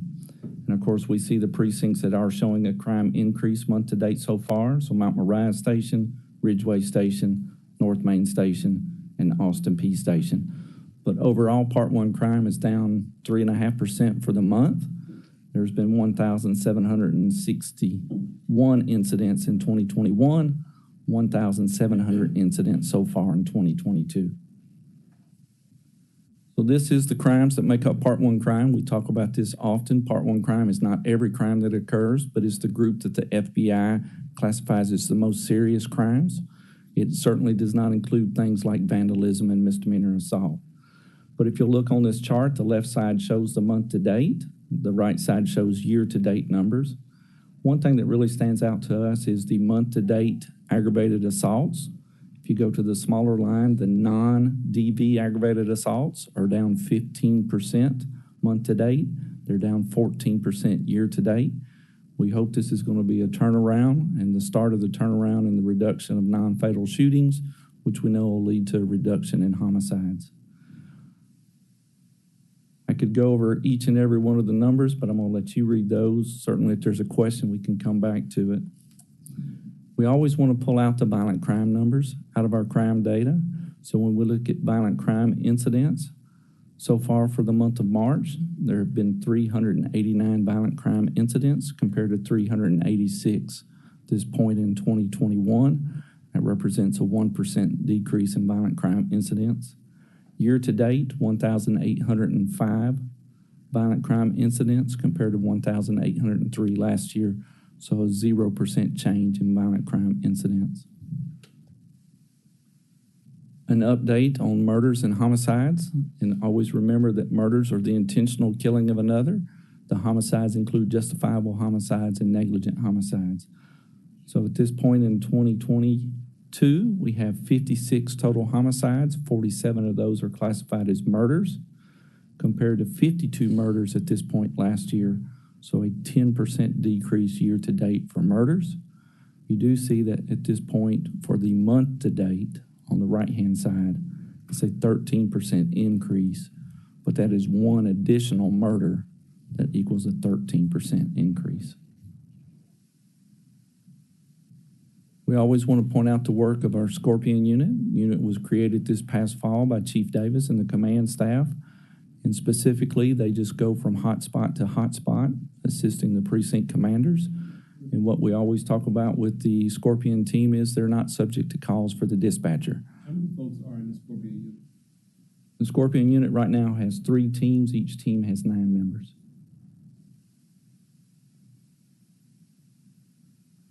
And so they target the hotspot areas. They are available to go to an emergency call, but they're not getting the routine calls that our patrol officers are that's tying up all their time. But year to date so far, the Scorpion unit has made 531 arrests. 391 of those are felony arrests. We always want to ask everyone to help us. I hope everyone listening and watching will open up their cell phone and go to Join MPD and recruit for us good people to be police officers in the city of Memphis.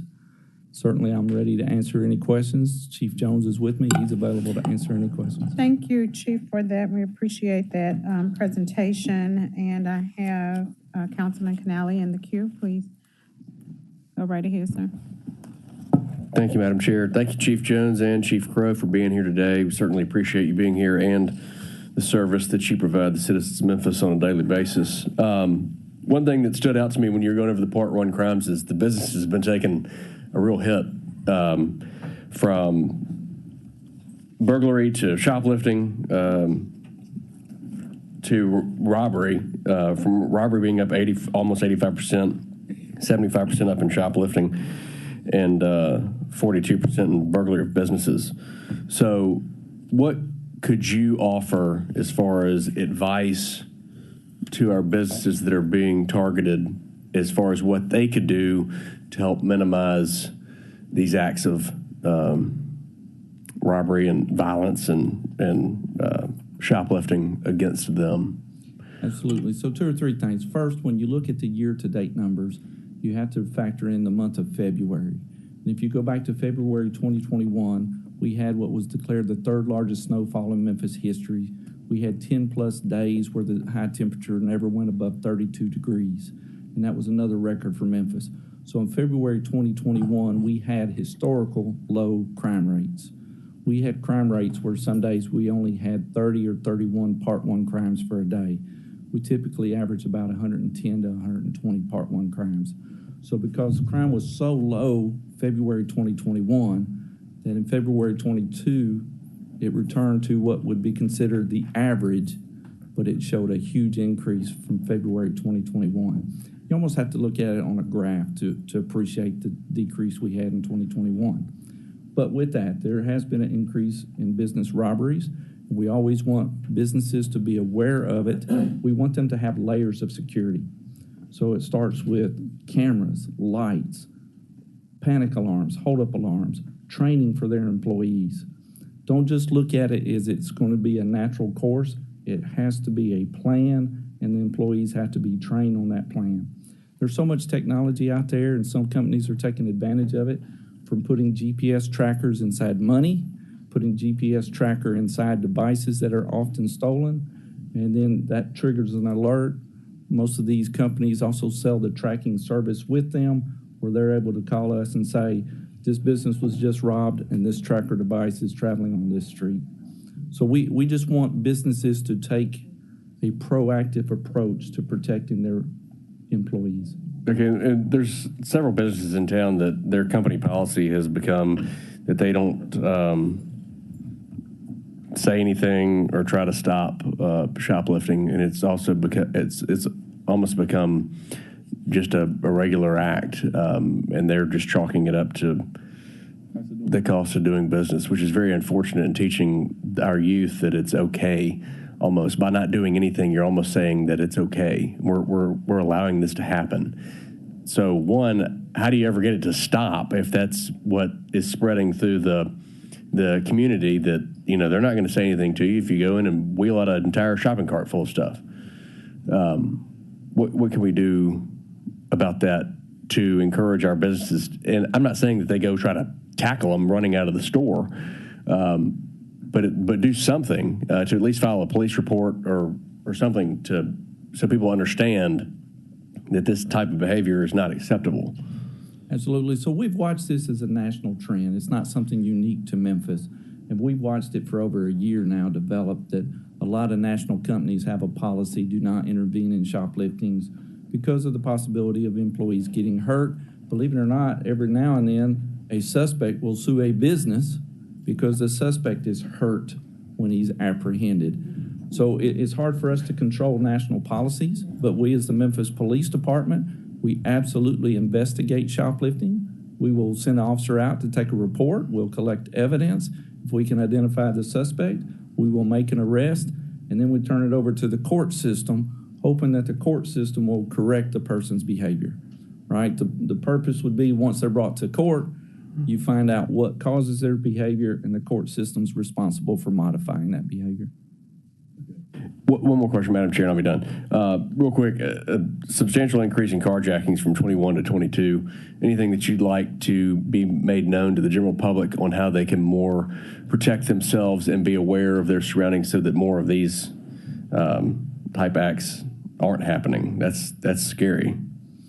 It is. It's quite scary that the number of carjackings are going up. And as you recall, we've had some high-profile carjackings, both where victims were hurt and then also where suspects were hurt.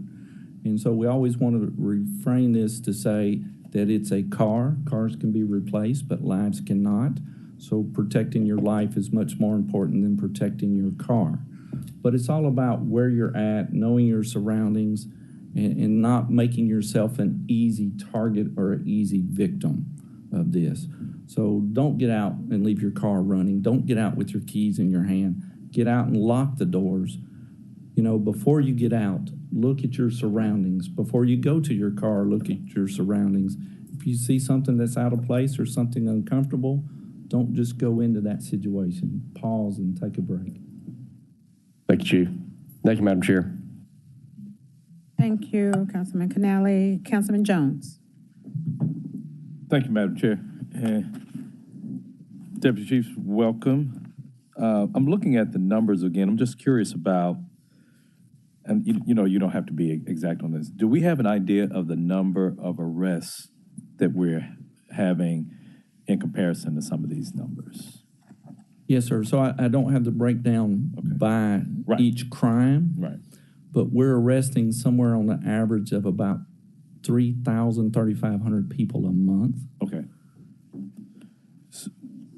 Okay, well now, 3,000, But, okay, that would be total. But now, do we have it for the Part 1 crimes? So if we're looking at 1,700, can we estimate about, out of that 1,700, perhaps how many that we are arresting that's associated with those? I'm sure that the number that you gave me would be in total for everything, but do we have it for the Part 1 crimes? So that is something our crime analysis unit tracks. It's just not something we brought with us today. Okay, great. That's the question that I have, because I see these numbers, and if we look at it, and as you talked about, February of last year was an anomaly with the reductions, and if we look at it on a monthly basis, the green looks good, but if we look at it year to date, the red doesn't look as good, but I wanted to know what type of progress we're making along those lines. Those are my only questions, Madam Chair. That is a phrase we teach to our precinct commanders. Green is good. Thank you, Councilman Jones. Any other colleagues want to be recognized?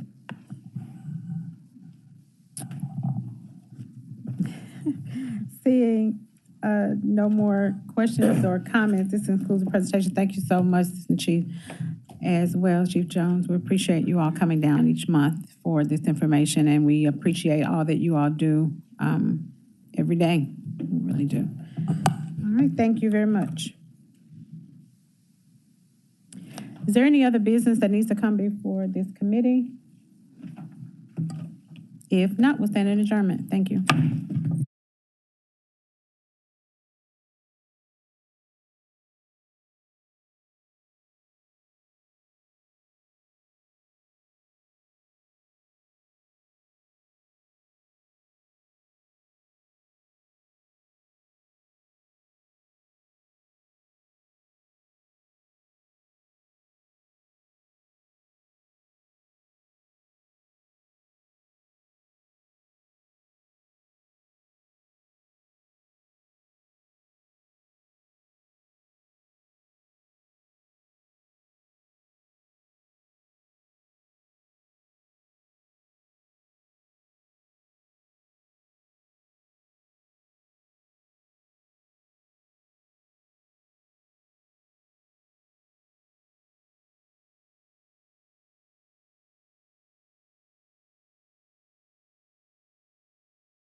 1:57, Tuesday, March 22nd. I hereby call to order the Public Services, Arts, Youth Initiatives, Libraries, and Neighborhoods Committee / Everything in Government. Ms. King, would you please call the roll? Councilwoman Swearingen. Councilman Ford. Councilwoman Logan. Councilwoman Johnson. Councilman Canali. Councilman Warren. Councilman Jones. Chair Carlisle. Thank you, colleagues. We have one item on today's agenda, resolution to accept, allocate, appropriate grant funding in the amount of $33,964 for the Memphis Public Library and Information Center's Link 211 to be used for professional fees. Grants and awards from the United Way of Greater Nashville, all council districts, sponsored by the administration. May I please hear a motion and a second to hear this item? Moved by Councilman Warren, seconded by Councilman Jones. Any questions or comments, colleagues? Seeing none, all those in favor signify by saying aye. All those opposed, same rights and privileges. Seeing none, the chair finds this unanimous. Any other business for this committee? I hereby call this committee adjourned.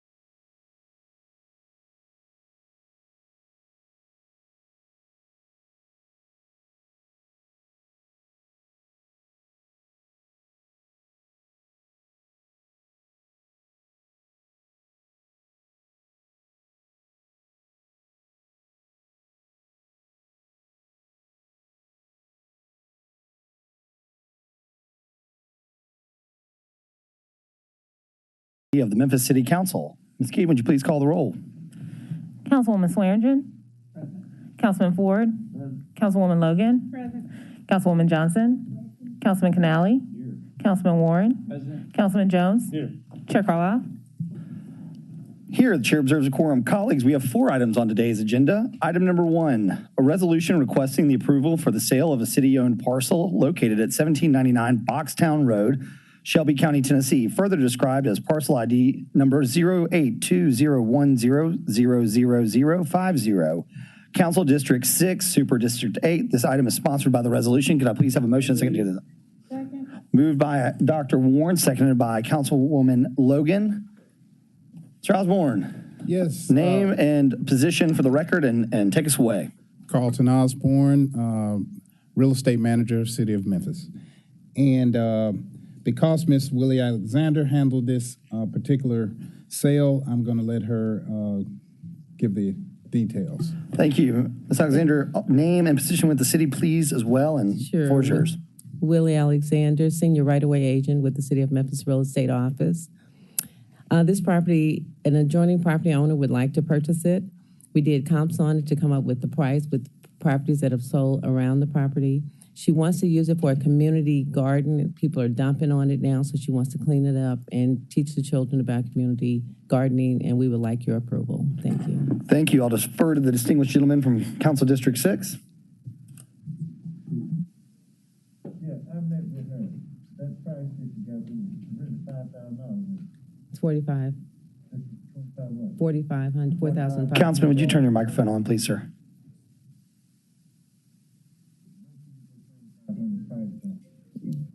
We did comparables. 5,000 was what the assessor's office has, but when it's the adjoining property owner, she came back and asked, will we take 4,500? And because she was adjoining and had a benefit the community, we got approval. You think that was a fair price?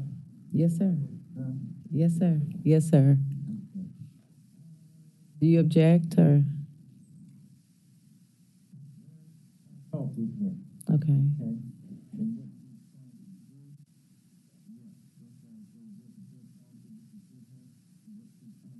Trying to do something for the children. Right. Down in Boxtown. Boxtown is Yes, a sir. good area. Yes, sir. And I Yes, need sir. to understand that one. Okay. Yeah. Yes, sir. Councilman, we don't have a problem giving her a waiver as it relates to the value of the property. We can reduce the price if that's something that the council would approve. We can give her a discount because of the use, because of she's trying to do something for the community. Normally, we consider that when she's a nonprofit organization, but since she's a citizen, adjoining property owner, we did not consider that. And when she accepted that offer, then we went no further. But if that's something that that the council would agree to, then we have no problem with the reducing of the price to maybe $3,500. Yeah, so, yeah, because like I said, we just had a meeting with Bobstown.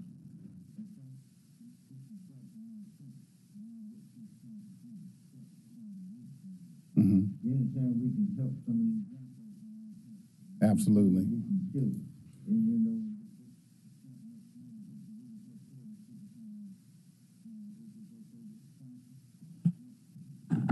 Councilman Ford, is that a motion to amend the resolution to move the purchase price down? Yeah. To $3,500 is what I heard? It's 45, I think. Can we do 3,000? There's a motion on the floor from Councilman Ford to amend the resolution to sell the property for $3,000. Councilman Warren seconded. Can we do this without objection? Yes, the motion. Yes, sir. Councilman Jones, you recognize. The only question I have is, if this is going to be for a community garden, are we putting any stipulations on how long they have to do that? I'm just concerned about what precedent we'll set. If everybody comes in and say, well, I'm going to do a community garden, they do it for 3 months, then they sell it for $20,000, whatever the case may be. So I would be comfortable if we did this, but having some type of language in there, if the intended use and the reason that we're reducing this for that use. I don't see no problem with that. Okay. Yeah.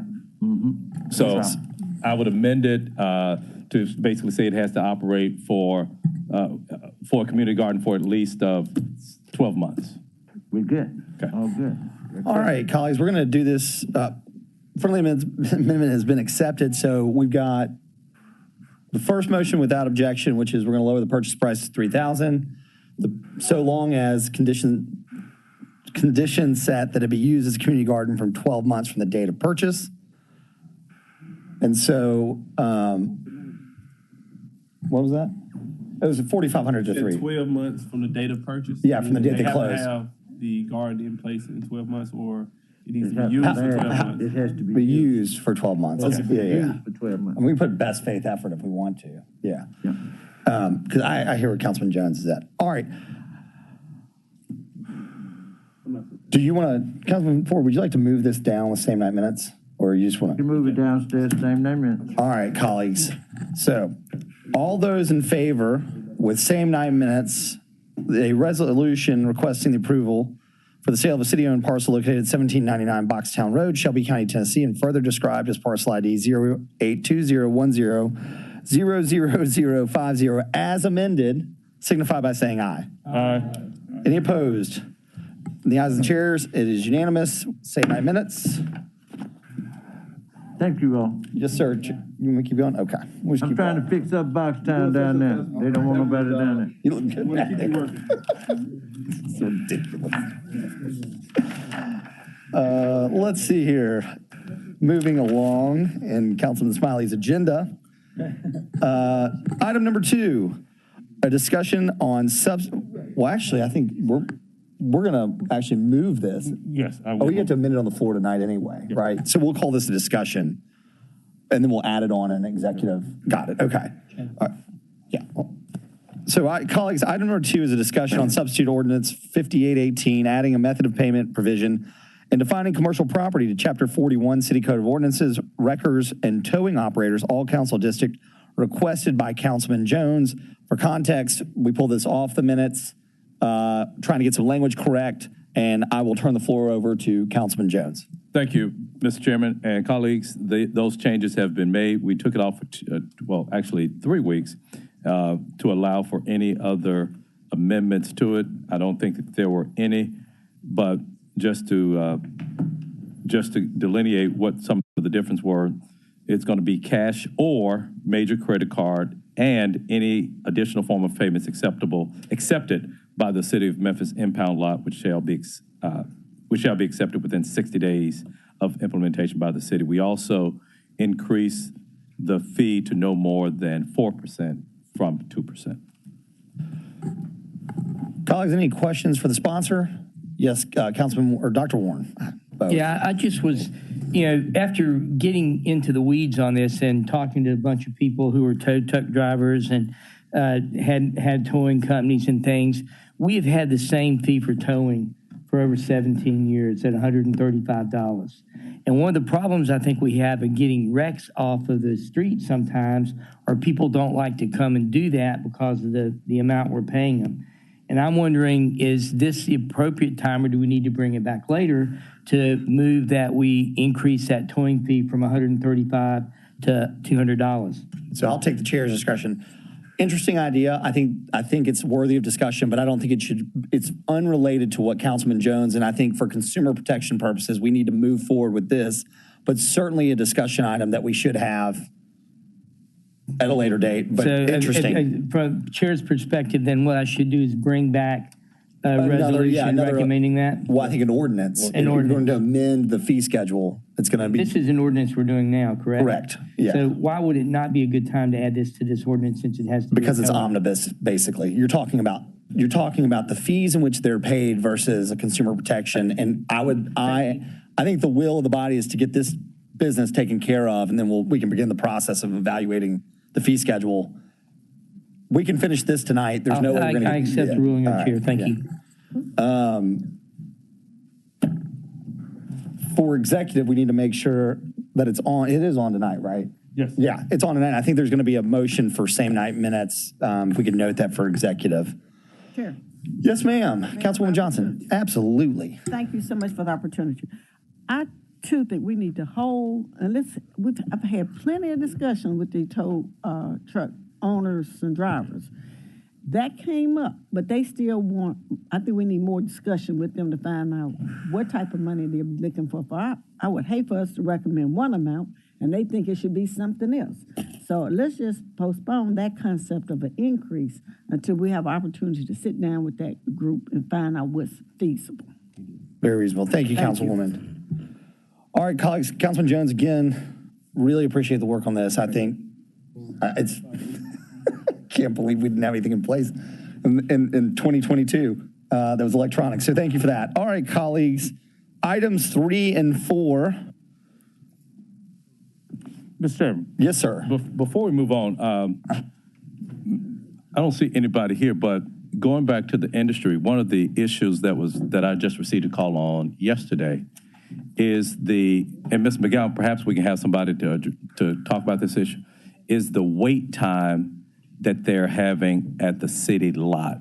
A complaint has been lodged that they're having to wait, a tow truck operator is having to wait 2 hours and sit there idly before they can be processed. So if we can have an update to us, because that's taking money out of their pockets too, if they have to pay somebody that's on the clock, if we can have that issue to come before us as well. Thank you, Mr. Chairman. Yes, sir. All right, colleagues, here's the jam, as they say. We have 19 minutes to get to planning and zoning, and we've got 2 subject matters that tend to trail away.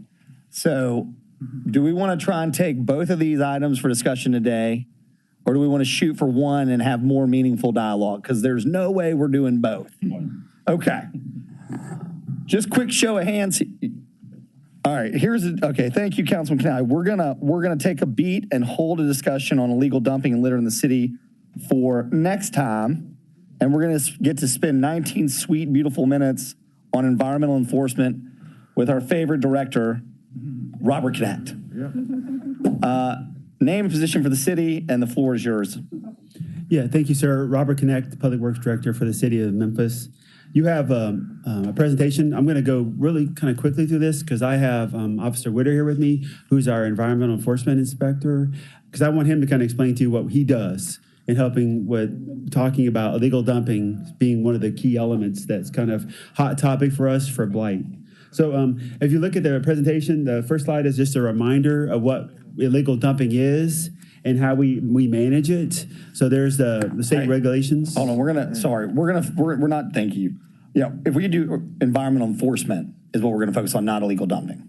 This is illegal dumping. I know, but under environmental enforcement, because they're so responsible for it. We're just gonna, okay. Yeah, because this is kind of timely discussion, I thought. Fair enough. So, yeah, this is just a reminder. So if you go to the next one, please. So this is an example of something that came up. Councilwoman Logan commented about Washington Bottoms, which was a problem. So I want to show you the before.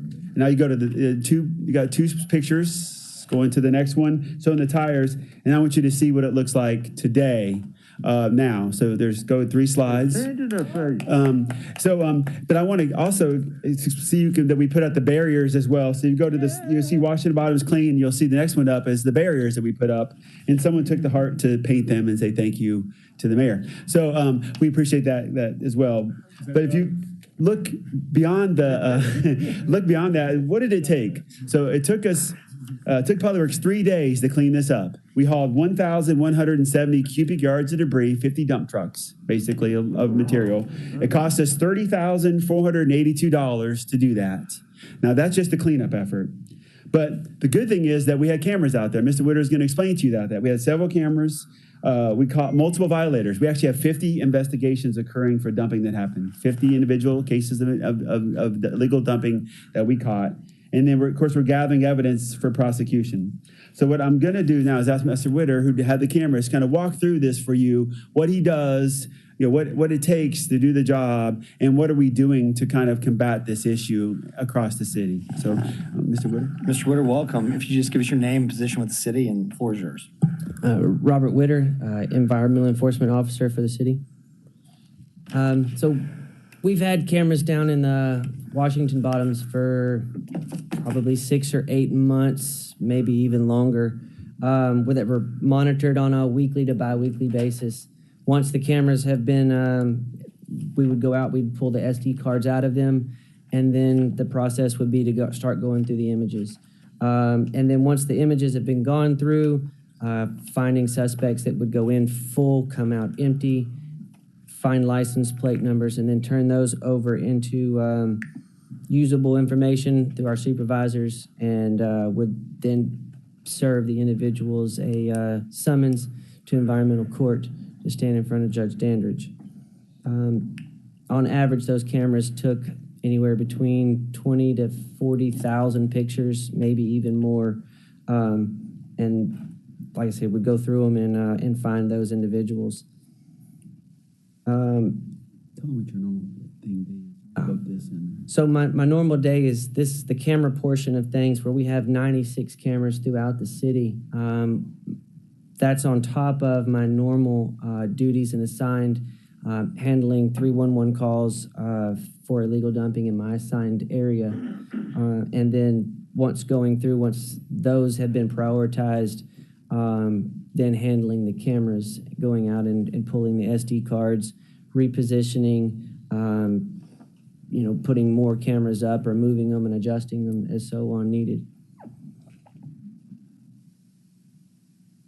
Without the cameras usage in the bottoms and throughout the city, I would safely say 98% of the things that the camera catches the individuals dumping are untraceable, meaning your mattresses, your tires, your chairs, your stuff that doesn't have a name or an address to go knock on a door. So that makes us more effective, probably 96% more effective, using these cameras across the city to find who's dumping.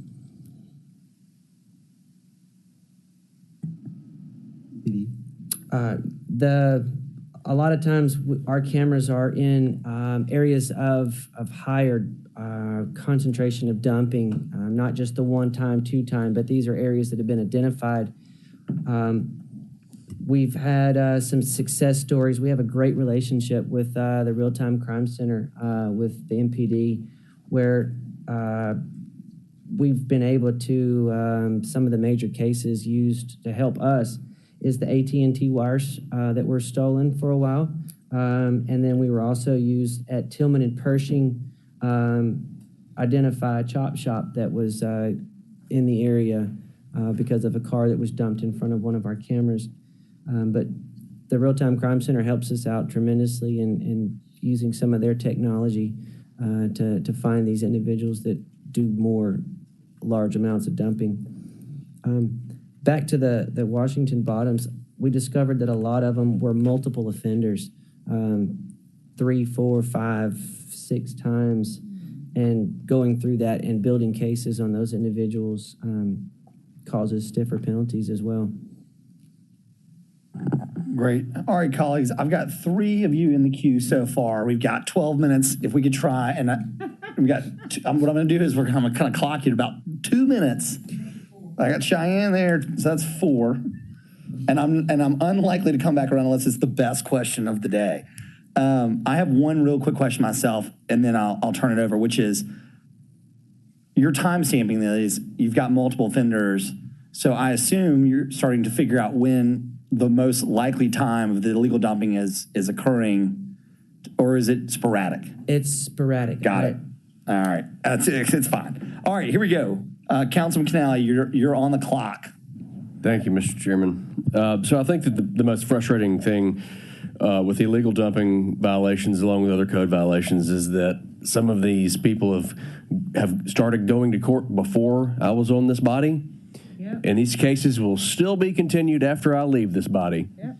And there's never any resolution. And I'm not laying any blame on you. Please understand that. But that's very frustrating for a lot of Memphians, is that there's never any finality to it. And look, I'm all about catching these people and prosecuting them to the fullest extent of the law, as many as we can catch, to try to tamper down this activity. Because I know that the Public Service Corps and other entities within Public Works goes out and cleans these areas, and 2 weeks later, it looks the exact same way. And people in this city, and there's no district in the city that is unaffected by this. All corners of the city of Memphis are affected by this. It's everywhere. And people are fed up. And I don't blame them. I'm fed up with it as well.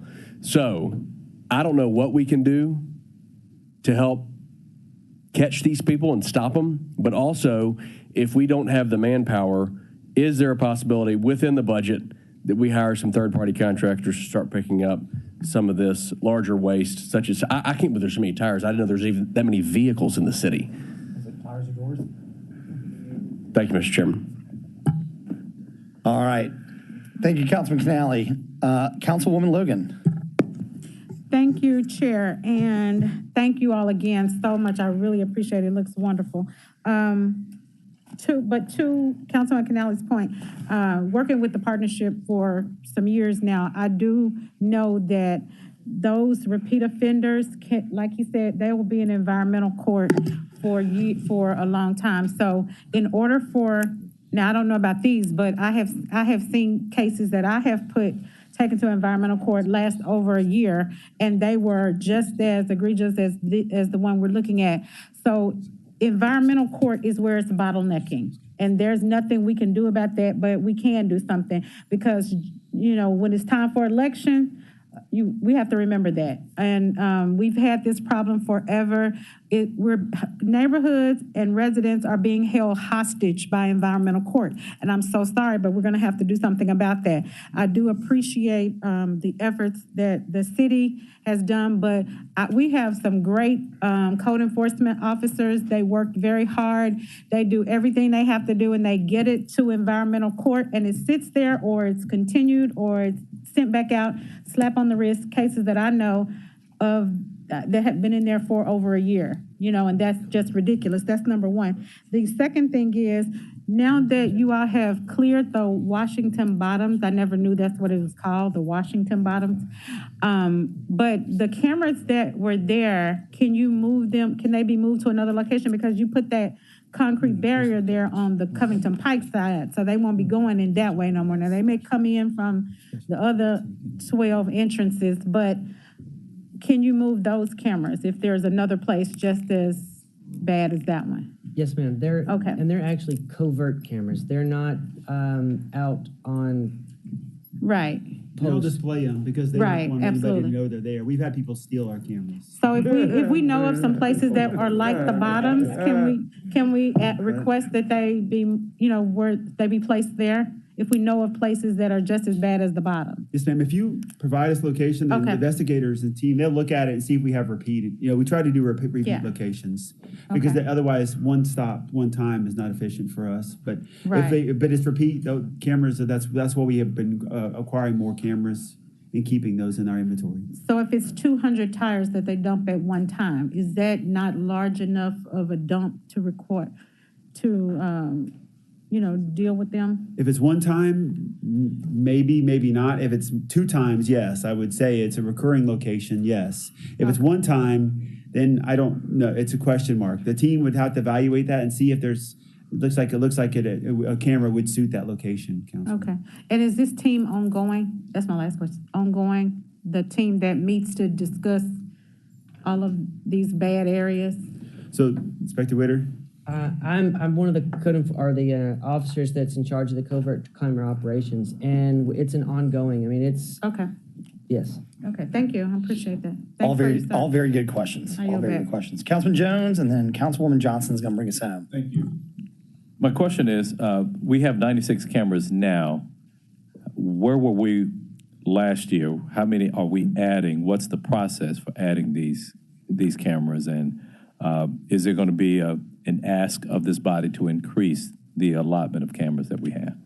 I'll speak a little, then I'll turn it to Officer Witter, too. We had about 50 cameras previously, so we've doubled the number. We're trying to continue that process. The challenge will become, as he mentioned, he had 20,000 images to go through just at Washington Bottoms. You can imagine a person who has a normal job going through all those images. So we're looking at ways to enhance that. There are technology-based solutions that we're trying to bring to make us more efficient, because a lot of the images could be leaves, trees, not people, not what we need. Could be legitimate people utilizing, obviously there's some people using ATVs riding around. So we need to make it easier for them to kind of review the data.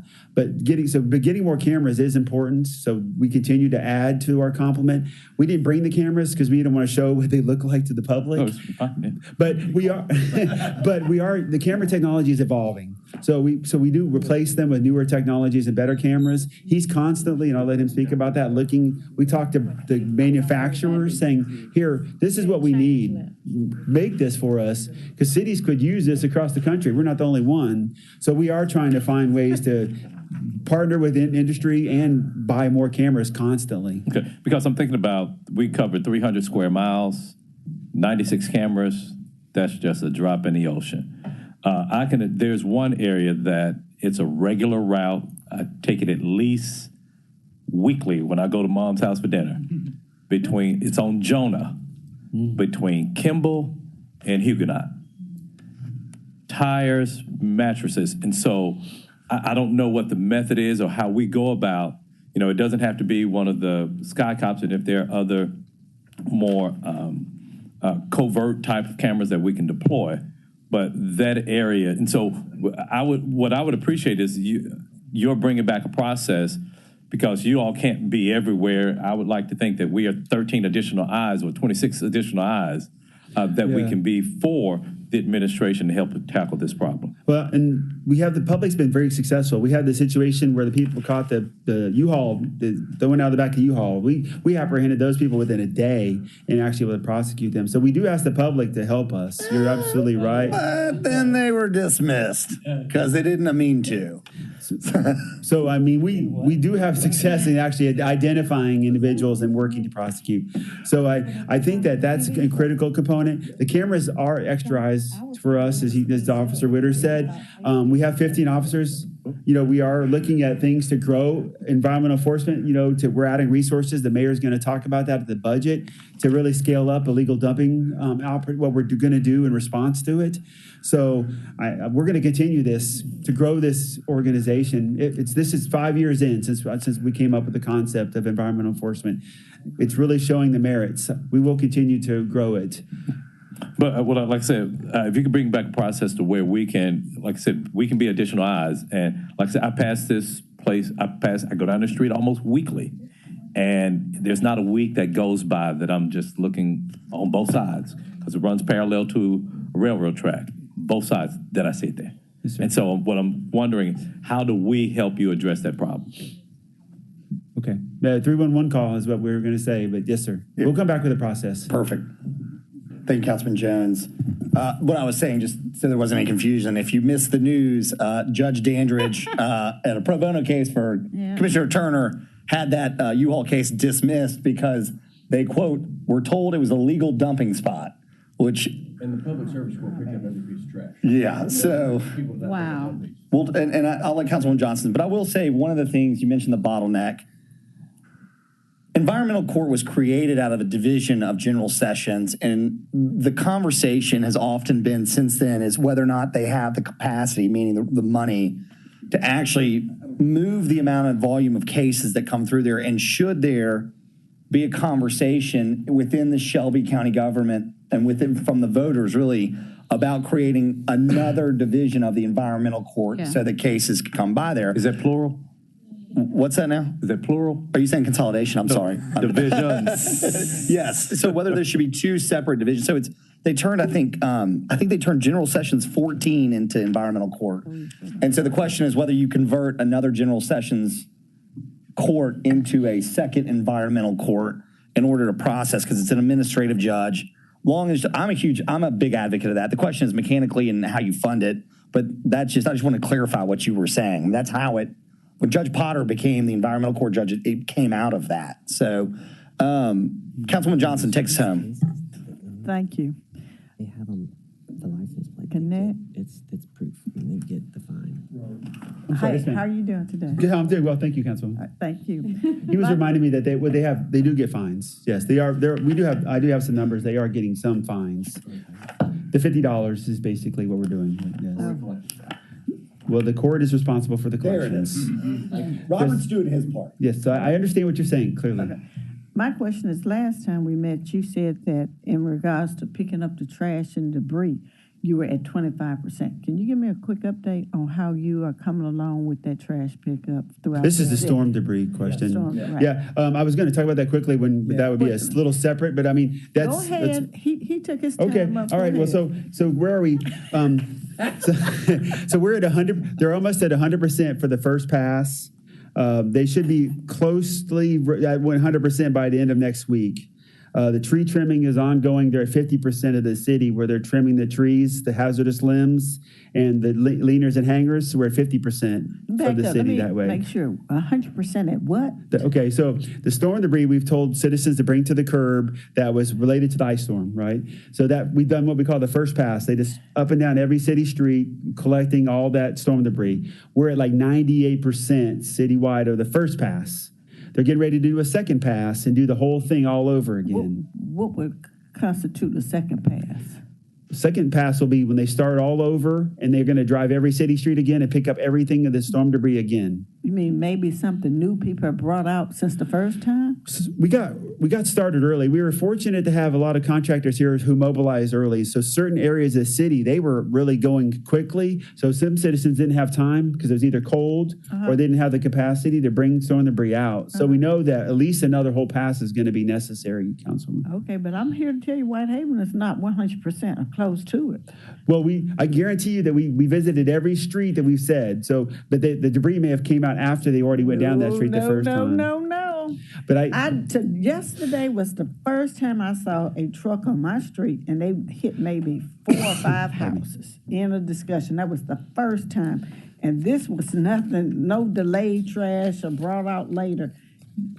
It's 100%. How many are contracted versus in city? They're all contracted for storm debris. So I mean, you may have to double check with your contractors. Yeah, somebody need to be some quality control checks. Well, so Area A was 100%. Now, Area B is 91%. Area C was 92%. Area D was 61%, and Area E was 95%. So Area D, because they were wrapping up all these other areas, they were going to load all those 35 contractors into Area D, and there was going to be just a mass number of contractors to go through. Somebody need to do a quality control check, because that's not true. Let me say, so we have independent monitors who are required by FEMA, because we just got our FEMA declaration, so we're going to get all this money back. But we have an independent company who monitors the contractors so that they take pictures, they track everything they do, so we can be assured that we're getting what we're paying for. So that's a key element of that. And so that's a separate contractor who has a separate contract, who has different separate performance criteria. Okay, Mr. Connect, you may actually have people picking up the trash, filling up those trucks, and sending you a bill for what they did. But it is not anywhere close to 100% of anything. In the areas that I visit all the time, and I'll be careful about saying 100% because people are going to be calling. I've been trying to hold out, defend you, explain that the storm was different. We've never had this type of debris for many years. But if you're going to tell me and tell the public you're at 100%, something is wrong. They're going to call you. We'll verify, Councilman, that we're hitting all the maps. We're at 432,000 cubic yards of debris. That's a lot of debris. We're at $7 million just for the debris. We're at 2.3 million just for the trees. So we're going to spend a lot of money, but it's going to take a lot of work to do everything we want to do. I hear you, and I think the councilwoman, and she doesn't need me to speak for her, but I'm going to help anyway. She hears you, and she's explaining that to people. But at the end of the day, when you say 100% of the first pass, and her response is I'm out here on the first pass, and the same pile of wood on my street is still here. All she's saying is I'm not sure the contractors are giving good feedback. And I think, or to her point, it just needs to be verified. I understand. That's why we have the second. That's why we have the independent contractor. But I understand that she wants us to be very sure that when they say 100%, they have hit every street one time already. Right. And again, I think everybody on this body and the general public knows we're talking a real heavy lift here. So I appreciate the questions. I have no doubt you'd probably like that on the agenda in a couple weeks. Yep. Keep on coming. Keep on keeping on. All right, colleagues. Any other questions? I appreciate you, Mr. Ritter, for being down here and all the work you do. It's tough. I get it. Especially with people take license plates off or temporary tags and all that stuff with cameras. It's not an easy job, but I know this body. Oh, also for the record, since we did this with the district attorney, we'd be happy to extend an invitation to Judge Dandridge or anyone from his office. I'm sure the court is in session on a Tuesday, but if you'd like to send someone from his office to walk us through the process of how they deal with those that have been or in the middle of being prosecuted for illegal dumping, I'd sure like a lesson, because I think far often for us as city council members, we're dealing with multiple entities. And so, our code enforcement's trying to do the best job they can. The question is what happens after they've done their job and they've turned it over to a Shelby County entity, whether that's the government or a constitutionally elected office. And I think this is a good platform. So we certainly extend that invitation, look forward to it. Colleagues, thank you. Seeing no other business for Public Works, thank you, Chair. Oh, yes, sir. Floor is yours. What you find out about the tires? You find out anything yet? I know you're picking up the debris, but the tires. What you find out?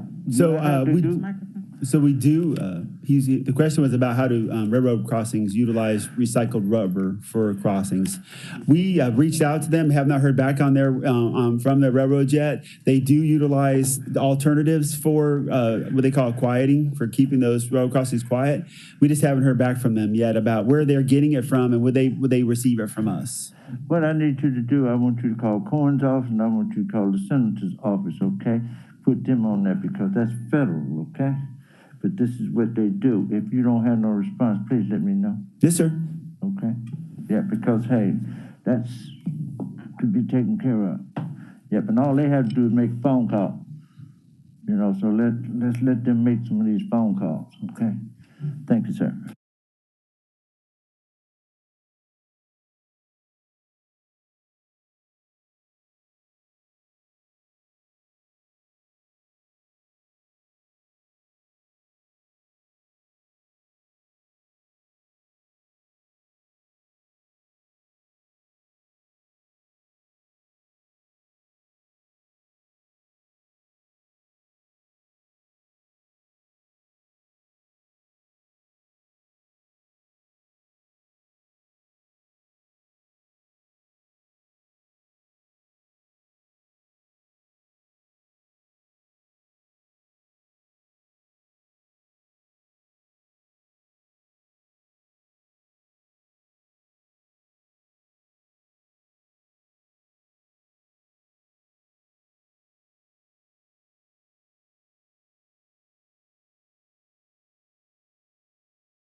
Planning and Zoning Committee is now hereby called to order. May I have a roll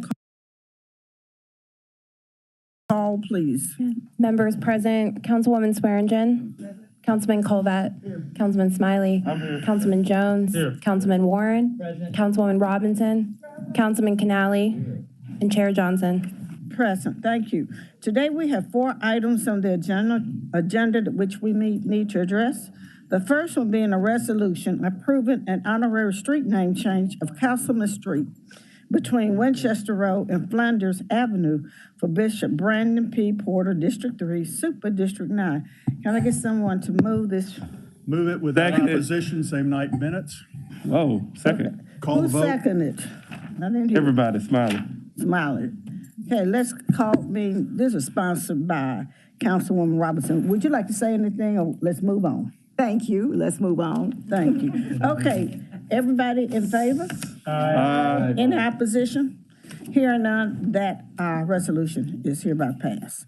Okay, the second thing is SUP 21-37, 2328 Evans Presley Boulevard. It's in District 4, Super District 8 with, Chairman? Yes. Thank you, Madam Over. Chairman. I have had the pleasure of visiting with the applicant. Please sit down, and I'm sorry to jump in, but No problem. Evelyn, may I have your name and address for the record, please? Evelyn Royston, 2809 Kirby Parkway, 38119. Thank you very much. Madam Chairman, I've met with everybody. We're going to ask, or I'm going to move for a 3-month hold. Colleagues, this is a highly controversial used car case, used car lot. And in that 3 months, as part of the hold, we're going to expect fully designed development DDs, documents from their architect, not construction drawings, but DDs. I want to see what the elevations are, what the facade, what the signs, what the layout, exactly what their screening is going to be. Part 2, I want 2 public meetings at the very least, one of them to be at the church. I think it's called New Hope. I want at least, and the applicant has agreed to 2 public meetings once these, and we need the 3 months because I'm safely assuming that Mr. Blackledge is super busy right now, and he's going to need the time to design everything and get it ready for presentation purposes. But with that, I move a 3-month hold to the floor. Second, any opposition to that? Not hearing any, then this item will be held for 3 months. And get your details together and make sure you have those meetings, okay? Thank you. Have a blessed day. Thank you. Are you the owner or? Are you the representative? Representative. Who's the owner? Ivan Talib. If I'm pronouncing this correct now. Taliba. Yeah. All right. Probably be advantageous if he shows up on his body with you. He would have been here today, but he's ill. He's in the hospital really seriously ill. Understood. Right. Thank you all. Thank you, Colvett. The second one is a PUD at 2143 Berry Hills Down Plan Development, District 2, Super District 9. Is zoning present? You ready to make a presentation? Can I get a second? Second. Okay, you may begin. Name and address. Good afternoon, Madam Chair and members of the council. My name is Brett Davis with the Division of Planning and Development. I'm going to present case PD 21-43. This is a request for a special use permit for a planned residential development in Cordova on the edge of the city limits, consisting of approximately 88 single-family lots. Some general information. This is located at Berry Hill Road, beginning approximately 555 feet south of Chimney Rock Boulevard, located in District 2 and Super District 9. The land is owned by the Akils. The applicant today is Mr. Reedy, represented by Mr. Danny Tabrizi. The total area is 18.6 acres, and the zoning is currently conservation agriculture. And here is where we're looking. So again, edge of the city limits in Cordova. This is a vicinity map showing all property owners that received notice of public hearing. That is Cordova High School to the east. That is not within city limits, and that development to the south is also not within city limits. The land to the north is. You can see that it's mostly residential development with larger lots to the south and smaller lots to the north. Here's a satellite photo showing the wooded parcel. And zooming out, we see a land use map. Yellow, of course, represents single-family housing, red commercial, pink office, and blue, again, is Cordova High School. And this map really effectively shows that this is a missing puzzle piece of the suburban area out here. Here is a photograph of those woods on site. I've got two more photos showing existing stub streets that would be extended to serve this development and increase connectivity in the area. And here is a drawing of the proposed conceptual site plan. So again, we see those two streets to the south in unincorporated county land being extended and serving this development, as well as a principal entrance off Berry Hill Road to the east. This development is proposed as a gradient with larger lots to the south. Those are about 10,000 square feet. And as you move north, they reduce in size to around 32 to 3,600 square feet in area. And that gradient does connect the existing development effectively in staff's view. With Area D, those two sort of interior blocks with this having the smallest lot size being served by privately owned alleys. The streets themselves would be public streets. Some sample or inspiration images submitted by the applicant.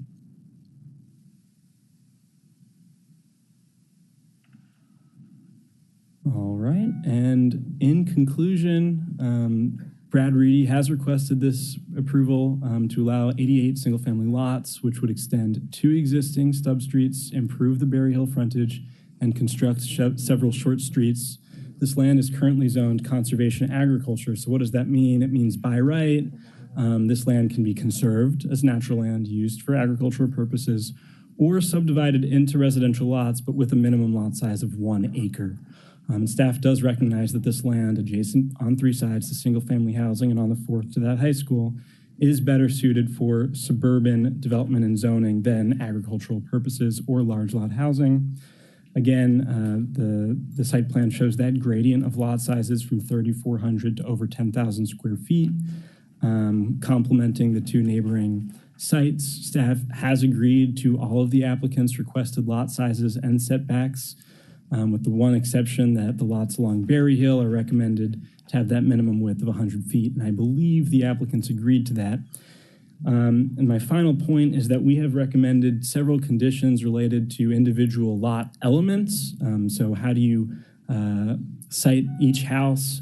Notably, garage placement. So the garages have to be at least 20 feet behind the front of the house or hook-in garages so the garage doors don't face the street. And a requirement that all houses have front porches. The applicant did agree to both of those conditions at the Land Use Control Board meeting, although they just notified me a few moments ago that they would like to request, your consideration for changes to those standards to no longer require front porches and no longer require that garages be at least 20 feet behind the front facade of the house, and I'll let them speak to those requests themselves. And that concludes my presentation. Both staff and the Land Use Control Board are recommending approval. Thank you. Were there an opposition at this? Two neighboring property owners did show up at the Land Use Control Board in opposition, and both of their main concerns were the extension of those stub streets, and they had concerns about how it would relate to traffic in their neighborhood to the south. So in staff's view, the extension of the stub streets would actually help alleviate traffic problems by creating more options for residents in the area to egress onto Berry Hill Road and come in. I don't know if that allayed their concerns, but in our view, it's not an issue. Any other questions? I have some. You have one? Jones? Thank you. Is there, how much compatibility is there from a lot size standpoint to the area at large? Are these smaller, larger? Yeah, great question. So if you take a look at the map I have up, if we can get that back up on the screen, you'll see that the lots to the south are exactly 10,000 square feet, and the lots to the north are around 3,100 square feet. The vicinity map shows this quite effectively. And so the applicant's proposed lots are over 10,000 square feet at the south, so they match those neighboring lots to the south, and around 3,400 square feet to the north. So we do feel that it is complementary to the neighboring sizes and acts as a sort of a bridge between them. And here's what they're proposing exactly. So, can you go back to the first one where you were? Mm-hmm. Yeah, so what I'm looking at here, it appears that those that you show there match those, but it doesn't necessarily complement the neighborhood at large. Yeah, that north adjacent Berry Hill plan development, which was approved by this body, I think around 20 years ago, is an outlier in the area. Absolutely. Okay, so my question is, why are we approving another outlier? It's not an outlier if we approve a plan that seems more compatible with what is an outlier versus the overall, I guess, the look and the size of the rest of the neighborhood. Yeah, great question. I would ask the applicant more about their market research into why they feel those lots are more saleable and able to be built, giving the current market. But we did feel that as a single family development in a single family neighborhood, it was consistent with trends of housing in the area. And then my next question is there going to be a minimum requirement as far as if you've been here anytime, brick, is there a minimum requirement that we have at least a requirement that part of the building materials? Exterior construction. Yeah, thank you. There's not such a condition right now in the plan development. Thank you, Madam Chair. Any other questions before I get started? Yes, Dr. Warren. So you guys recommended the garages either face the side or be behind the house and front porches. Why did you recommend that? Is that like the other parts of the neighborhood close by?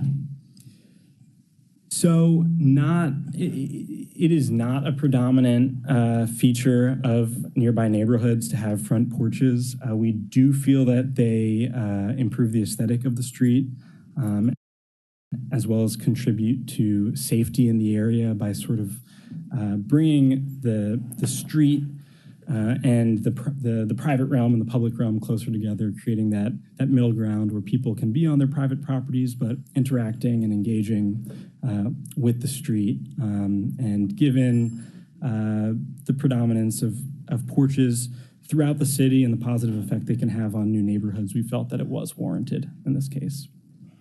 Okay, thank you. And can the applicant speak to why they don't want to do that? Because it sounds like a good idea. Good afternoon. Good afternoon. State your name and push the little button. Madam Chairman, my name is Danny Tabrizi. I'm with EDS Inc. I have Brad Reedy, the applicant, with me. We have worked with the staff for past several months, and also we've met with the neighborhood, a couple of meetings, public meetings.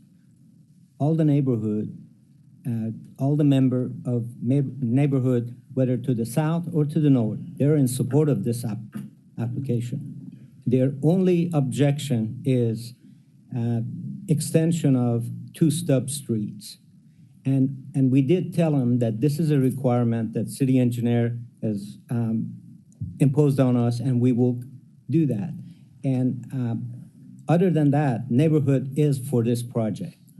The question of different types of housing, it is to provide for market right now demands for some different market point, And that is the reason that we have basically designed it in 3 categories. The larger lot, which people would like to have more green space. A townhome development, which most of us, including me, I want to do away with all the yard maintenance. And then you have that middle ground, which I think it will enhance the whole area. Right now, Cordova needs supply of new homes.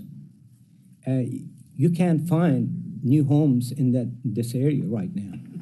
And as to the question of architectural elements, which Office of Planning is sort of imposed on us, it is creating a undue hardship because you can't really design your houses by setting your garages uniformly 20 foot from the main facade of the house.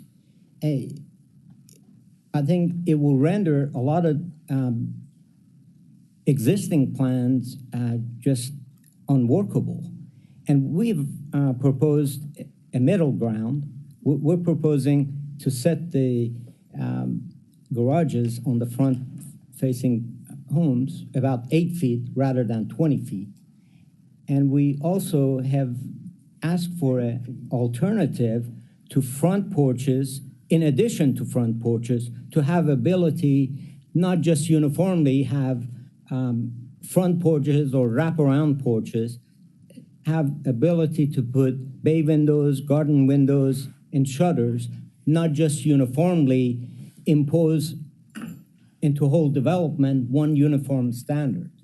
So would you be willing to, in exchange for that 8-foot setback on the garage, put some porches in there? Sure. And so do the porches and Absolutely. take the garage, make the garage 8 feet and give everybody a porch? Yes. I think that would give the neighborhood a feel. And thanks. Yeah. I think Councilman Jones had another comment. As far as the surrounding neighborhood subdivisions that have previously been built, and I don't know offhand, do you know what the composition is? Is it? Exterior. 50% brick, is it 40, is it vinyl, or are there any requirements They there? vary from 50 to 70% brick. Okay. And this project will be the same way. 50%, at least Yes, 50% brick? absolutely. Is that We're willing to put that Okay. in our condition. It's not in there? Okay, so I'd move that we make an amendment to require at least 50% exterior brick. I second that. Opposition. Okay. I have some questions. Thank you. Would you like to go first? If you don't mind. Sure. Thank you, Chair. So I had the pleasure of standing in for Councilman Colvett at a Berry Hill HOA. I think it was their annual meeting. Was it? Sure. Yeah. So I don't think the sentiment, this development came up in that meeting. And I don't think the sentiment was that anybody was opposed to new construction townhomes necessarily in the neighborhood. I think there was a question about whether they'd be for rent or for own. My response is I didn't know, and honestly, that's really not for us to determine. It's kind of the market dictates. But I think obviously the wish of the neighborhood is that they're for sale. The only other thing that really was of concern, because it's a concern of the neighborhood, that their belief that it would be exacerbated by, and we hear it often, is traffic. But I will say that there are some traffic issues that have to be worked out in and around Berry Hills neighborhood that we might have exacerbated in general. And we're working now with their HOA, and we'll be reaching out to Manny and his group, to Randall Tatum, to talk about some things. So I know that you're going to be required to provide a trip generation report and a traffic engineer study, but my question is where are you in the general? We have provided traffic generation. It's been approved. Have you done a complete traffic study or just the generation report? Generation report, what we did not justify a complete traffic Trying to move this. We're really short on time. Okay. And let me add this. Addition of those 2 stubs and taking it to Berry Hill will help the traffic, the situation that they have. Yeah, look, I'm a big proponent of, and I said the same thing in their HOA, single family homes, new construction of quality, am a big fan of. I agree. And Cordova is an incredibly important tax base. It's an incredibly important neighborhood, and it's at an inflection point in its trajectory and its arc of how it's been developed. And I think the concern I've gotten, and I'm in favor of this development.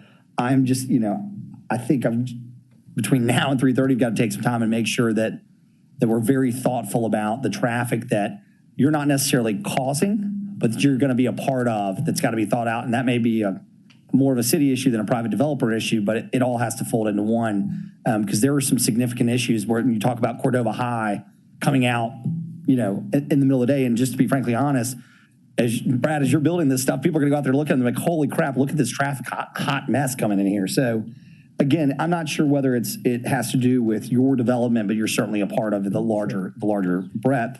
But I do appreciate a developer coming in wanting to build homes, even on the zero lot side, 3,400 feet. It's great to see new housing stock coming into the area. So I'm sorry I took longer than I wanted to, but I just, having sat down with the Berry Hill HOA, I wanted to kind of express that sentiment to the group. So I appreciate it. One question is, Yes, ma'am. does all your homes have double bay garages? Double garages. Yes. Yes. Okay. Now, when we talk about 8 feet from where? Are we talking about 8 feet from the sidewalk, 8 feet from the street? That's where you want your garage to start? No, I think it's explained, it is from the exterior of the home, whether it is the porch or whether it's solid wall where it contains the house. It's not 8 feet from the street. So, okay, I 8 understand. feet from from the front of the house, you want to come out 8 feet. Yeah. Okay, once Instead we of having a could, detached garage in the back, Mhm. I'd like to have it more of a front facing or a more, the building line, not a, okay. does that make sense? So once it comes out 8 feet, how close will it actually be to the sidewalk? Setback. The setback. Setbacks are 30 feet. Well, it could be behind the house. It could be 8 feet from, it just depends on the lot and how you Yeah, but lay if it. it's in front of the house, that is what I'm concerned about, when the garage No, it sits in front. It would be setting back. Okay. Not in front of the main house. It'll be 8 feet back from the front line of the house. Absolutely. That's your setback, as opposed to 20 feet back, it's 8 feet back. Right, yeah, like most houses that have a front-facing garage is flat, is flush with the house. So you're moving it back a little Yeah, bit. to give it- they wanted 20 feet, and we would like to have it 8 feet. 8 feet from the 6-foot front, Of the porch. Of the porch. And Not having a detached garage in the back, which is add a ton of cost. Madam Chair, if I could clarify for a moment. So staff's recommended condition would require either hook-in garages, so they're facing the side, the garage door's not facing the street, or that it be at least 20 feet back from the front of the house. Right. The applicant's requested change to that would allow it to be at least 8 feet back from the front of the house, including the porch, which would be required to be at least 6 feet. So the 20 feet would be measured from the front of the house, exclusive of the porch. The applicant would like that to include the porch. So really, it's from 20 feet to 2 feet. Okay, I'm gonna be honest with you. I hear you, but I sure wish we had time for you to show us a little drawing and lay it out for us to actually make that decision. At this point, I'm just a little lost. And then he came in with some additional changes, and I haven't heard your opinion about the bay windows. I don't even know if people really building with bay windows these days. So I would have a question mark about that.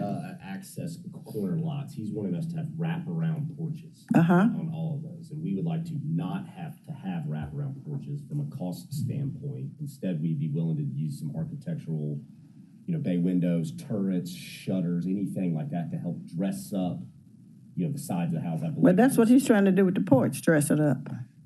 Yeah, and the wraparound porches are not required on corner properties. You're just talking about the front porch. Mm-hmm. You said that was good. Yeah, I'm totally fine with that. Okay. Do we want to send this down with recommendations? I don't want to make. No recommendation. We'll send it down as is, and we will see you then. Thank you. Thank you. Oh, I'm sorry. We had one more person. Sorry. Councilman Ford. I got some property. Y'all call me. I need y'all to build some houses. Okay, out in my district. You know, hey, but before anybody. Well, that's District 2. Now, wait Well, hold on for a minute. Hold on. Where you're building used to be Berry Hill Road. You're too young to know. Okay?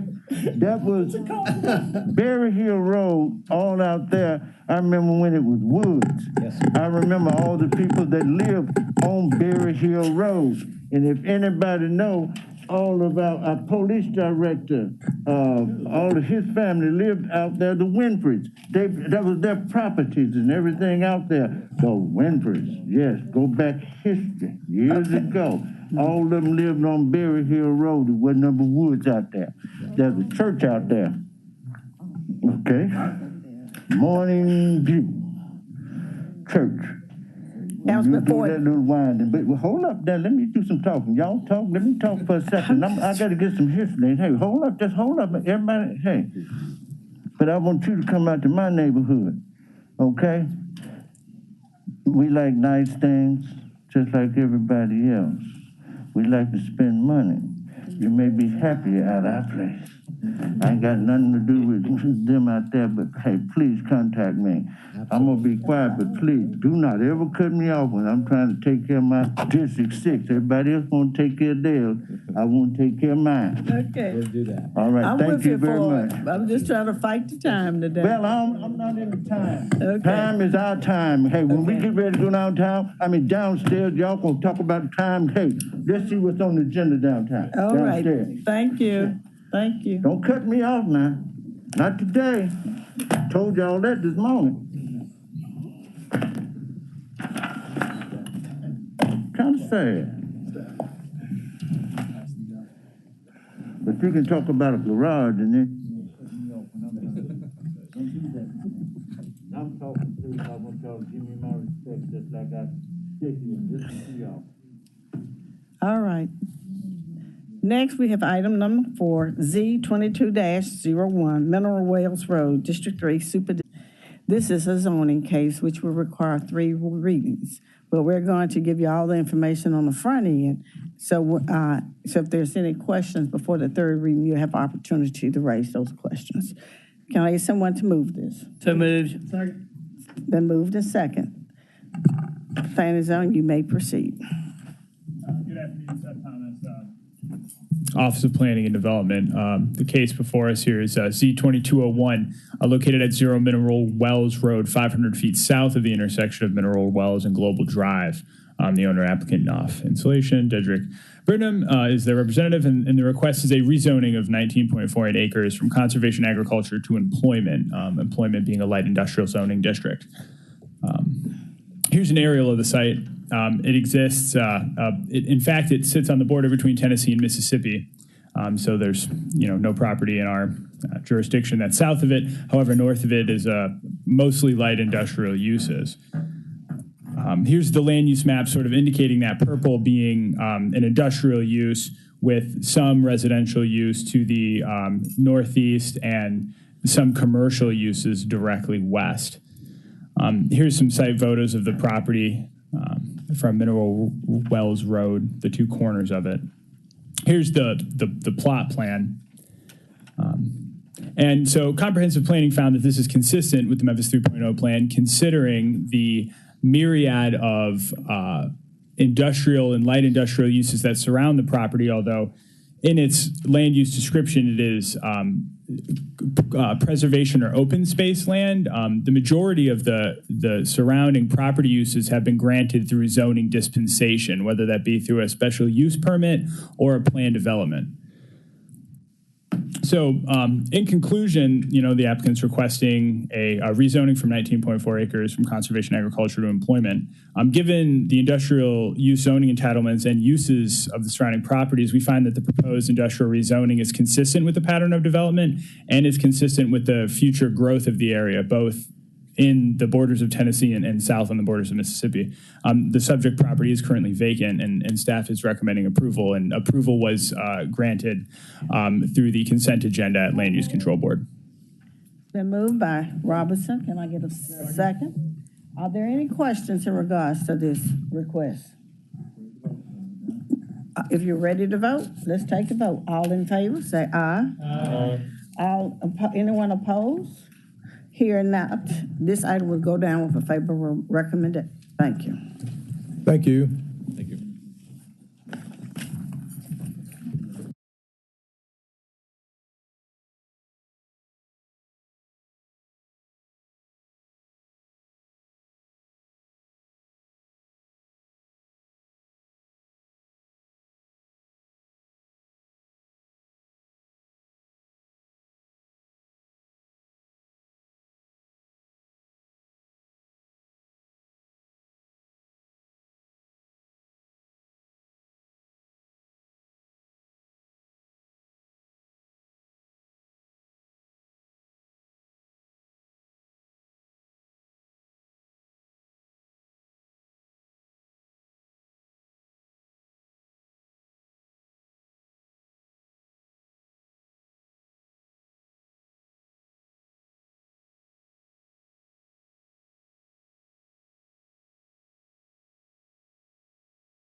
Item number 1 is a resolution creating an ad hoc committee to hire an energy consultant for the Memphis City Council.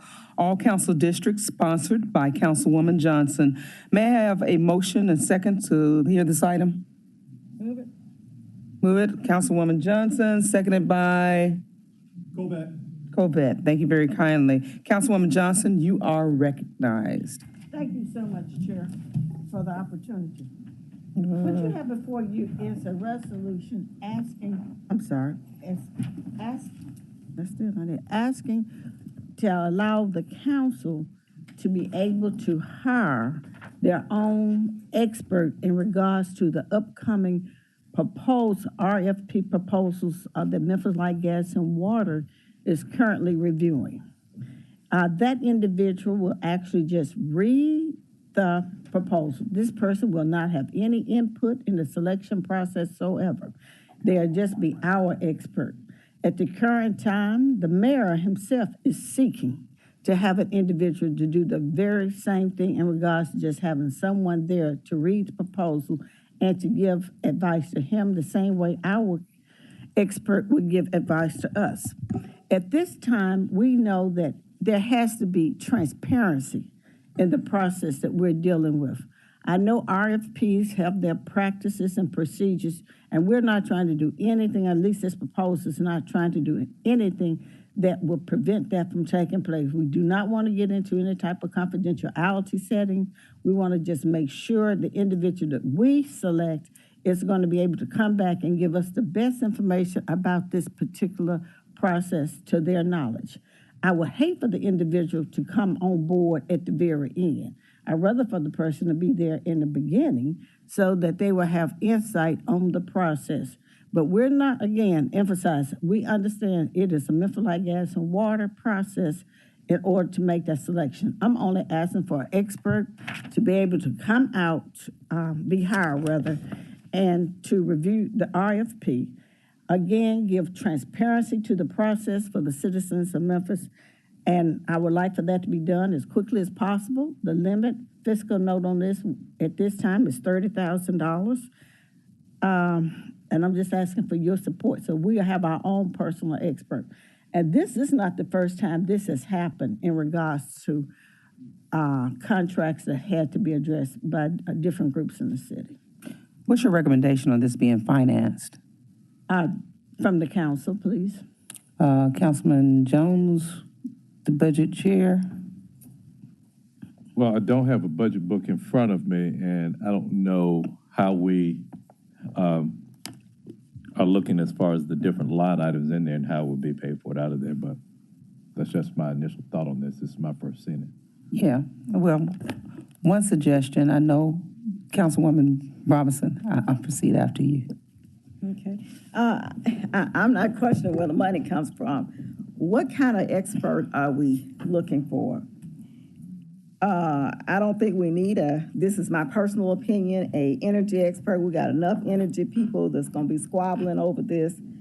I'm thinking that we need somebody with some fresh eyes who's used to doing master with Six Sigma and knows how to go in and evaluate the work of somebody else. That's all we need.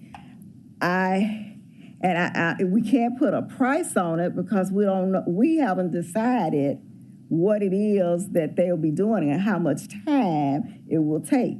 Time plus a task equals how much you're gonna have to pay. So we had to further define what kind of expert we want, what we expect of that expert and what. And we need to also realize that what we're asking for is someone to say that here is the rubrics, and any one of us could do it if we just took the time to do it. Here's the rubrics. This is what they did in each one of these contracts, and this is how they met or did not meet the criteria. So we just need to further define what we mean by expert or what the person will actually be doing, the scope of their work. Does that make sense to everybody? Yeah. Thank you very kindly. No, it doesn't we have some say others that. in the queue. Would you like to respond to that? Yes, I think if you read down, it does definitely say that. It says that the Memphis City Council requests the City Council Chairwoman to immediately authorize the council attorney in consultation with the chairwoman or her designee to develop a proposed scope of work for an expert or consultant, to research and identify potential experts and consultants, and to make recommendations back to the council. And Madam Chairman, if I could add, we're still in, I guess, the budget that I did as chairman, and I'm fairly certain, but I would want to double check that the 30 grand for this is available. But again, no promises. I would want to look into it. So in terms of finding the money, I think we've got it. I know one line item would be travel. Bingo. So I'm thinking in terms of the cost of this exercise, I'm fairly certain we have the money within our budget. We would obviously want to double check that, but I want to give my colleagues at least some comfort that I think most of the money is there. Thank you. Thank you. We have some others in the queue, but I yield to. Can I respond? Yes, please. Councilwoman Johnson presented this issue to me, and there were some misconceptions about the process. One, I think you heard today Mr. Graves indicate that he didn't have a problem sharing information, provided that they didn't do so until the RFP process was completed. What this contemplates, this is how we did the pension revision. They asked me to go out and find an actuary and come back with a recommendation to the full council where we develop what the scope of work would be. And you're absolutely right. That's kind of what they would be doing, is reviewing. And if you look at the last paragraph, it talks about after the RFP process is completed, that they will share with the expert all the information, so that expert can come back and say, well, there were 27 bidders. They disqualified X, Y, and Z because they can verify that all of that actually was correct. They can come back to you and verify that the processes that they use were correct. And I don't know how you get around not having an energy person, though, to be able to give you an independent opinion about the recommendation. All you need is an engineer that knows how to do. So I'm just saying that's what the process, and I think it's premature for us to be talking about Okay. how, I mean, and as far as the money is concerned, you are the stewards of your own budget. You got a budget coming up, and if this is something that y'all want to do, you can build it in your new budget where it doesn't impact any of your line items presently. On the current. So, I mean, I think this was brought forward as a discussion, and maybe we should have further discussion, but I think my view is that it's premature for us to even be talking about what we're going to do until we kind of define what it is we want them to do. And also, to be frank, the hard part is doing this. I mean, the easy part is doing this. The hard part is finding somebody. I mean, because when I had to find an actuary, I mean, I was fortunate to be able to steal MLG&W's expert, but you have to go out and find somebody that's not in somebody else's camp already. You know what I'm saying? Because you want somebody that you can ask questions to and say, what does this mean? What does that mean? How does this work? How does that work? And be able to get truthful, independent, honest answers, because you're actually going to make the decision, but you need somebody to help you. I mean, that's my humble opinion. Now, maybe you don't. Maybe y'all smart enough, and y'all are, to figure it out yourself. But I'm kind of bewildered sometimes when I keep hearing about all the things that's going on. Councilman Jones? Thank you, Madam Chair. My concern with this is that if we hire an energy consultant, it's just like hiring an attorney.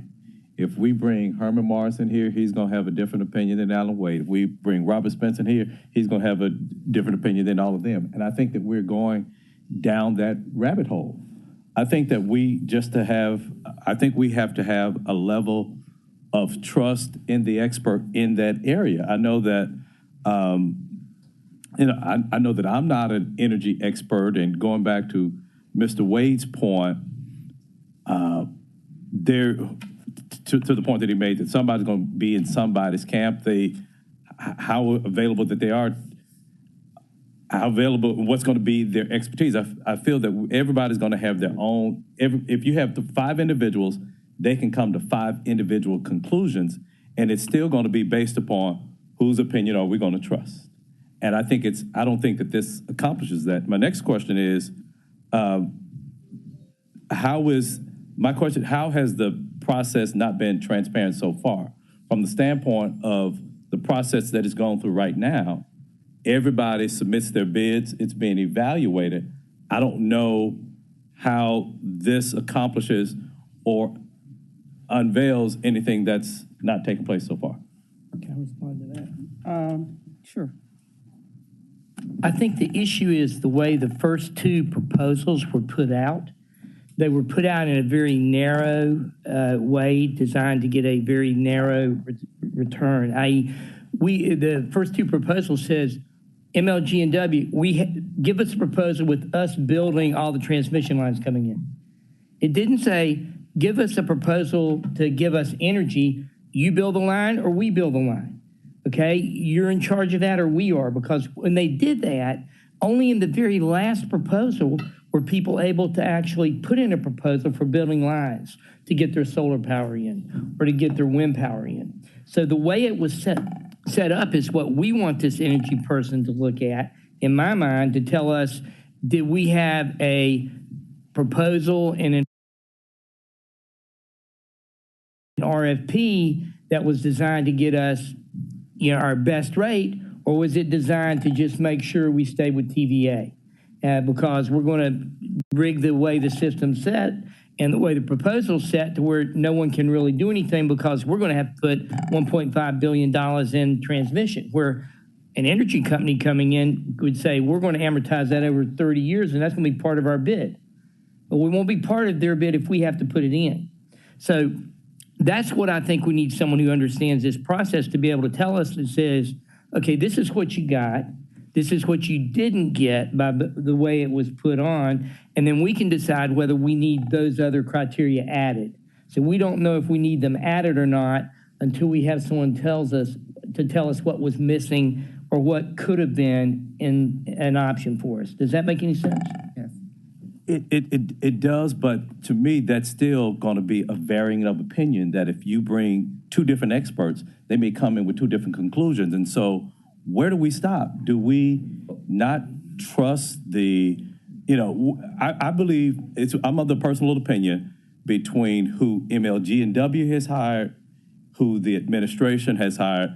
Let them bring back something. If we don't trust that, then we go out there and get somebody else. But this is muddying the waters even further, having a different expert with expertise to come in and basically say, well, we got this opinion over here, we got this opinion over here. Oh, and here's mine. That's what I think that this does. Well, do we know for a fact that the mayor has hired an energy consultant to do this? I'm going by published reports and what I've read. I am not sure that's the case. I mean, Councilman Corbett? All right, I think I close out. Councilor Wade, did you just share that when we had that huge pension thing, none of us were here, but the huge pension thing, the council had its own advisor, correct? Yeah, at the request of now Mayor Strickland. At the request of now Mayor Strickland, part two. But I hear where y'all are coming from. I hear both sides of it. And, maybe part of what I would have to do is see where's the mayor? Where's his thing? And then maybe that covers the waterfront.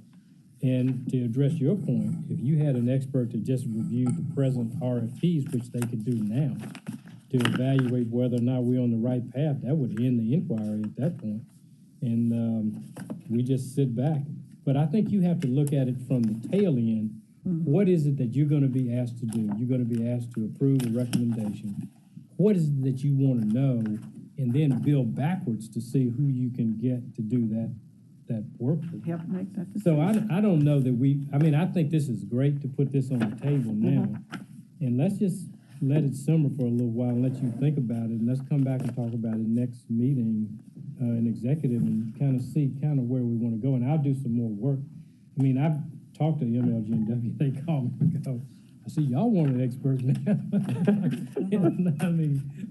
And so, they have some concern. They don't really have a problem with us having our own expert, but they don't want us intermeddling with the RFP process until it's complete.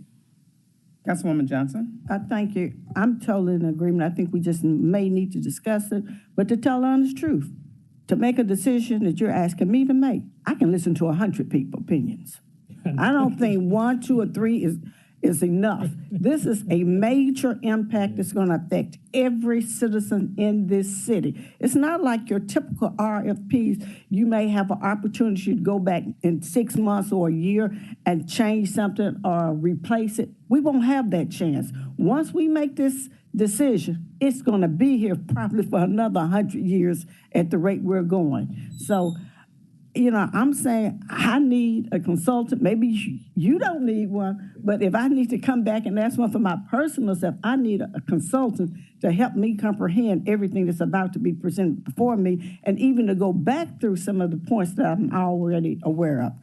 But I would ask that you just keep it in consideration and think about it, and we can get back together on it. What's your pleasure, Councilwoman Johnson? Do you want to go forward with this resolution? We'll just go delay it at this time. Delay. Hold it. Mm-hmm. Okay, for further discussion. For further discussion. Okay. Thank you. Thank you very kindly.